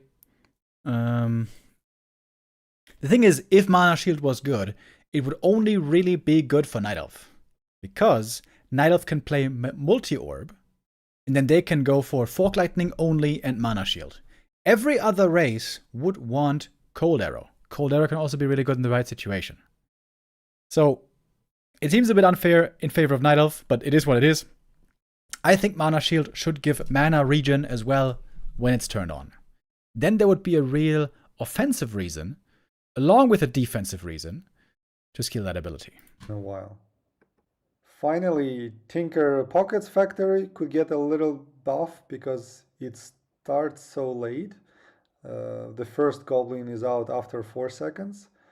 The rocket damage, players care mostly how much do rockets do per unit. So that could be slightly changed in favor of early levels.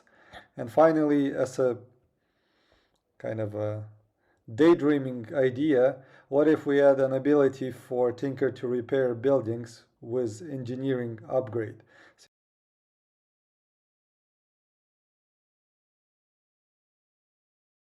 Wait, what is he saying right now? The Tinker can repair stuff when he has engineering upgrade? Okay, that's a cool idea. That's a unique idea. Tinker can repair buildings faster than workers. Cool idea, okay. I think Pocket Factory, the big problem is it has way too little hit points. I think when they made Pocket Factory, everyone was retarded with micro. And everyone was on A-click. And everyone was just killing the goblins like idiots. Nowadays, everyone knows how to micro, and the Pocket Factory is instantly gone. The fix is give it more hit points. Way more. You click on the upgrade on the building if it's researched, and then Tinker can repair its own factory or other buildings with a increasing speed. So it's not going to be matter for rushes because you have to research engineering upgrade to do that. So it could be a nice additional ability like height for Warden and Priest. I also think for engineering upgrade, But the question is, how many things do you want to pack into the engineering upgrade? It's move speed, it's damage, it upgrades the abilities. Then also, now it can repair. My idea would have been give engineering upgrade HP regen. HP regen innately would be amazing for a first hero, especially when healing is low.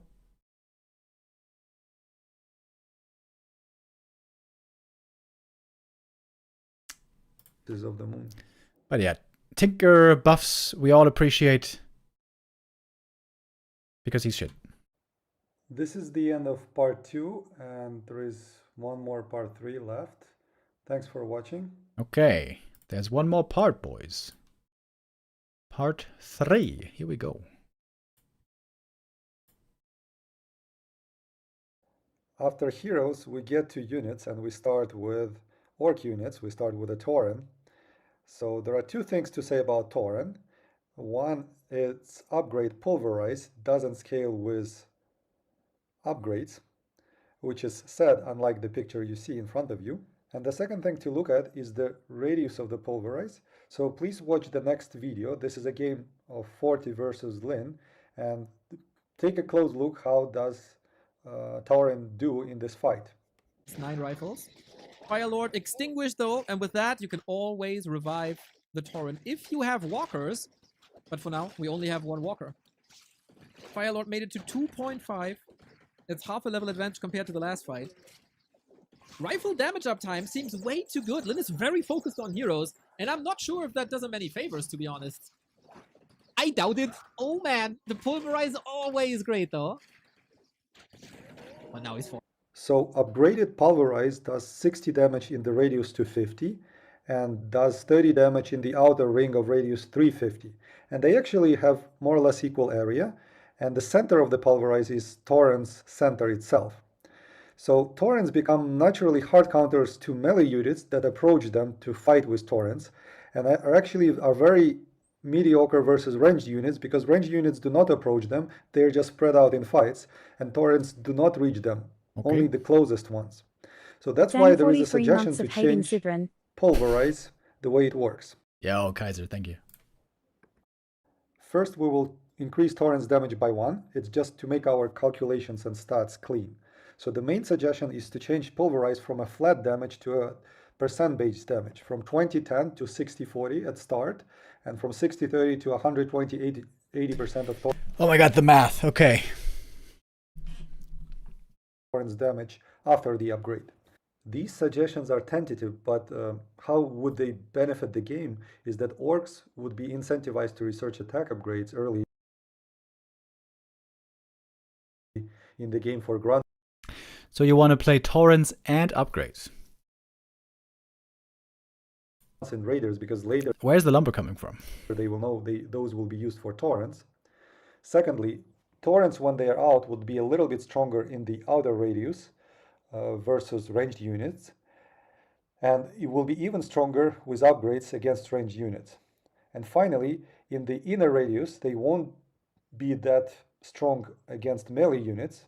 So in the Orc Mirror, for example, Taurens will not dominate the ground at the start when they are out. So they will need a little bit more time and upgrades to become stronger in the inner radius range.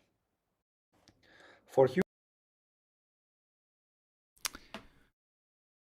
okay, fair enough. Yeah, I mean, I'm not against it. There aren't that many ideas. But in what kind of a game are you ever going to have Taurens with like 2 attack upgrades? You know what I mean? Like a 40-minute game with 3 bases? So one idea is to reduce the number of masonry upgrades. Right now it's 3, and it's too many defensive upgrades for the attack tree. For example, for Orc, the spike barricades number of upgrades was reduced from 3 to 2, and it was a very good idea by Blizzard. So we suggest pretty much the same. Reduce the number of upgrades from 2 to 3 by removing imbued masonry, but giving plus 5% bonus hit points at level 2. In 1v1 games, human rarely researches advanced masonry, so now when they do that, they will get 5 extra bonus hit points, which would help them. Is that good? This would have been a very cancerous idea back when the meta was cancer, when human would just fast expand and then play tanks all day, lame their way to victory, and just mass towers with masonry. That's not how the game works anymore. Everyone can counter expand, pretty much. Okay, it's zero priority in my opinion. Night Elves. So for Night Elves we have Hunts, and they got quite nerfed with their bouncing glaives removed. So what suggestion can we make to make the Hunts better? So one big suggestion is to make them the same as they were before in tier 1. So we return them move speed, 340 to 350. We give them the one bouncing glaive to structures and from them. I think it's okay if bouncing glaives don't work from structure to peasants, because that's kind of cancer, you know, you can't repair. It's a little bit annoying. But I mentioned this before, I think it should bounce from building to building. Right now, it doesn't bounce at all. So you do only like 66% damage, 67% damage with hunts from what they would normally do. I think that would be the more elegant solution. Why that? Because if we remove the bounce to structures, near the structures, they lose a third of their damage. That 50% They only lose a third of their damage when there's no other units nearby, which there normally always is. extra. That's a third of their damage. Also a third? It's half their damage. If we're talking about the first bounce without upgrade. I think players already know how to deal with tier 1 hunts. He's talking about the second bounce? Second bounce is not a third. Second bounce goes from 150% damage to 175% damage. It was balanced over time, over many years. They are fine. In general, hunts, they don't need much damage, and Night Elf has lots of sources of damage, coming from Priestess of the Moon, from Roar, from upgrades from the Huntress Hall. They have a way to upgrade their damage, but they are weak because of their armor type. So in order to make them stronger, the suggestion is to move Moonglaive upgrade back to tier 3. It's a little bit awkward to have this armor change and the attack change together. So we move Moonglaive to tier 3, but we'll have armor upgrade change at tier 2. That is called Moonshield. It can be cost 100, and it will change Huntress armor from unarmored to medium armor. Medium armor actually... Wait, move Sentinel upgrade icon. Okay. The best armor for Hunts. So with this upgrade, Hunts will not get extra damage. They will not get extra bouncing glaives, but they have a very good armor type now, and they can, if they want to keep playing Hunts, they can invest into Huntress Hall upgrades. With that, researching attack and armor upgrades. Medium armor. Okay.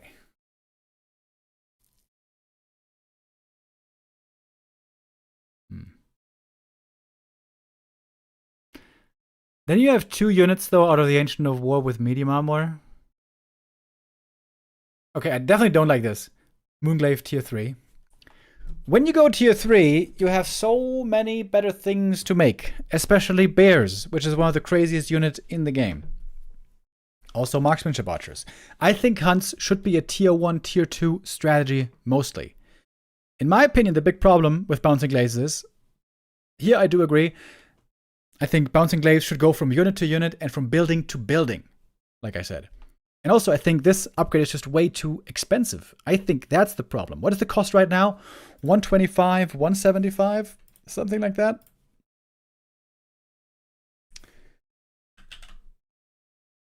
Kevin, do you know this off the top of your head?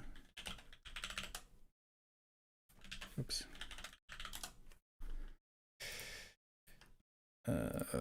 What is it? Yeah, 125, 175. This is too expensive. I think heavy armor is fine. This upgrade is interesting. I think make it 100, 100. Make it a lot cheaper and see if that opens up play possibility. I really don't like this being gated behind tier 3. Archers have a tier 3 upgrade already. Huntress Hall would be necessary, unlike now when players simply wait for tier 2 and research an upgrade that improves at the same time armor type and gives extra damage with extra Moonglaive.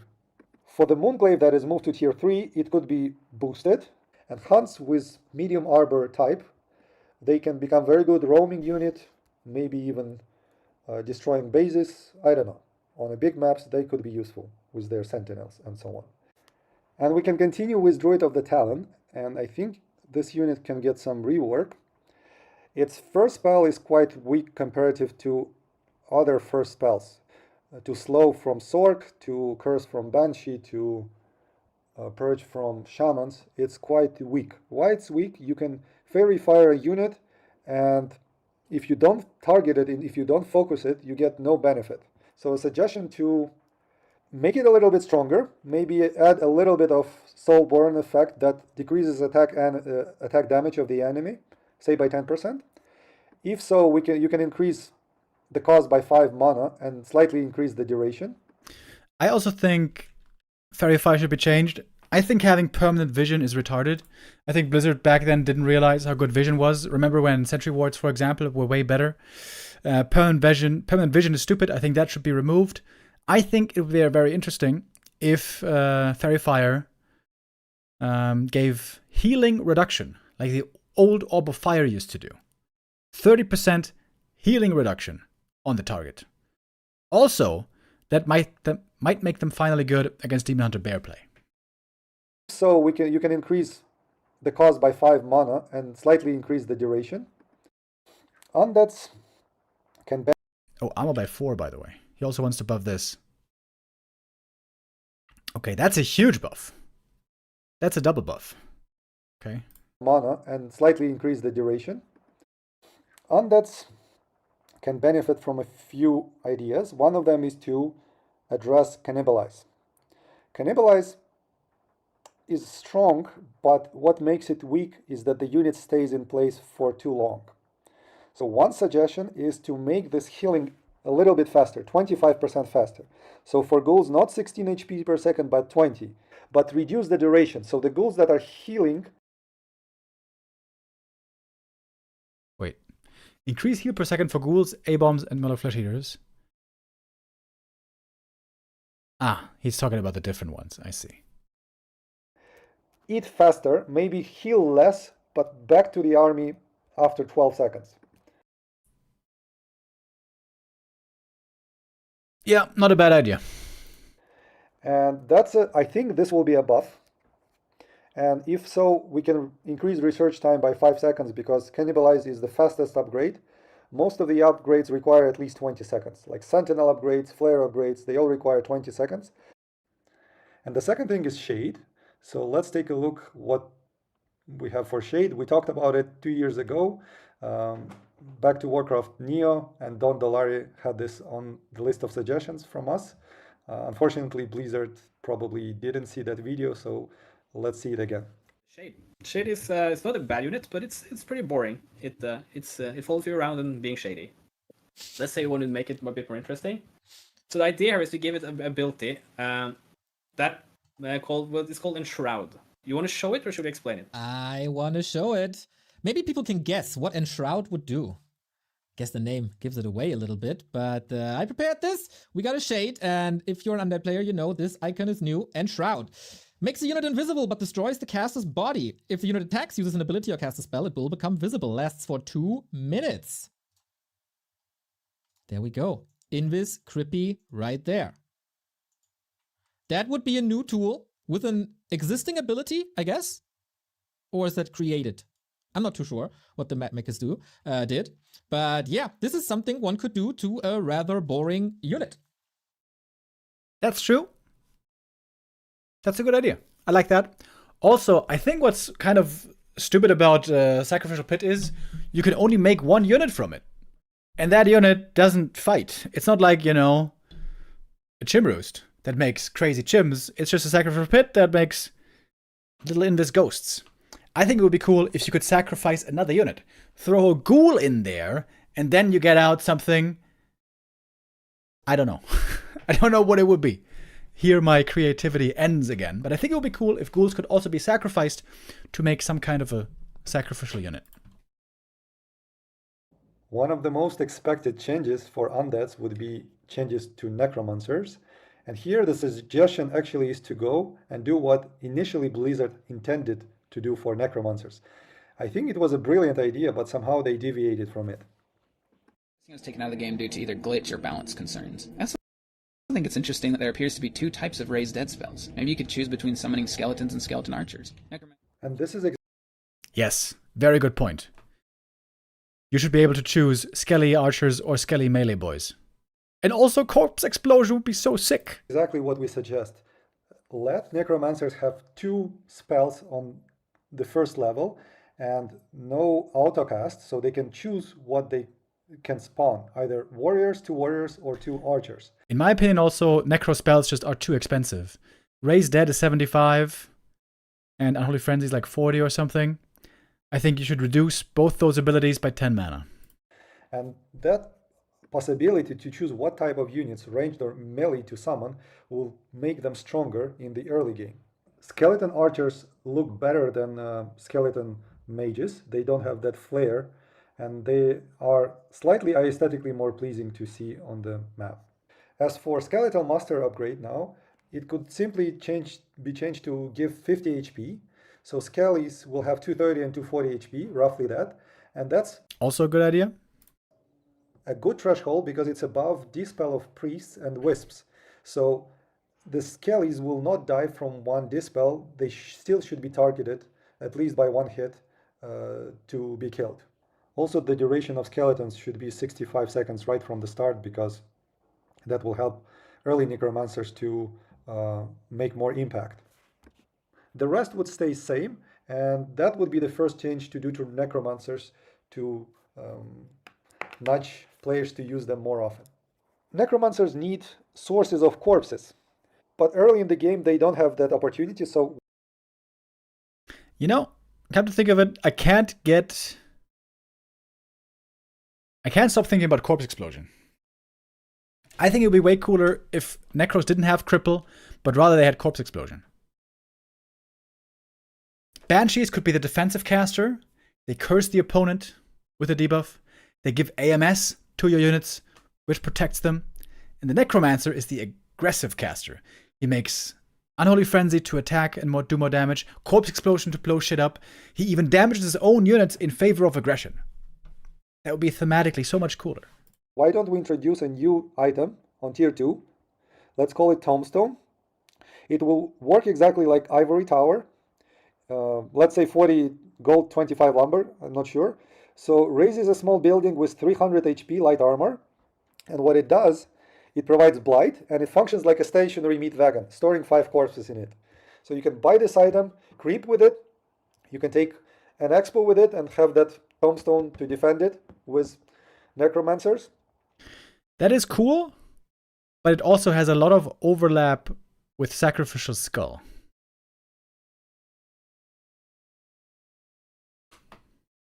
Meow, meow, meow.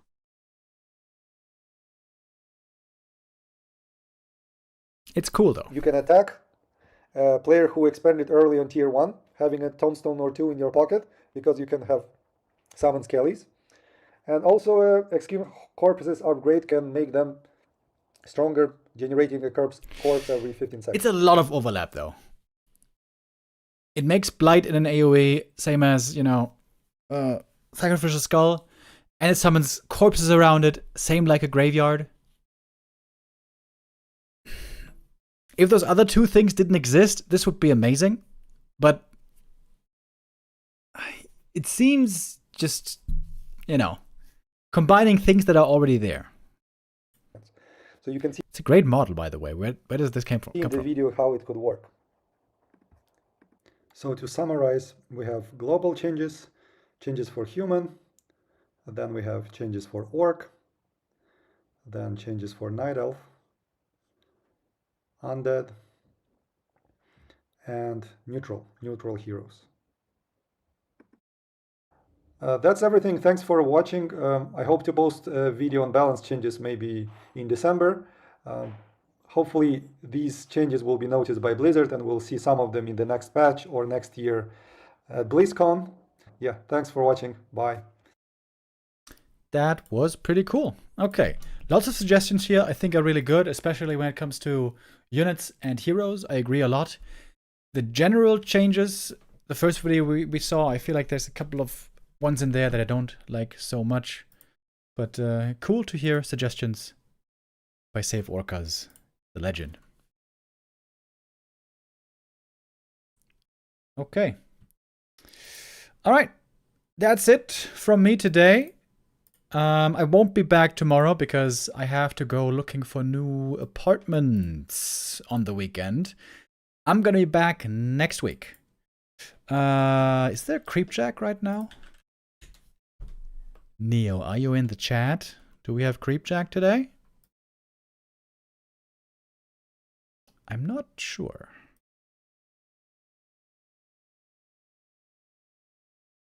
Where's the link to the video? Hold on. I can post it here in the chat. Neo says, I'll be on later with replays, but no Creepjack. Okay. All right. All right, boys. Then I'll see you next week. Take care, everybody. Have a good evening. Bye-bye.